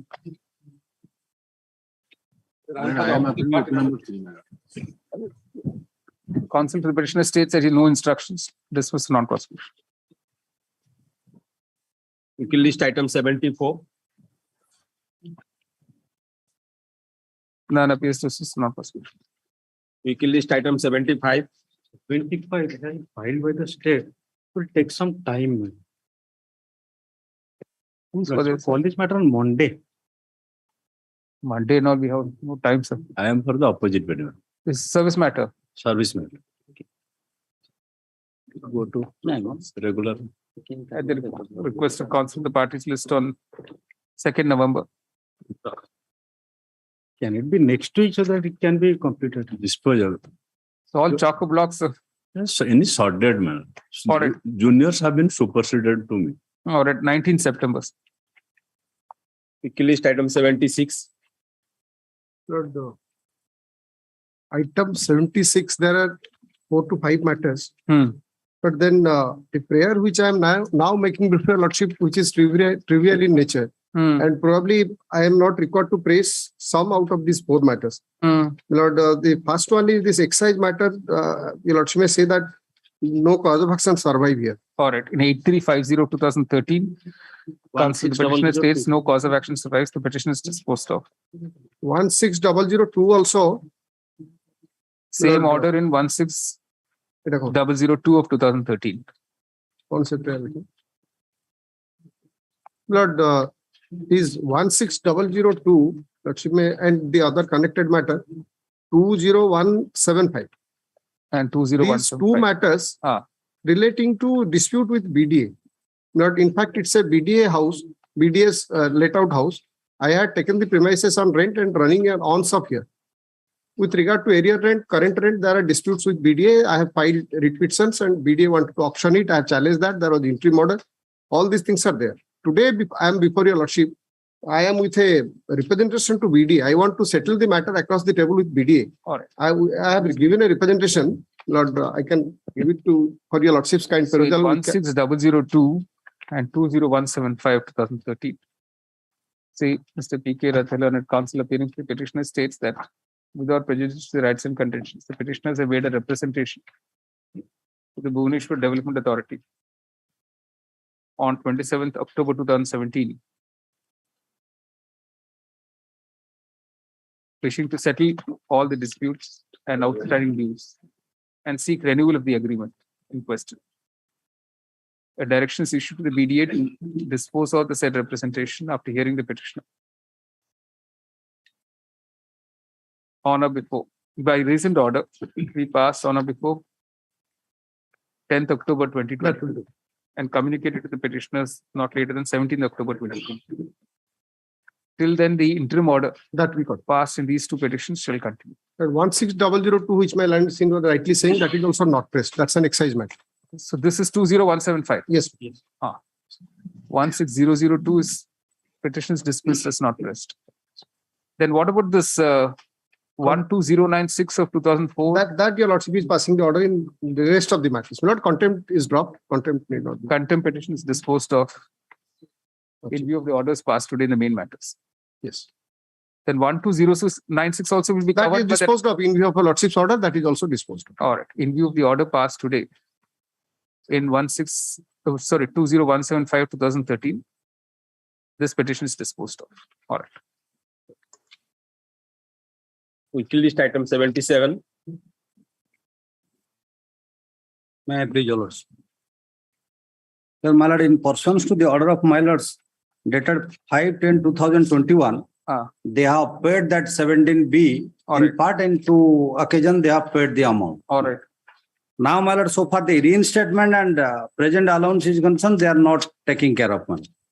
It is an award of 2002. and they have preferred the writ application which was dismissed. Then subsequently, the learned district labor officer also initiated 2cc complaint case against the opposite party. That is also pending since then. That I have given in Annexure 2.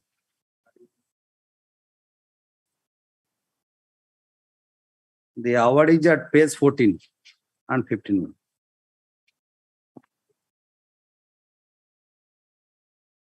No, so what have you challenged here? Well, that so far the award is concerned, that has not been implemented. And in earlier occasion, they have preferred this. Opposite party has challenged the award. That was dismissed. But for implementation of award, you have a writ petition, is it? You have to go on 33C2. No? Well, You have to find a so far 33C2 is concerned, it is computation of that amount. So far the reinstatement is concerned, Meaning? They have not reinstated me. But that is so the far. writ petition the remedy for that? But remedy is 29 is sanction of prosecution under the Industrial Disputes Act. Correct. That it has been taken care of by the learned labor officer, my lord. Can have a glance to Annexure 2. Annexure 2 is the 2cc case. I have given the detailed order sheet, which is pending since 2006. So that we can ask for expedition of that case in the SDJM's court, yes, JMFC's court. We'll pass an order for expedition's disposal of that. You see, and he is not cooperating. Counsel for the petitioner states that the portion of the award that directs reinstatement of the petitioner along with back wages has still not been implemented. Yes. There is already a 2CC number 8 of 2006 pending the court of the JMC Jaipur. No, my lord, it is SDJM Jaipur. SDJM Jaipur, is it? SDJM. A direction is issued for expeditious disposal of the said case within a period of 6 months from today. The petition is accordingly disposed of. Lordship, I am the opposite party number 1. Correct. Weekly list item 78.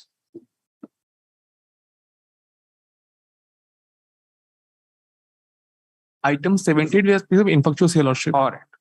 Counsel, the petitioner states the petition has been written infectious. It is disposed of as such. Weekly list item 79. None appears dismissal non-prosecution. Weekly list item 80. Cause of action does not arise in this case, my lord. Already, we have already Counsel, the petitioner states no cause of action survives. The petition is disposed. I am for the respondent too. Correct. Weekly list item 81. 81. May I pray for a short adjournment, your lordship? Mr. Das, Jayan Das was arguing the case. In fact, file is here and there at a reconstruct also, and he's serving a copy of to me of the counter. So I'll come back with your lordship. All right. Mr. Sarangi, senior counsel for the petitioner states that copy of the counter affidavit has been received only today. He needs time to get ready with the matter. List on 27 September. Weekly list item 82. I plead your lordship. In this case, the petitioner to challenge the order of the learned tribunal, my lord. And lordship can have a glance onto Annexure 1, page 9, by which, my lord, tribunal, my lord, relying upon a order, my lord, modified, my lord. But after the modification, the learned tribunal, my lord, relying the previous order, dismiss the original application. With your lordship's kind indulgence, may I draw your lordship attention to order dated 9/5/2022, my lord, wherein it has been directed to the petitioner to supply the copy of this, wherein it has been directed to petitioner to comply the order dated 21/4/2022, wherein, my lord, the direction is to furnish the Documents regard to creation of post, additional section teacher. My lord, post creation letter. My lord. You have to give him a copy, sir. Yes.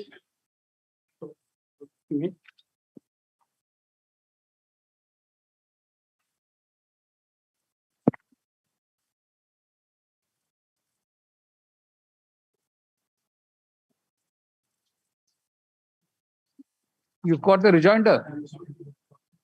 Have you been served with the rejoinder, sir? No, my lord. You didn't serve a rejoinder on him. Yes. My lord, rejoinder I have received, a copy of the that's what I'm rejoinder I have asking. received, my lord. Regent already filed. Your lordship, for a moment, my lord, kindly see the judgment, my lord. But the learned tribunal has relied, my lord. And I have filed in the rejoinder, my lord, that order, my lord, that was modified. But after modification, learned tribunal relying upon the previous order, my lord, rejected the claim. Lordship can have for a moment page 24, my lord. The last part of the judgment.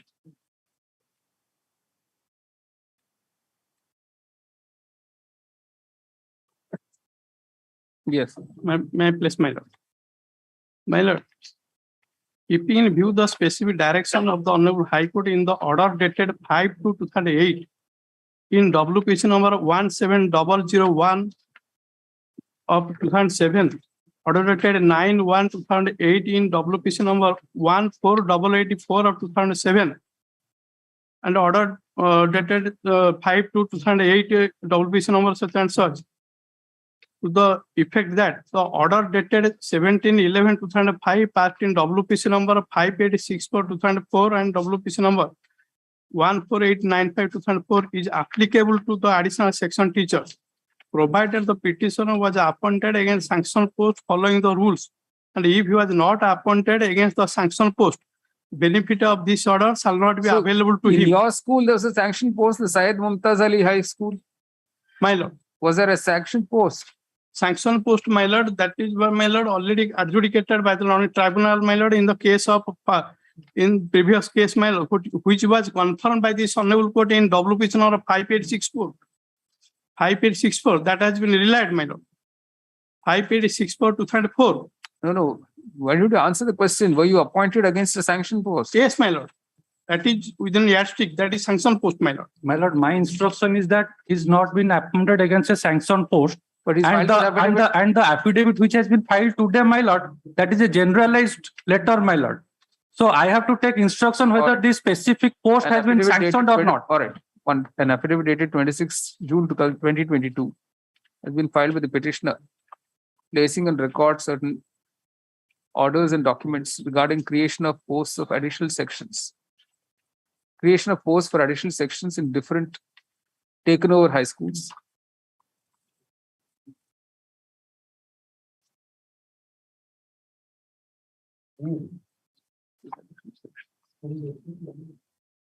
Additional section teachers, correct, in different high schools. Consider the petition, opposite parties seeks time for instructions. 21st September. Much obliged. Vehicle list item 83.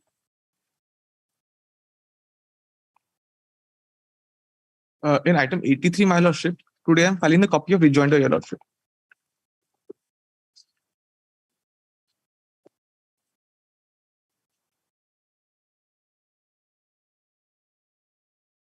I have already served the copy on my learned friend, your lordship. I have received.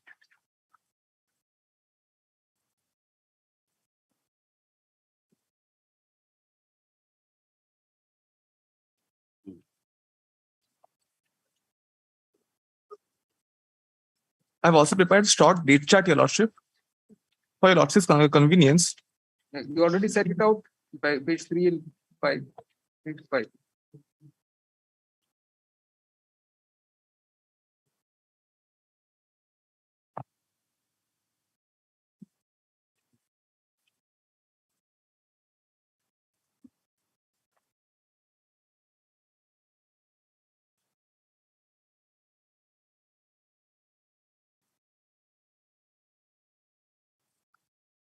On 9/5/2007, the land was provisionally allotted in favor of the petitioner by IDCO, your lordship. You're continuing the land by an interim order passed by this court, is it? Yes, your lordship. So what is your right to claim this land? Yes, your lordship. In the present writ application, I'm challenging the eviction order passed by the collector, your lordship. That's only consequential, isn't it? Yes, your lordship. Because your representation was rejected.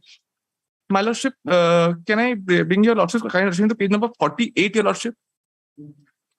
Encompasses and hindrances, my lordship, which I'm tying it again. No, the ground was because you had not constructed. The ground That is the only ground. That is the only ground, my lordship. That similar ground your lordship has dealt with in many cases. Cancellation of lease on the ground that construction was not made within the stipulated period. No, but have you at least completed now in 11 years? Because the status quo order, my lordship. Did you apply to vacate the status quo? Look at the whole purpose is defeated. When were you allotted this land? In 2007, your lordship.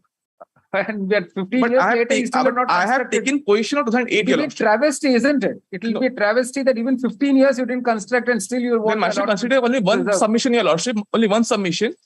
In 2008 and 2010, my lordship, within these 2 periods, I have already constructed 2 lakh square feet of area, your lordship, out of 4 lakhs.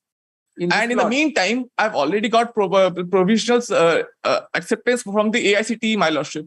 Now, in 2.5 years, because of the hindrances, which was not cleared out by the IDCO, I'm not able to construct, your lordship. That is by specific avowment in the representation, your lordship. And what is the...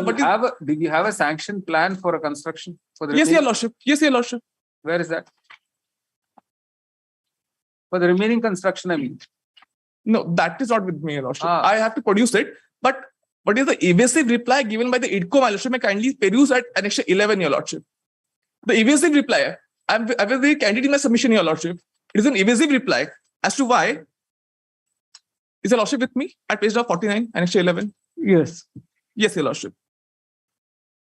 I have given my Shoko's reply on 9/11/2010, stating that 2 private plots and the persons to which it belongs, they are causing hindrances. They are not allowing us to construct anything. That is at page 48. At page 49, the IDCO states at point number 2, the problems created by the private land owners of plot number 101 and 104 are nothing to do with IDCO. Since the land has been allotted to you on as is various basis, and it is your responsibility to solve the problems. There is a pending suit on that land, my lordship. How can I take over the matter, your lordship? That is my bone of contention. No, these 2 private plots are 101 and 104. My lordship. Now, how can they be? Are they parties to this litigation? No. No, your lordship. Then you are very coolly saying they are creating hindrances. Construction work will be smooth if these plots will be allotted in our favor, which means it has to be first taken from them and then allotted in Yes, your lordship. That is my bone of contention. On that very land has been allotted in my favor by IDCO. Master, kindly see the lease agreement. Who's for IDCO? I am appealing for IDCO. My lord. In counter, our specific stand is, my lord, that the IDCO plot number 1 and 2/1 measuring an area of 20 acres in Moja, Alna Patna was allotted in favor of the petitioner. No, sir. You have this, what is handed over today? Well, yes. Just come to page 6, para 2.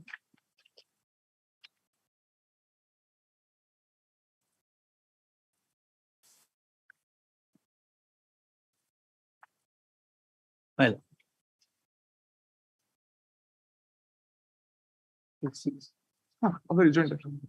yes, ma'am. What do you say to private this? plots bearing numbers of 101 and 104 are present inside the allotted land and located at south and north side of the land respectively, which have become bone of contention for us. The owners of these plots belong to local area and are creating hindrances in our construction work, for which the work schedule is being delayed. And the construction work will be smooth and in time if these plots will be allotted in our favor. So what is your reaction to this? What is your response? And come to para 7.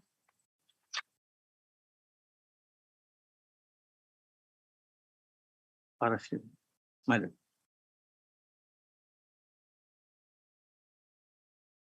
That in reply to para 5 and 9, it is humbly submitted that the present petitioner has already taken approval from the ICT for running of the institution and has already constructed a total plinth area of 348.24 square feet.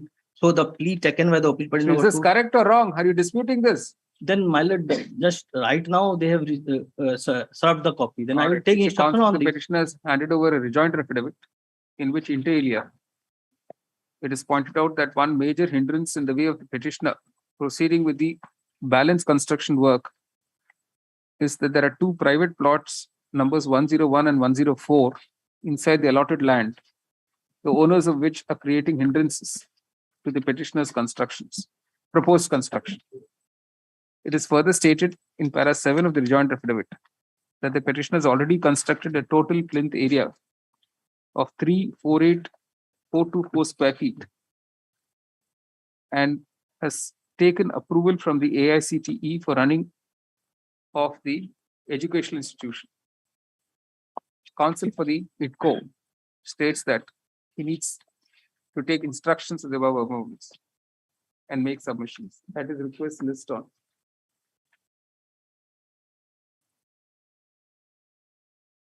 26 September, interim order to continue. Grateful, Your Lordship. Equal list item 84. None appears decision on this. Equal list item 85. May I please, my lord? But I am appearing for the petitioner. But in this case, the impugned order, my lord, would see it annexure 12 at page 53. But before taking my lord to the impugned order, my lord, the background of the case is that the petitioner was appointed as an administrative. So this is again an assistant with OP number implementation 1. order. My lord, This is like an execution petition. my lord, that is where the learned court has fell in error, my lord. Completely perverse order. Your lordship would kindly see. No. The prayer here is that it should be implemented. In my writ petition? No. To pay the outstanding dues of the 33C2, my lord. The petition was made under 33C2. Correct. But the learned court, my lord, has held that since your lordship may kindly turn to page 56 of the impugned order. Right. So in view of the above settled position, first he quotes labor court while exercising powers under section 33C2. This is very similar to what we just now dictated in the other matter.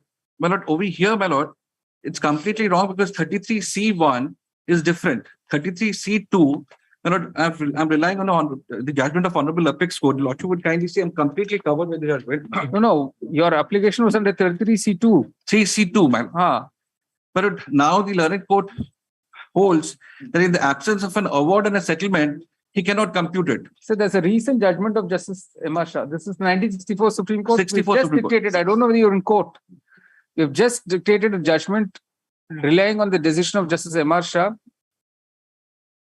where he says unless there is a pre-adjudication, Yes. by reference, you can't entertain 33C2. My lord, We've just got that decision. It's a February 2022 decision of Justice M.R. Shah. my lord, may I seek some time so that I can let me go through judgment? Your lordship may call this Go matter through it. next We week. have that copy which he gave. This is M.R. Shah's. Because item We just 54. now dictated. Item 54. That is also Or- covered by judgment of the Honorable Apex Court. 1995 Supreme Court. No, 64 also. That is a constitutional. bench. 64 is what he's relying on. 64 is what There's a I'm relying decision on. of the Constitution Bench of 1995. I think Razak and Company or something. No? 54 And which has been reiterated now in 2022. Yes.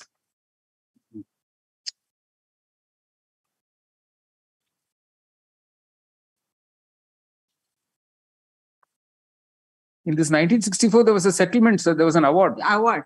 Yes. Without an award, you can't have a No, my lord. 33C2. 1964 was an application under section 33C2. Correct. There- Following an award, sir. Following an award. Yes. But Not in the absence of an award.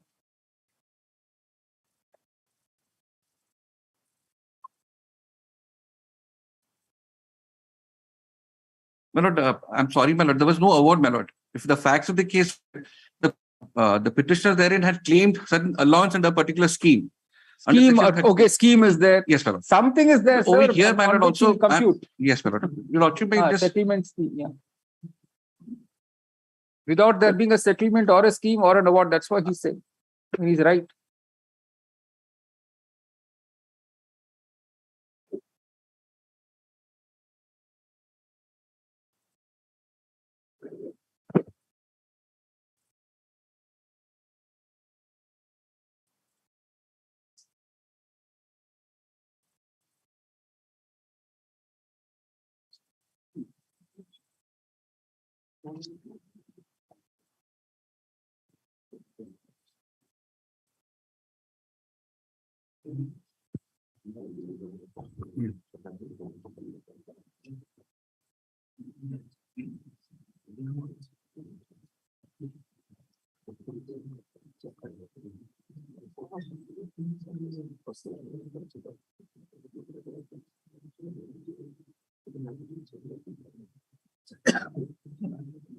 I'll find out, my lord.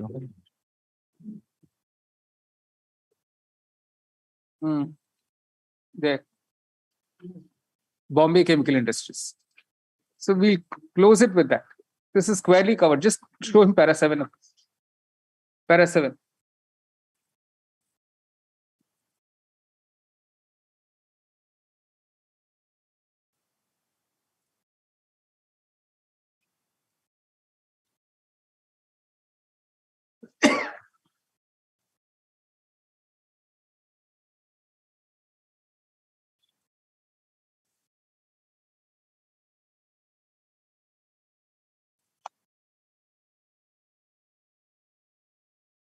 They refer to the Constitution Bench judgment, 1995.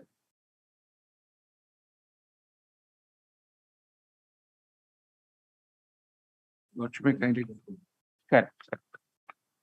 In view of the recent decision dated 16 February 2022 of the Supreme Court of India in civil appeal so and so bracket Bombay Chemical Industries versus Labor Commissioner. The challenge to the impugned award in the present case is dismissed. Is negative, the petition is dismissed. All right. Vehicle list item 86. None appears to sustain opposition. Vehicle list item 87.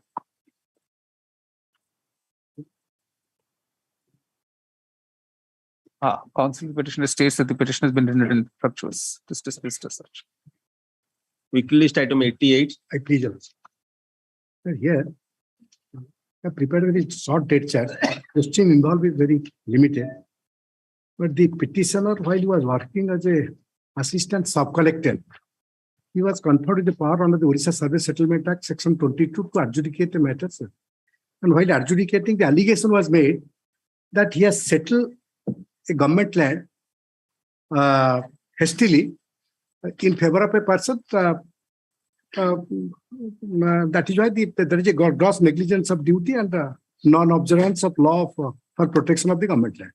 That is the ultimate, and the entire allegation is that while dealing with the matters, the petitioner, without calling for the parawise comment from the Tahsildar, has decided the matter. That you also can kindly find out from page 46 of the charge, imputation of charge. You have settled the land without calling for the parawise comment from Tahsildar Nimapada and without giving opportunity of hearing to the state. That is the allegation. So the inquiry report was submitted. On the basis of the inquiry report, people also kindly look to the, because my point of law is very limited. They also look to my date chart I have given.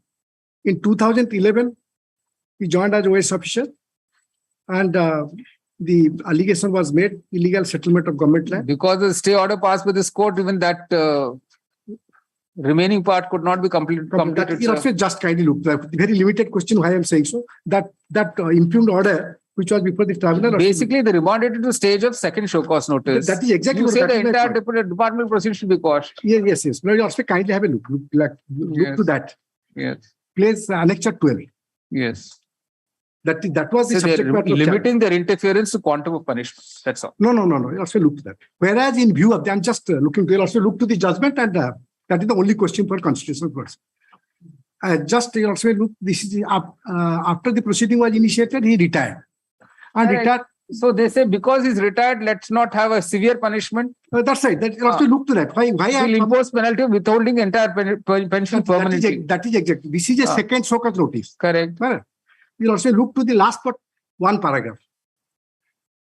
And whereas in view of the superannuation of Sri Das, the disciplinary authority modified the proposed punishment and decided to impose penalty of withholding the entire pension permanently and the period of suspension treated as such under rules so and so. Now the delinquent officer is called upon to make representation if any. Now you also look to this judgment. I'm giving the judgment to lordship. Or its fisheries. Yes. That Varax fisheries. You also look to page 21, para 21. Exactly the similar case. For a proper appreciation of the points involved, the show cause notice set out in so and so. paragraph 1, if you also look, it has been proved beyond doubt. That was the second show-cause notice that you have sent standard materials to so and so. Then para 22. So completely relying on the context. underlying portion So of what the is this show-cause context, Mr. Rautre? Yes. This is not a service matter at all. But you also look at page para 28. Your vast experience, you could have picked up the service law judge. This is not a service law judge. Question is, can it be decided while issuing a show-cause notice? Right. Can you decide it? That is only. So service law is very different. Ramzan Khan on. May I suggest one thing? Yes. If your lordship will say that this decided, this is not decided, they have to take a decision on its own. Not that decision has been taken. All right. That is your lordship say that. On the basis of punishment. Yes. Yes. Uninfluenced by the earlier punishment. That's right. That is for them to take a decision, but as if they should not proceed on the basis. The scope of the present petition is limited. It questions an order dated 9th December 2013 passed by the State Administrative Tribunal, Tribunal, in OA number 1335/2012, whereby the petitioner had questioned the validity of the disciplinary proceedings, culminating in an order dated 14th December 2012. Order dated 25th July 2012, issued by the opposite party number 1, deciding to impose penalty of dismissal,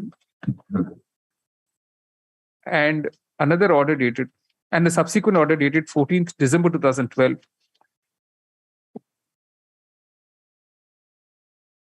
whereby a second show cause notice was issued, proposing to modify the punishment and imposing the penalty of withholding the entire pension permanently, and to treat the period of suspension as such under Rule 7 of the OCS pension rules 1992. Paragraph. While directing notice to issue in this petition on 16th January 2014, this court stayed the operation of the aforementioned order dated 9 December 2013, passed by the tribunal.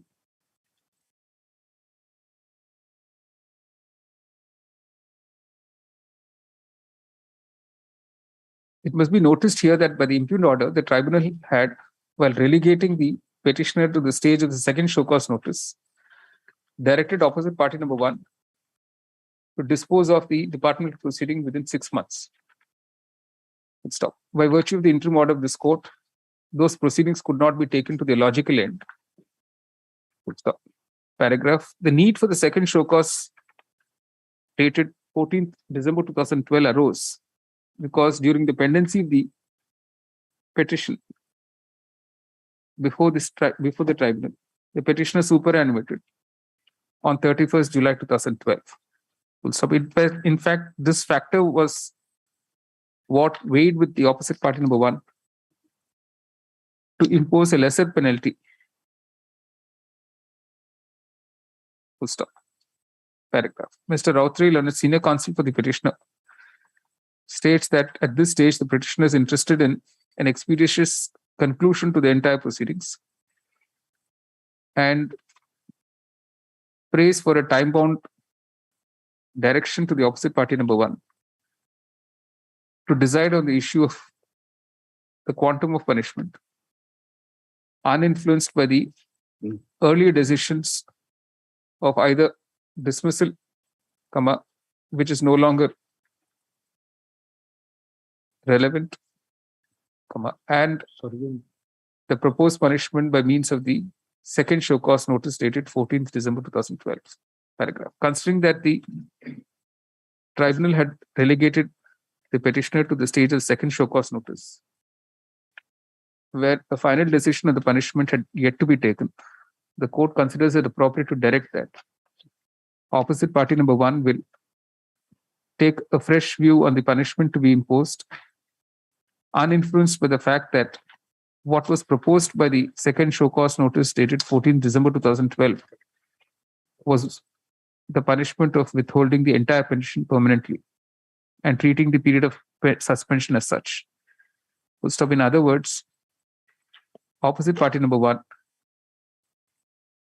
will consider the issue of punishment consistent with the gravity of the misconduct, without any preconceived notions of what should be the proposed punishment. The decision be taken within a period of 6 months from today. The petition is disposed of, the interim order stands vacated.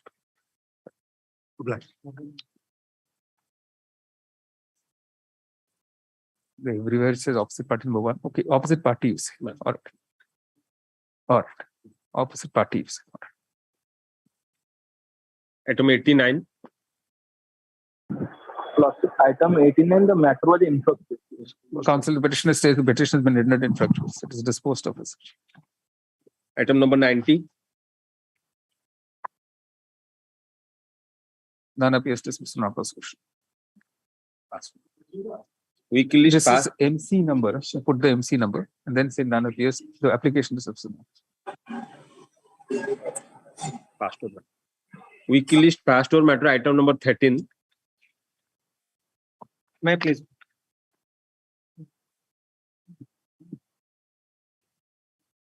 My Yes, lord, in this case, the petitioner challenges the inclusion of. What's the tax effect, sir? My lord, in this case, amount rupees of 1,79,187 was added in gross turnover, my lord, which is in the shape of a cash discount. 69,440 euros. That's the tax effect. That is tax, total tax, my lord. What is that, sir? Nothing at My all. lord, it is actually the credit note in the which is issued, that is neither a sale nor a purchase, my lord. It is not related to any particular sale or purchase. On a particular quantity, the discount is given by the manufacturer to the dealer or dealer to the buyer. That should not be included in gross turnover, my lord. That is my limited prayer, my lord. Including it in tax and again penalty on that, it is. Yes, it is a discount which has been received by you, sir. My lord. Yes, it is a discount received by you. It's a tax discount. Discount. So why is it not included in the sale turnover? Oh, my lord. My lord, it is a discount, my lord. It is on a particular quantity of sale. Correct. The dealer is, the manufacturer is providing this. So it is not related to any particular sale or purchase, my lord. No, but the overall sales turnover, Yes, why should it not be included in that? Your Lordship, and both the provisions have been narrated, Your Lordship, section 23 and rule 7. Your Lordship, page 28 of the running page 28, Your Lordship. The question have been framed at page 20 to the last paragraph. Whether in the facts and circumstances of the case, cash discount claim was disallowed for being not earlier mentioned in the written rightly. Your Lordship, and then both the provisions have been narrated, and as per that provision, Your Lordship, at page 29, the finding, reading down the aforesaid provision, it is clear that adjustment of credit notes in relation to sale price subject to return filed for the tax period in which the sale took place, and an incorrect amount of tax of that sale has been accounted for as a result of occurrence like cancellation of sale, alteration of nature of sale as per the normal trade practice in the return of goods can only be given. The law is very clear and unambiguous in this regard. No confusion can be, Your Lordship. Right. No, my lord. My lord, that's why I am here, my lord. This credit note, which was issued in favor of me, my lord. Correct. That I have disclosed here. And also, their allegation is that I am not displayed it, reflected it is in the monthly return, my lord. Correct. One thing is that, my lord, there is no such provision in the monthly return to. But overall sales turnover is included. Rule 7, sub rule 2. Here, let's see, that is at page 28. Right. Credit note or debit note as referred to in sub rule 1 shall be issued within 6 months. Correct. Following the tax period during which the original sale has been taken place. So that has not been done, Your Lordship. All right. The present petition challenged by the SSC challenges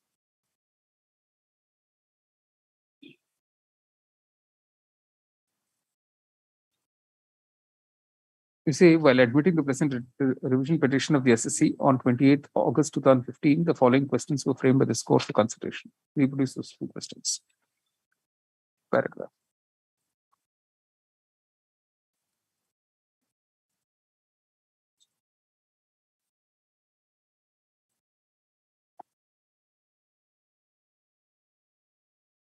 The petitioner is a partnership firm carrying on the businesses AC sheets, cement, sugar, mustard, grains, etc. It is registered under the Orissa Value Added Tax Act 2004, bracket OVAT Act. Full stop.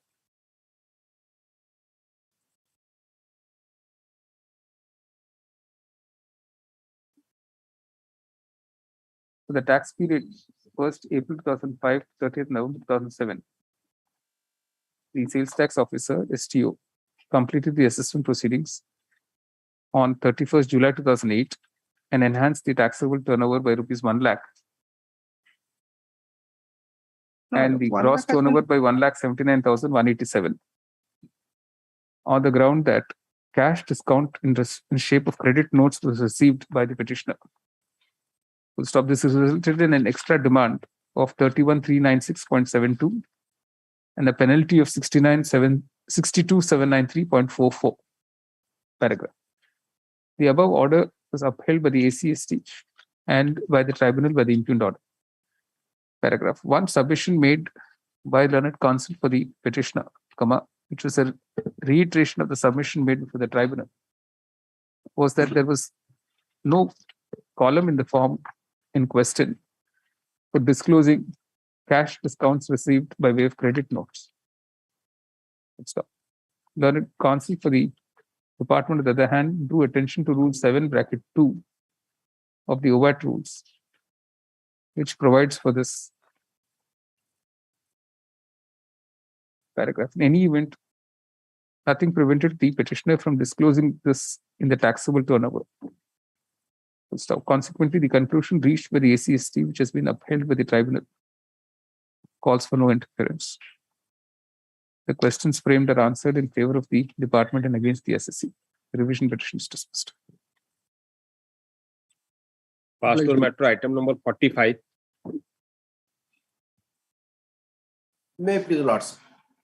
This is illegal retention of the 5 minutes. I have today I have filed counter. Kindly taken up record, my lord. You filed a counter?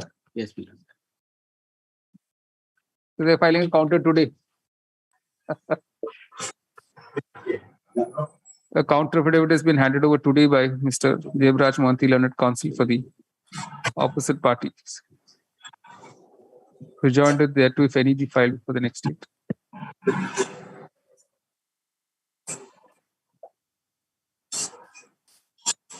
September, sir. And actually, my money has been retained by them for the last 10 years. It's I know, sir. I know. Miller, he has not filed Form H, Miller, still dead, Miller. It is already asserted. Form H has been filed. They have stated so, Miller. Form H filed since long. All right. Right. 28 September. Weekly list item number 48.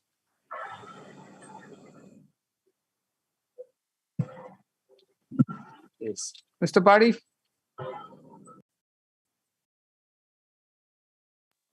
Mr. Padi. Return to problem. Item 48. 58, 2011, passed with CAT.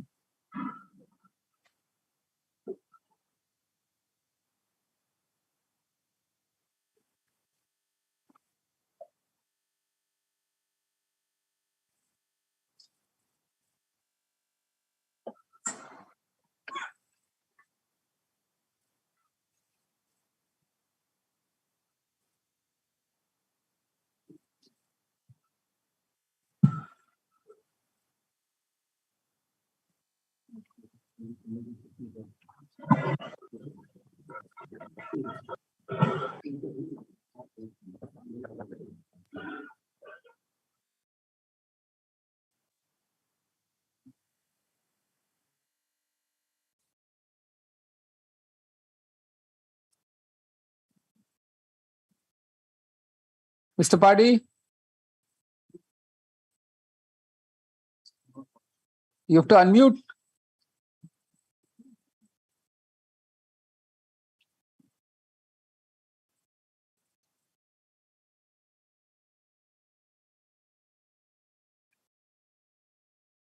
Gone.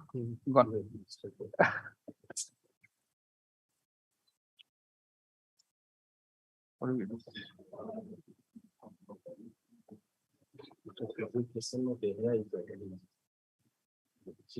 All right. None appears this is not possible. Weekly list item 49. Appears this is not possible. Mr. Paddy, are you there?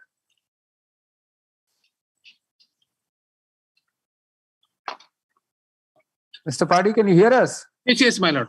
Now, so what is it in item 48? 48, my lord. In this case, we have challenged the order of the Land Central Tribunal, my lord. Yes. And out of 3 OA, 1 OA now is before my lord. What I incurred into, that 2 OAs are already been disposed of. Then we'll dispose it of in terms thereof. You show us the order. That order, one order I have, that is against us, my lord. This court has confirmed the order of this tribunal. Give us the copy, date of the order and petition number. 1/8/2019 you are disposed of.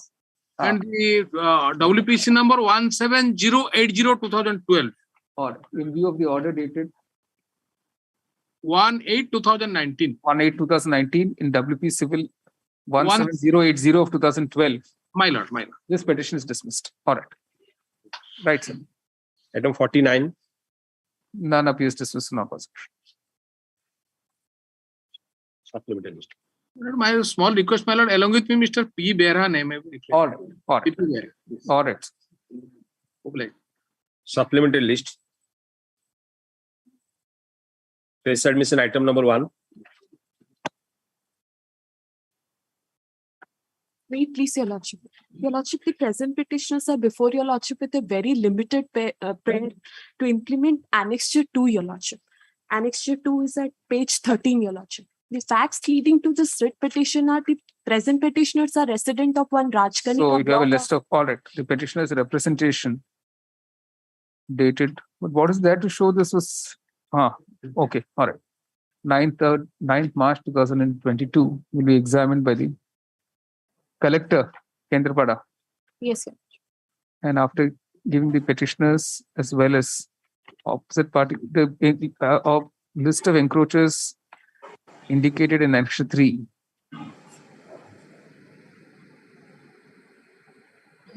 A reasoned order shall be passed thereon, not later than 1st November 2022.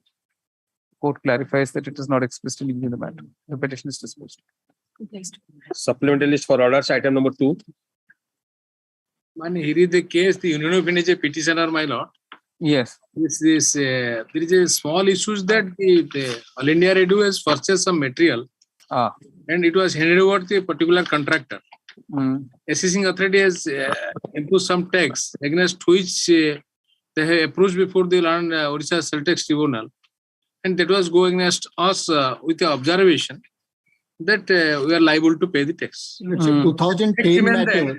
My lord, tax meant that neither it was consumed by the department concerned, the All India Radio, nor it was utilized by anyone. It was given to the particular contractor who will executing the work.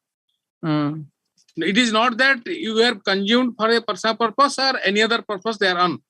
So this tax imposed on the against the department of against the engineer. There's no question of consuming, not consuming. So once you buy, you have to pay tax. But this tax even that it is neither it is used for personal use nor it is a commercial use. No, whatever. All small what issues. use you put to is not their concern, sir. You see the challenge in the present revision petition is to an order dated 23rd September 2009 passed by the Orissa Sales Tax Tribunal, dismissing the petitioner's essay number 2643 of 1997-98 for the year 92-93. 1992-93. Stop. The questions are Order is in our favor, my lord. One judgment is in 1990. the tribunals deleted the penalty, so you should be happy. 2 lakhs yes. penalty is deleted. It's true. It's true.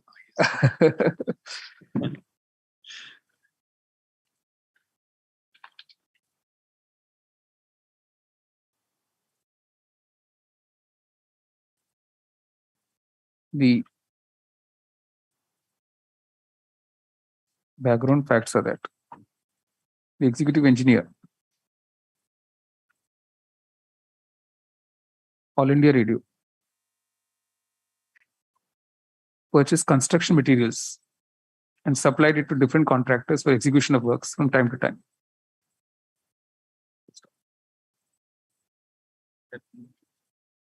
The STO, keeping in view the provisions in section 2C of the OST Act, held the petitioner to be a dealer, and relying on the decision of this court in Titagarh Paper Mills Company was the state of Orissa 1990 76 STC 447, held the materials supplied by the SSE to be goods.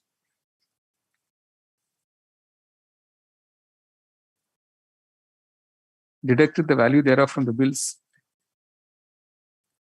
holding it to be sale. Stop. This has been concurrently concurred with by the ACST and finally by the tribunal. Stop. In view of the settled position in law, no fault can be found with the conclusions reached either by the STO or ACST and the tribunal. Stop. It may be noted that tribunals deleted the penalty of rupees 2 lakhs imposed by the STO on the petitioner. Stop. No substantial question of law arises from the impugn orders of the STO, ACST, and the tribunal. Petitions accordingly dismissed. Supplementary list item number 3. My appearance may be required. Yes, yes. My lord, may record the along with me, Devashish Tripathi, who is appearing. All right. All right. My lord, deposit postage stamp has been paid, already paid. All right. Counsel, the petitioner states in view of the No, what's the petition about? Petition is about challenges the virus of the 2000 block or block grant order. Block grant order. Man. When I think they are connected matters, no? Some of the That is it's a whole batch of matters. Yes, item number 13, where myself is appearing in some cases. My lordship is also appearing. We'll also fix up a date so that in some cases we are filing rejoinder. All right. Rejoinders be filed for the next date. List along with item 13 is what? Item 13. Yeah. Batch of cases. Some cases, lordship, government has not filed counter. This petition, my lords, the present petition, Item counter is not filed. My lord, I have also another case. lordship, serial number 2, serial number 1, that 24237 counter has not been filed by the state. All right. You say in all these petitions, you put this Mr. Chuli's matter along with this item 13. You say wherever replies have not been filed, the replies will be filed within 8 weeks. Rejoined up for the next date. Another similar matter, my matter is WPC number 9865 of 2022. Okay. List along with 9865. 9865. 16th November. My lord, I have also some cases. I could pray let it be listed with that. Number. Yes, my lord, number. We'll put down those names. All right. Item number 4. Might please, madam. The limited prayer. This item 4, my lords, I have just been served a copy, the petition. The limited prayer, madam. In the prayer. Settlement and consolidation of 29 villages. Despite the order of the director to continue, the settlement, nothing has happened.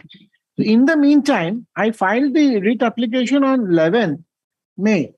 But on 24th of May 2022, another notification has come out by the government, wherein our village has been included. and they have said that you start the consolidation. Then nothing survives, sir. No, not my difficulty would be this: every time there is a notification but no action. That's all. So that In view within of a the limited subsequent period of time, development, where a fresh notification is issued on 24th May 2022. 22. Counsel for the petitioner states that he is not pressing for the reliefs at this stage. The petition is disposed of. All right. No, only this, my lord, that 24 May 2022 petition may be worked out within a limited period. That would take care of it. Every time what is happening, my lord, The notification dated from 1982 it is pending. 2022 should be worked out within a period of 4 months from today. 4 months, my lord. Mark. All right. Deep. Thank you. Supplementary item 5. My lord, 1 week time to remove the defect, my lord. Counsel, the petitioner seeks and is granted 1 week's time to remove defects. List thereafter. Supplementary item 6. May I please, my lord? I am on VC, my lord. My lord, this is a public interest litigation, and that defect already removed. My lord, I have already submitted the copy, my lord. Sir, how many elephants are there in Orissa? Do you have an idea? Well, but my lord, recently in the last 2 months, my lord, illegal poaching is going on, my lord, and the authorities are sitting See, silent. what happens, Mr. Mishra? This is what I call lazy PIL. You just read some newspapers, cut out those news articles, then put up a 3-page petition, becomes PIL. But I have given the detailed information, my lord. What I have given the information, and my prayer, simple prayer, my lord, the amendment. Prayer is sir, problem is the prayer is always very simple. My lord. But there are no facts.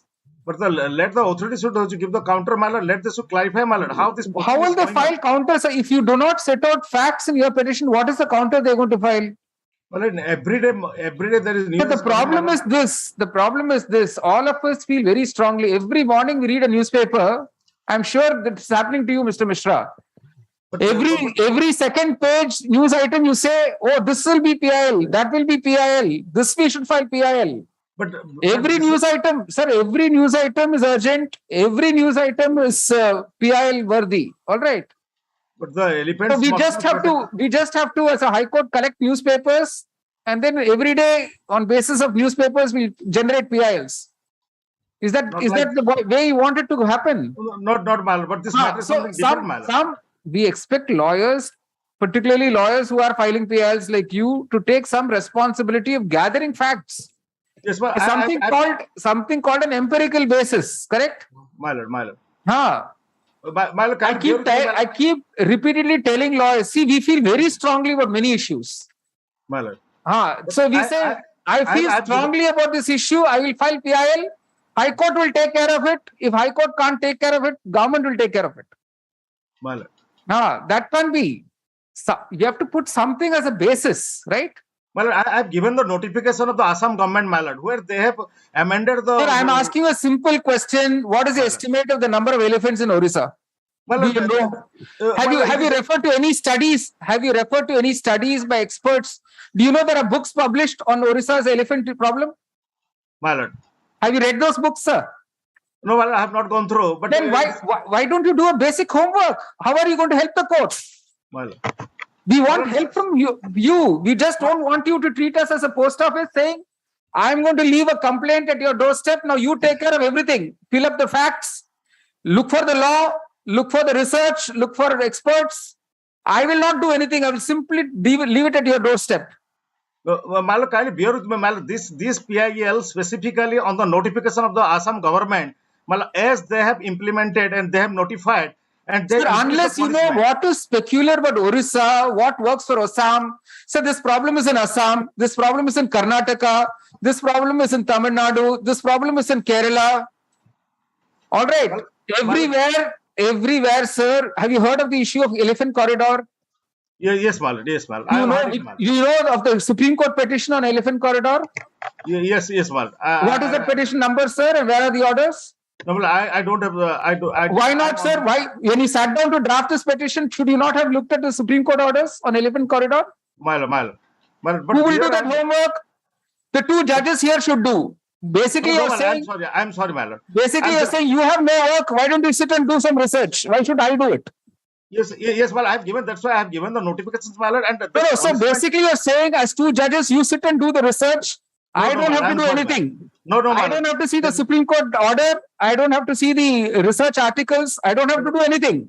No, that is not my Two judges have intention. no work. We're sitting at 420 dealing with item 89 and 90. You say you have no work, you sit and do research. No, my lord. I am sorry, my lord. But here the matter is something different, my lord. Here the punishment of portion is that I have raised in this PIL, my lord. Sir, I want you to help us. My lord. We're not getting any assistance, sir. We're only getting newspaper articles. I am obliged, my lord. If my lord will direct me, I can collect any. We should direct you. We should direct you. Any documents or anything, I can assist, my lord, to the honorable. No, you don't think you think you've filed a complete comprehensive petition. No, not I am not saying, my lord. This is not a comprehensive petition. What should you do, sir? What according to you should you do? You tell us. You tell us now. What should you do? No, my lord, I have given the information. So far, this present Wildlife Act is concerned, my lord. What information have you given us, sir? My lord, there is a notification. Kindly have a glance, my lord. That is Annexure 2, my lord. Annexure 2, where the amendment is there, my lord. They have amended. This is a special gazette notification of the Assam government, my lord. And they have increased.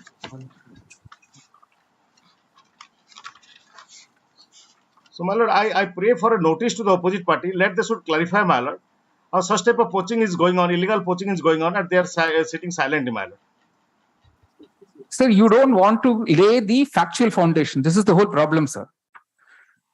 After telling you so much, you are not understanding anything. You're refusing, that's all. No, my lord, I'm sorry, my lord. Yes. Are you aware of the Supreme Court's order on elephant corridors, sir? My lord, I am aware, but at present I don't have the details, my lord. It's about the. Is it relevant? It's not necessary for us to consider that. Yes, my lord. That is relevant, my lord. That is relevant. So what do you want to do? You will say no. Only if you direct me, I will do something. Correct? Not like that, my lord. But how was the Assam notification to apply in Orissa directly, sir? Well, previously in Assam, my lord, such type of situations are going on, my lord. And what is that such type? Is Assam similar to Orissa or identical to Orissa? My lord, recently, my lord, in the last 2 months, my lord, numbers of elephant are being poached, my lord. And there are skeletons are being found out. Sir, you should credit us with some. I don't read Odia, but I read other newspapers. My lord, Justice Patnaik reads Odia newspapers. Page number. We also read the same news items as all of you do, right? My lord. So just on basis of news items, we should start registering PILs now. My lord, but the petitioners don't have any other way to find out such type of information, my lord. I see. Can I tell you how to find out, sir? Should we have a coaching class for you to how to find out information? Not so, my lord. I'm sorry, but there is no. How will you find out? How will you find out? Tell me, how will you find out information? Through RTI, but they are not giving information also. When did you file the RTI, sir? What are the details of which RTI you filed? No, RTI yet that has not been filed, my lord. Not filed. So you don't file an RTI, but you will say you just declared that you will not get information. But they are suppressing the facts, my lord. Are there research articles, sir, on elephant problem in Orissa? Are there research articles? There are many research articles, my lord. Give us one research article, sir. Give us one. My lord, I will collect and I have to submit, my lord. Do you know the experts in India on elephant problem? Wildlife experts, are you aware of any of them? Yes, my lord. Biswajit Mahanti, one of them is there in Bhubaneswar, my lord. He has written something about this? Yes, my lord. He has written. Where is his article, sir? I can collect and I will provide, my lord. I will submit before the court, my lord. If my lord will direct, my lord. If only we will direct. No. Mr. It's remarkable. It's remarkable. Even now, only if we direct, we will do all this. No, I will submit, my lord. I will submit. But at present, notice may be go on, my lord, and they may be appear before the. Mr. Mishra, I think at the end of the day, nothing, you have understood nothing because your refrain is notice should go, notice should go, notice should go. You do not want to do the basic homework. You do not want to lay the basic foundation, but you're only keen on notice going somehow. No, my lord, I will submit all details, my lord. Research. When will you submit, sir? When will you submit? Well, within 2 days, my lord, I will submit all whatever articles I will get, my lord, I will gather and I will submit. Sir, it's not mere articles, sir. Please don't. I think you think we have a lot of spare time, the two of us. My lord, I am sorry. According to you, we have no work to do. No, I am sorry. You can throw some documents at us. We will sit and now construct your whole petition. Well, I am ready to provide any information, my lordship, please do. No, no. Do you think you need to provide information? You are saying only if we direct, you will provide, correct? No, well, I will provide, my lord. I will provide. So whenever you approach a problem, we all read newspapers every day, right? My lord. We all watch television, some news item, everything shocks us, everything disturbs our conscience. We suddenly say, tomorrow morning we are going to the High Court. We have this news item, tomorrow morning we go to the High Court. High Court will solve all problems under the sun. If the High Court does not know, High Court will ask government and government will solve everything. I'm sorry, my lord, but this... our approach has to change, sir. Our approach, the whole PIL has to be based on solid research. If you file PILs which are not based on research, you will have PILs continue for years on end without a solution. Our court is clogged with PILs like this, all based on news items, where lawyers do not want to do any more thing than simply say, I'm attaching news item, filing PIL. What reply will you get from government? They'll give paravise reply to the news item. Not so.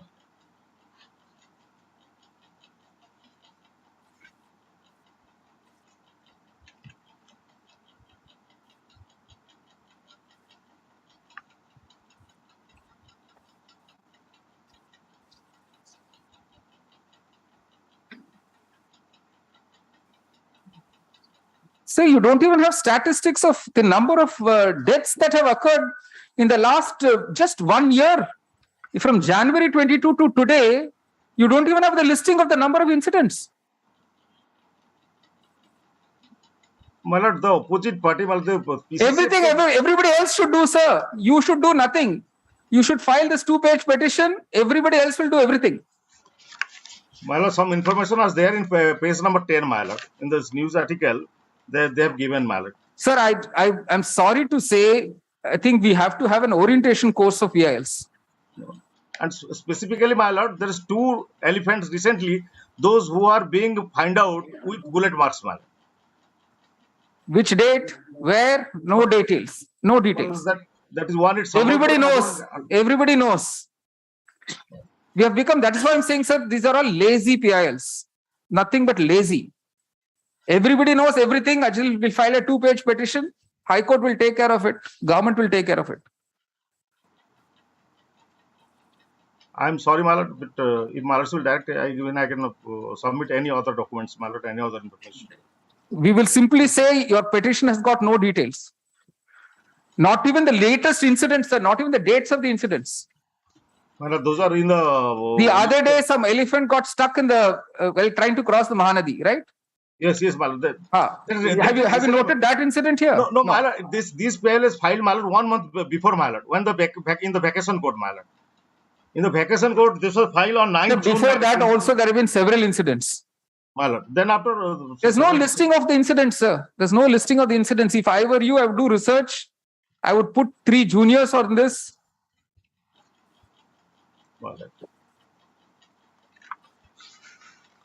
Because this is not the first. This is the first time in Orissa there has been an elephant poaching, according to you. No, my lord. How many years is it continuing? For how many years? So far, my knowledge, since last 2 decades, all these things are going on, my lord. Sorry? Since last 2 decades, these things are going on, my lord. So where is your listing out of all that? My lord, I will provide the information. What is the government schemes? What is the government's orders? What has the Forest Department done? My lord, that is based on research work, my lord. Some research work has to be done, sir. But at present, my lord, to control the ongoing situations, my lord, I pray to intervention of this honorable. So you may think this is like a wound for which band-aid has to be put. Not, my lord, but the way we see it, this is not a problem for which tomorrow there can be a solution and day after everything will be first class. No, not like so much. It's a very, very complex problem. If you do not understand its complexity, you cannot reduce it to this kind of a 3-page petition, sir. It's a very complex problem. Yes, my lord. It's a very complex. I do understand, my lord.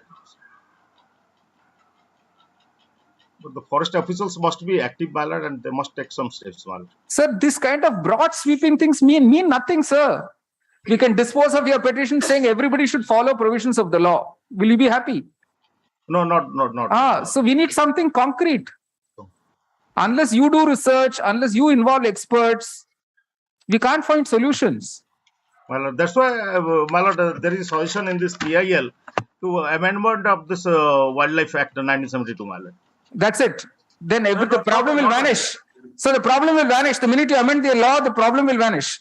Because, my lord, the basic thing is... I'm surprised, sir. I'm surprised a person like you is arguing like this. No, I'm sorry, my So lord. if all our problems under society will be solved by amending laws, will we have so many petitions at all in courts? How many petitions say the laws have not been implemented?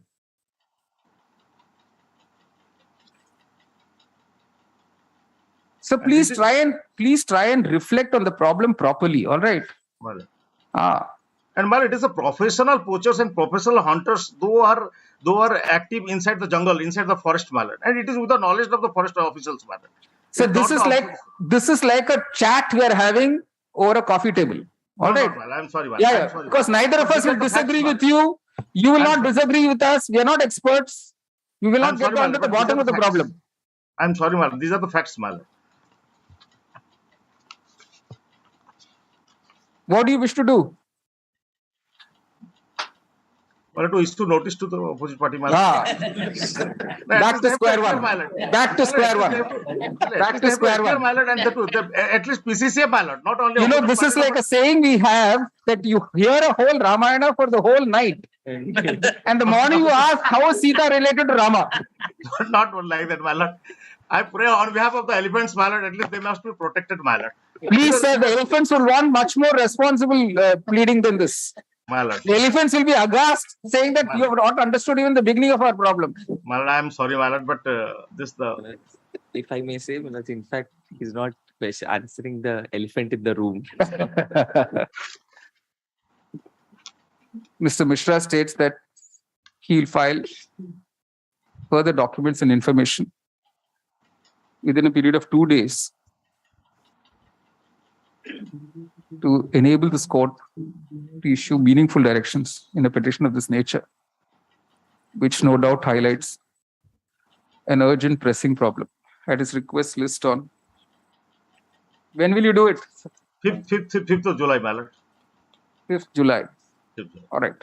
That is a better day for the elephants. Mallet. The elephants are going to be waiting to hear what you have to say. Mallet. I think so, mallet. All right. Supplemental list for admission, item number 7. Same thing, Lordship, keeping the same day. Sorry? Item 5. What is item 5? The union is there. That case. No, he wanted time for removal of defects, sir. Item 5. So we've given him time to remove defects. Sorry, man. Item number 7. Item number 7, your lordship.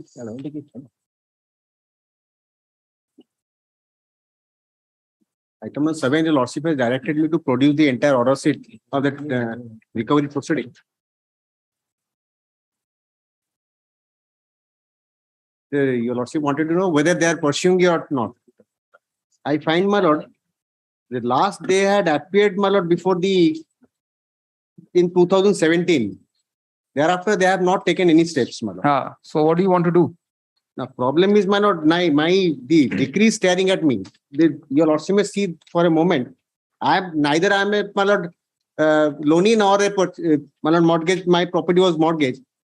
The one of the, my lord, partner sold his private property. Since he has given an undertaking that in the judgment it has been construed that as if that undertaking is ipso facto becomes the mortgaging the property. Now in the, my lord, the award, the DRT has passed, but while dismissing the, my lord, against me, the case has directed the bank to sell my property. That is why I have filed an application for setting aside the ex parte decree that was not entered in. That is before I am before your lordship, my lord. No, I don't understand. My lord. Matters pending the DRT or not?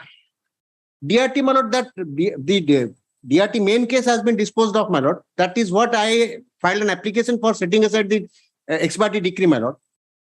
No, there's an RC number. That's a recovery certificate. RP is the recovery proceeding, my lord. Right. Your lordship wanted to know that what stage it is and whether they are pursuing it or not. I find your lordship, I have got the entire certified copy. Your lordship may see that the last they have appeared, my lord, on 16/8/2017. Thereafter, they have not appeared.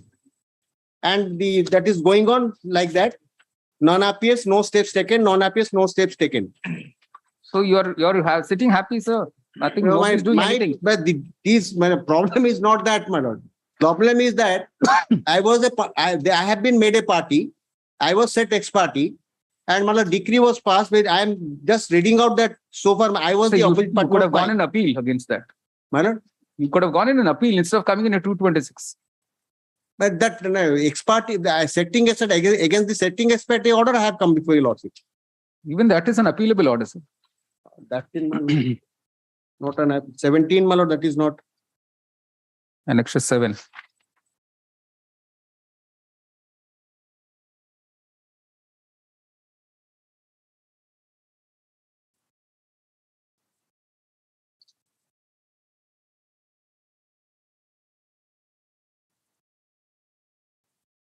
Which page is this? Which page is the order, sir? The impugned order.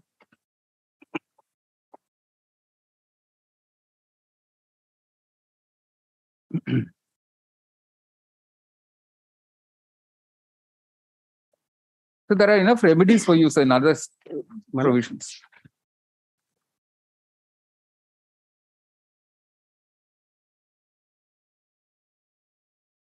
If it's an order of DRT, you can challenge it to the DR80.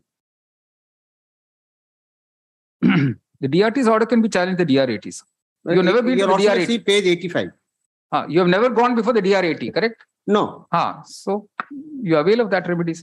No, the problem is that the delay. Whatever, sir, that we don't have to, we are not here to give free legal advice.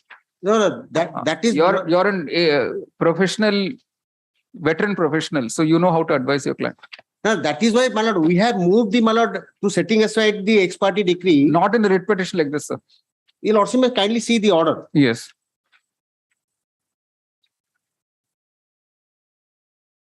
That at page 85, my lord. Yes.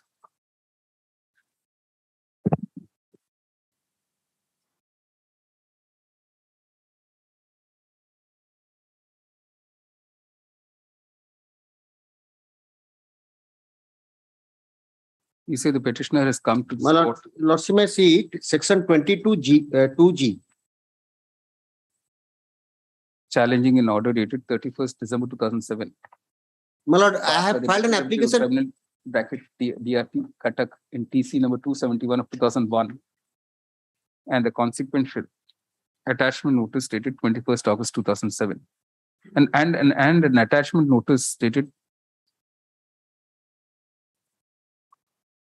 The provision is, my lord, section. Your lordship kindly have a glance to, my lord, section 22G. On the previous date, this court had required counsel to the petitioner to inform it of the status of the proceedings pending before the DRT. Cuttack. Full stop. Just give me that compilation. Counsel to the petitioner today places before the court a complete copy of the proceedings before the DRT, which shows that at present RC number 173 of 2005 public CTC is still pending and is listed for hearing on 27th September 2022. Stop. Paragraph. There's also nothing to show that anytime the petitioner sought to challenge the order of the DRT, aforementioned impugned order of the DRT, it appears that the petitioner straightaway approached this court. No. Which the presented petition. Lordship, kindly hear me, my lord. I have, your lordship may see kindly for a glance the act, my lord, section 22. Yes. Section 22G gives me the authority power that setting aside an order of dismissal of any application for default of any side by its ex parte. I have filed an application for that, my lord. Where is that? That is against that I have come here. I have not come directly. All right. You say it appears that the petitioner filed an application That is before the DRT application has paid setting aside the ex parte award, but that application was dismissed on 31st December 2007.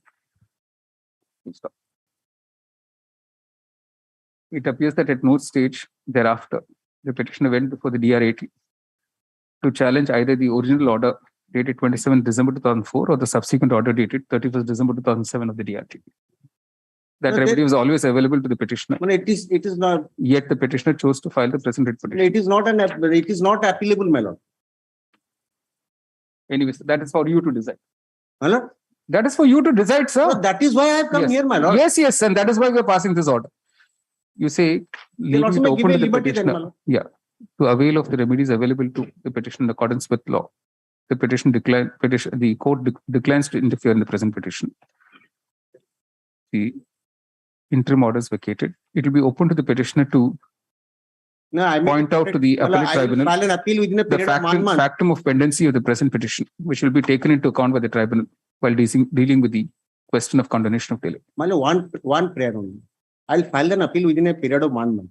Then you simply withdraw this. Then you simply withdraw this writ petition. I'll be protected till then, madam. All right, you withdraw this petition then. Counsel the petitioner seeks leave to withdraw this petition with liberty to approach the Directory Appellate Tribunal against the impugned orders challenged in the present petition in accordance with law. If such petition is filed not later than 1st August 2022, accompanied by an application for condonation of delay, citing the pendency of the present petition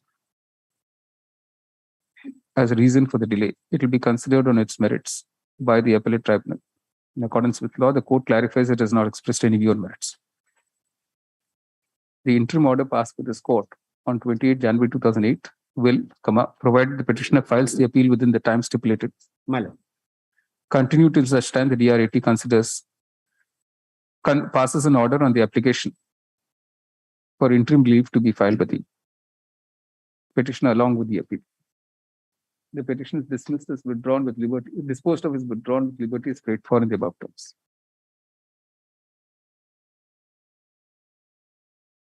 Just finished. Let's finish. Madam. Supplementary list item number 8. Obligement.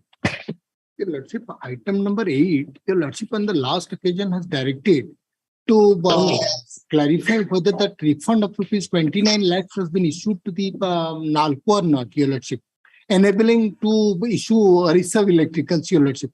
Your Lordship, since it is a very old matter, 98, 99, it relates. Your Lordship, the records could not be found out, and now we are going to reconcile the records. Your Lordship, more time is maybe granted. Department seeks and is granted 4 more weeks to comply with the order dated 21st February 2022.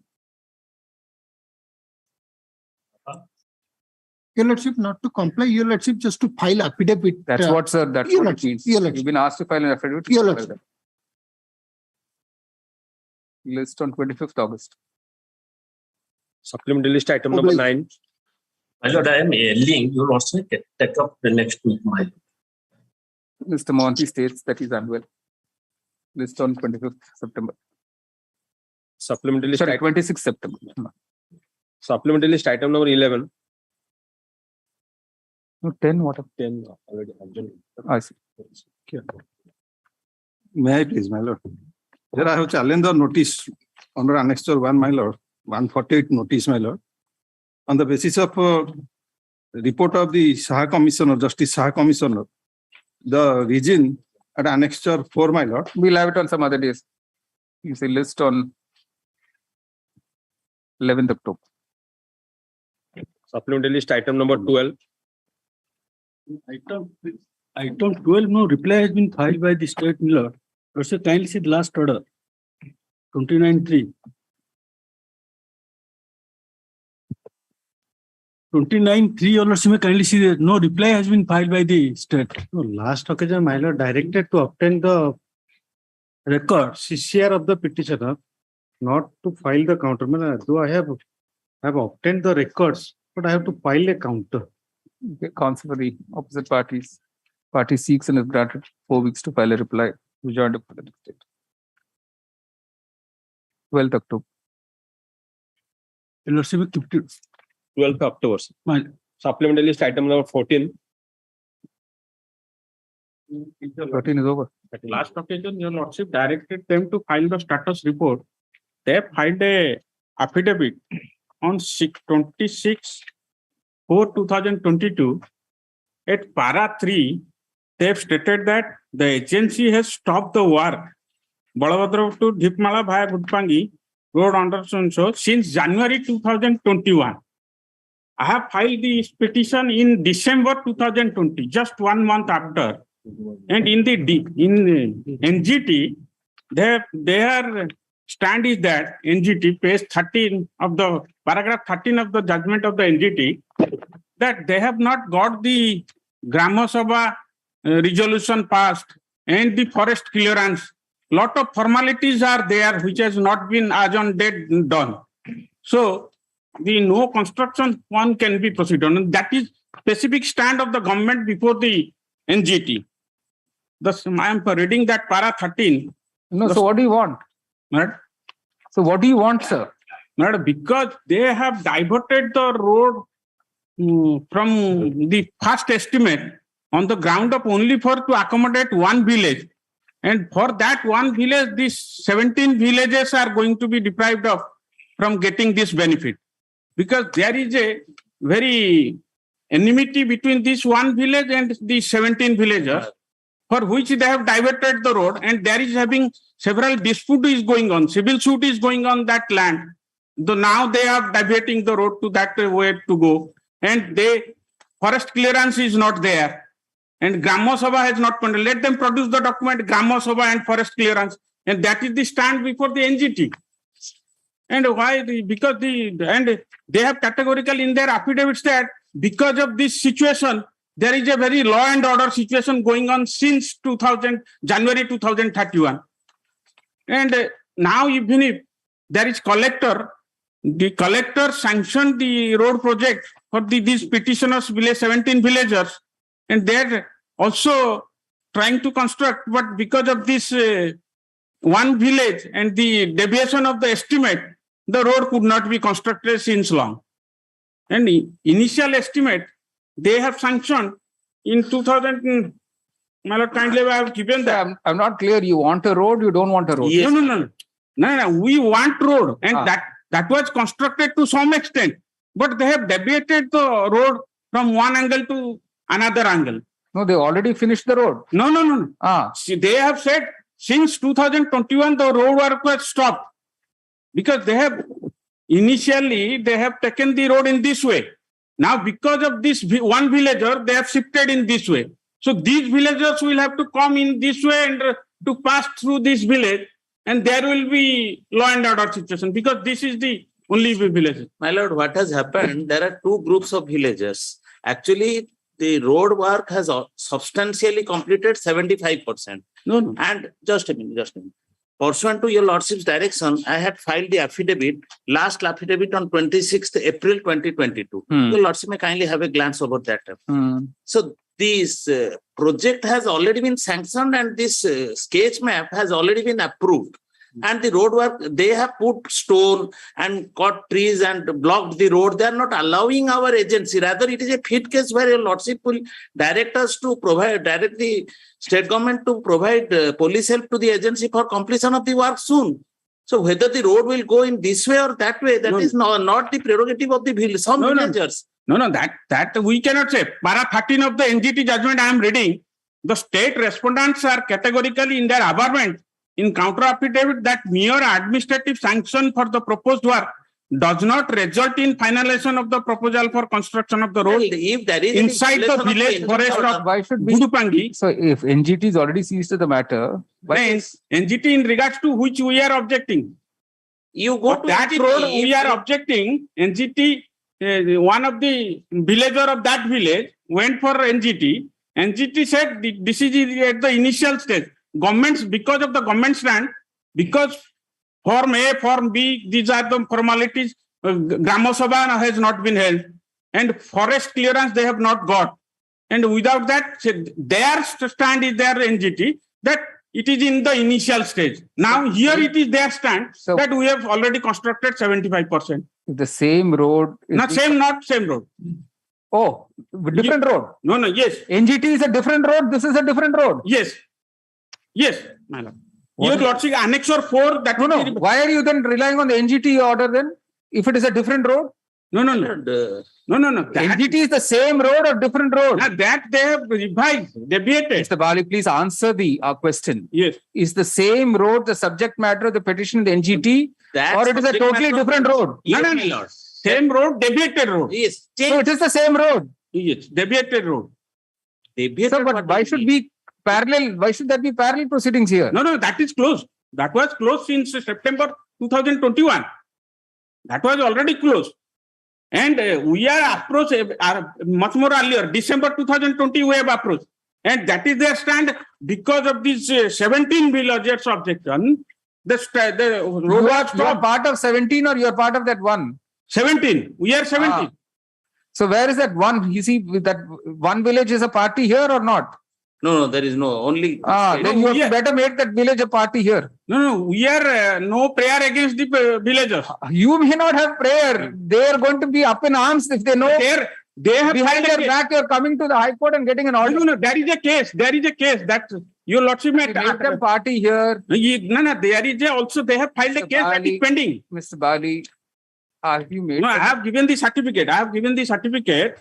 That case they have filed by some other person in WPC number 15894 of 2017 and WPC number 2145 of 2000. That is pending. All right, you list along with, give this no numbers. WPC that is given in the certificate. 1 minute. 21456 of 2017. List along with WP civil number. 21456 already in the list. No, no. Yes. It is there. It is already in the list. Who's for the petitioner there? Call it out. WPC number 21456 of 2017.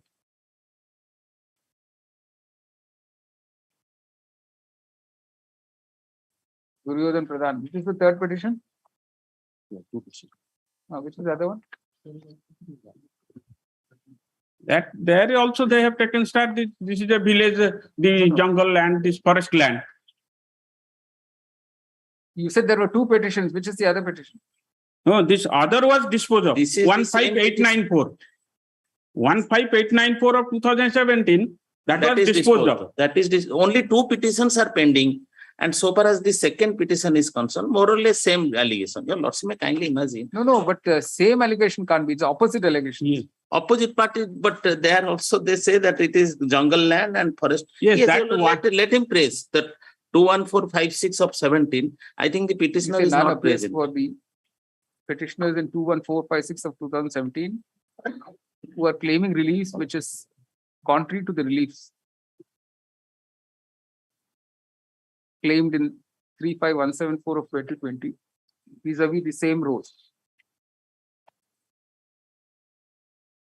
In the interest of justice, list on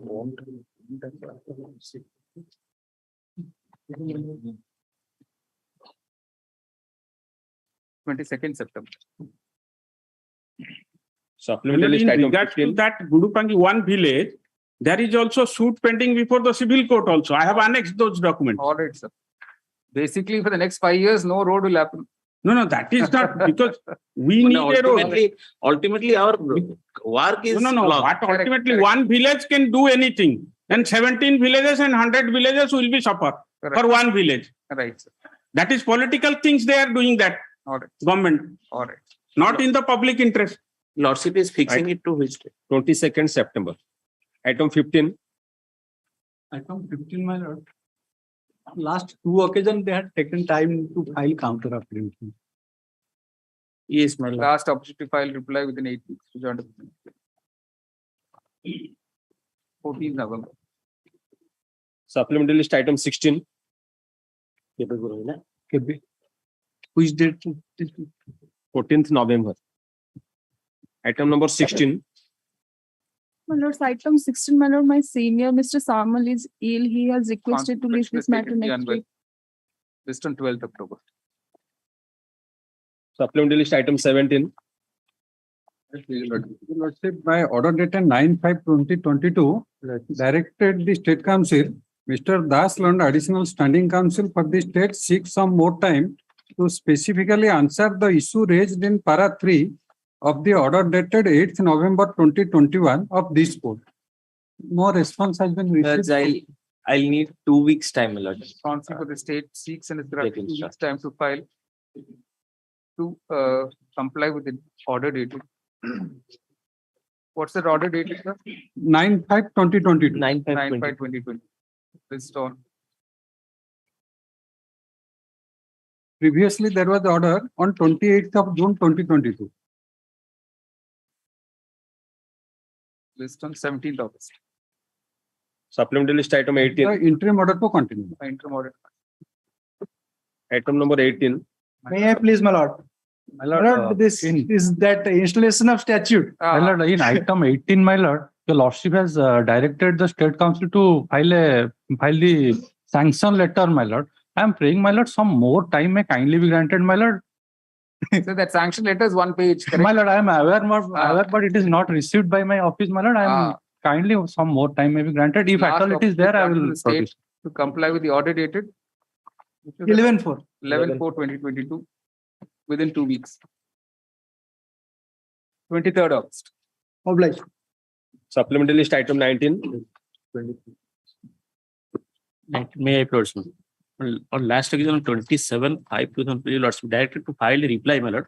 But Item 19. no reply has been I filed. am appearing here for opposite party number 5, though no notice was served upon us. I am filing a short affidavit just because it's entirely a frivolous PIL.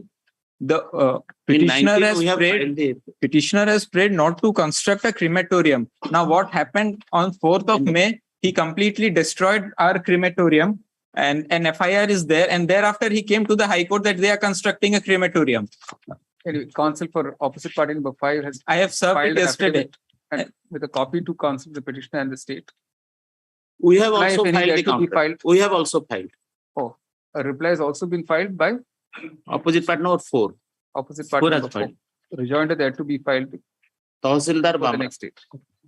Only one clarification I need. interim order There is is there, a status quo that no one should construct over it, but we should not be prevented for undertaking cremation because there is no other place. They are that doing cremation on the homestead land, my lord. No, it is And going the on since social 200 land years. is available in the said village.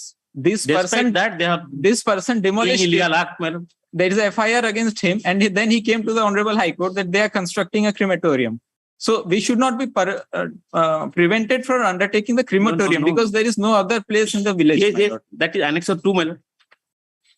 That is Annex 2, running test There 20, is a my lord. status quo with respect to not to construct anything. We will not construct there, but we were undertaking the cremation works that should be allowed. Where will you undertake the cremation work? On that very land where they are But asking if there's no status quo. construction, and how will you carry on cremation? No, only they are doing only. There was a shed which they broke. Then why do you want to be there? There is no other place, my lord. They are The other doing place is they are one doing on the graveyard. homestead land, my lord. Another place is a graveyard which is of another community. We cannot undertake there. It's of a Muslim community. They are asking you shift there. It cannot happen there. So here it's a 200-year-old. The Gram Panchayat has also passed a resolution. The land comes under the Gram Panchayat. Why don't you? What is your stand, Mr. Monty? What is your stand, Mr. Monty? Yes, my lord. What is your stand? Where is your affidavit? It's We not have there with filed the us. counter affidavit. Yes, let me see. Anyway, you respond to this. The cremation may not be stopped. Only I pray that thing. We will not construct anything there. It is We'll have filed. it on 20th July. Let's see what happens.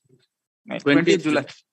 Let's say interim order status quo is there. Let's Status quo is there not continue to construct Yeah, yeah, anything. status quo. But the sub-collector has he is undertaking you are committing contempt if you do cremation. Sub-collector is saying, but that is So not we have it what on 20th July. Let's see what Yes, the so once status quo order is there, we have to obey that. We cannot allow the. No, but if there's no place, no other place, then what do Yes, the villages? let's you can see Annex 2. Other Let him tell us. other reserved smosan land is That there, is my all lord. Next matter. Item number 20. Order has all been passed on 24/2/2022. Challenge is to 148 notice. Well, here the reason has been given. The assessing officer has given the reason that he wants to review the 143 orders. Directly, that is what is stating. That's one of my fundamental grounds. And the other grounds also there that 151 authority is not the appropriate authority who has given the sanction. Rules for the rest. Yes, my lord. Annexure 6, The order has been passed on 24/2/2022. Annex 6, page 38. In so cause notice 144 of the IT Act. The case has been fixed on 23rd/2/2022 and order has been passed on 24/2/22. So only one day. Affidavit. Only one day, sir. So it has to go then. Within a day, it has been passed. Yes. So cause notice no reply, then has passed. So cause notice was issued on 23rd. 23rd. And order on 24th. Yes. You say having issued a show cause notice. Where do you get that show cause notice is 23rd? Page 38.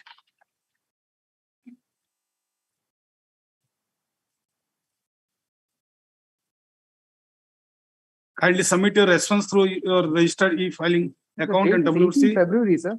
Yeah. Not 23rd. In case no response is received by the given time date, the assessment shall be finalized under section 154. No, the dates don't tally. 18th was the show cause notice. 18/2/2022. And the order was on 24/2. So within 6 days, you say having issued a show cause notice on 18/2/2022. The impugned assessment order appears to have been passed on 24/2/2022 without giving sufficient time to the petitioner to reply. On this short ground, the order dated 24/2/2022 is hereby set aside, and the matter is remanded to the National Faceless Assessment Center for passing a fresh order after giving a hearing to the petitioner in accordance with law.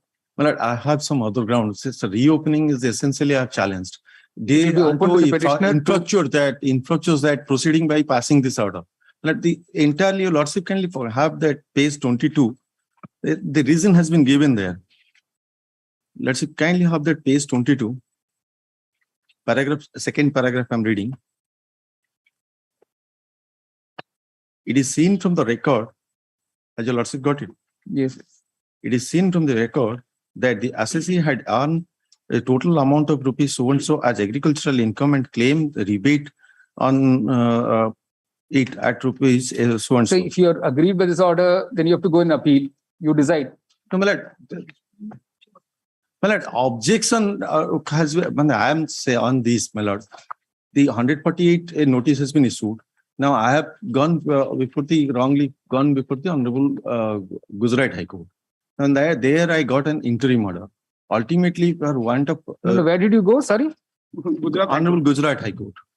And there is an interim order of stay has been passed. And ultimately, the rate was disposed of, saying that there is no territorial jurisdiction, directing us to file approach the appropriate court. All right. And we have came up before this honorable court. All right. Filed it within the period granted and got this order on list it on 4th and got this order lordship can find at 4/3/2022. There is not.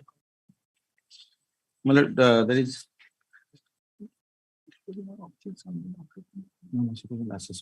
So within that period, there is an. So this is a joint CIT. The authority is wrong. This is joint CIT. Joint CIT has been. It has to go on that ground, sir. This one ground it is covered. The other reasons are blatantly in the face of its review. The into notice under section 148 of the IT Act has been issued with the sanction of the joint CIT and not the CIT. The said notice and all proceedings consequent thereto, including the assessment order dated 24/2/2022, are hereby quashed. The petition is disposed of in their terms. All right. Supplementary item 21. And I'll be raising all my questions before the once they will issue notice. We don't know about that, sir. We don't know what they'll do. 21. In this case, my lord, today itself I have received the counter affidavit, my lord. And it Rejoin the file with the next date. List on 7 September. Supplementary for hearing item 22. We keep it on Thursday. Yes, that person has come already to the court. Sorry? In the lordship last order, that person has coming to the court. He has been pass it over, plus other 2 persons are there. He has already obtained the pass, he's just coming inside. No, he's the lawyer here. No, because your lordship has called the personal appearance of appellant. No, we're not asked for lawyers to be appointed.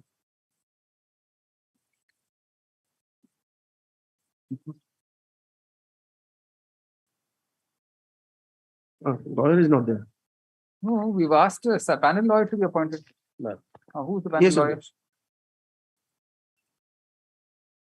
But last time, Orissa passed order that the council appearing for the appellant on the panel of Orissa High Court Legal Service Committee states that he has been entrusted the appeal only recently.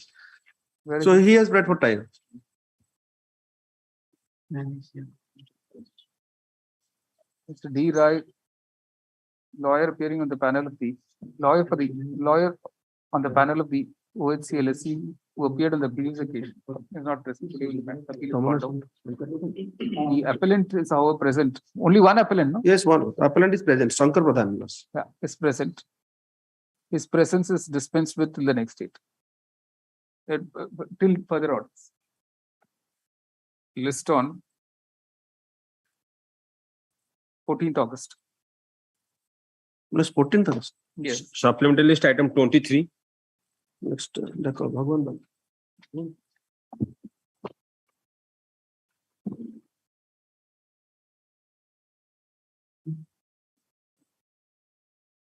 He's present here. Mr. Bhagwan Bagh, appellant is present in court. The lawyer appointed for him, who's the lawyer? I am present. You ready with the matter? Yes, my lord, I am prepare my note and. I have also prepared my note. You asked me call it on 30th. No? Or we'll call it. He need not be present till further orders.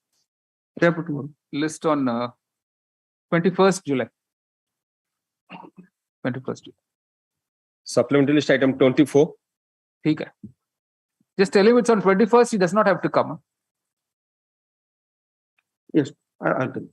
24 is here. The appellant. Item 24. 24 is supplementary. The appellant is present in person. He did not appear till further orders. Who's the lawyer? Your appearance. You note down her name. List on the same date. 21st July. Plus 21st July. Yes. Supplementary item 25. Item number 25. Okay, they can leave. Aap ja sakte. I'm the lawyer of the active person. You are appearing for the appellant. So, sir? Are you appearing for the appellant? Yes. List on 28 July. 28 July. Okay. Thank you.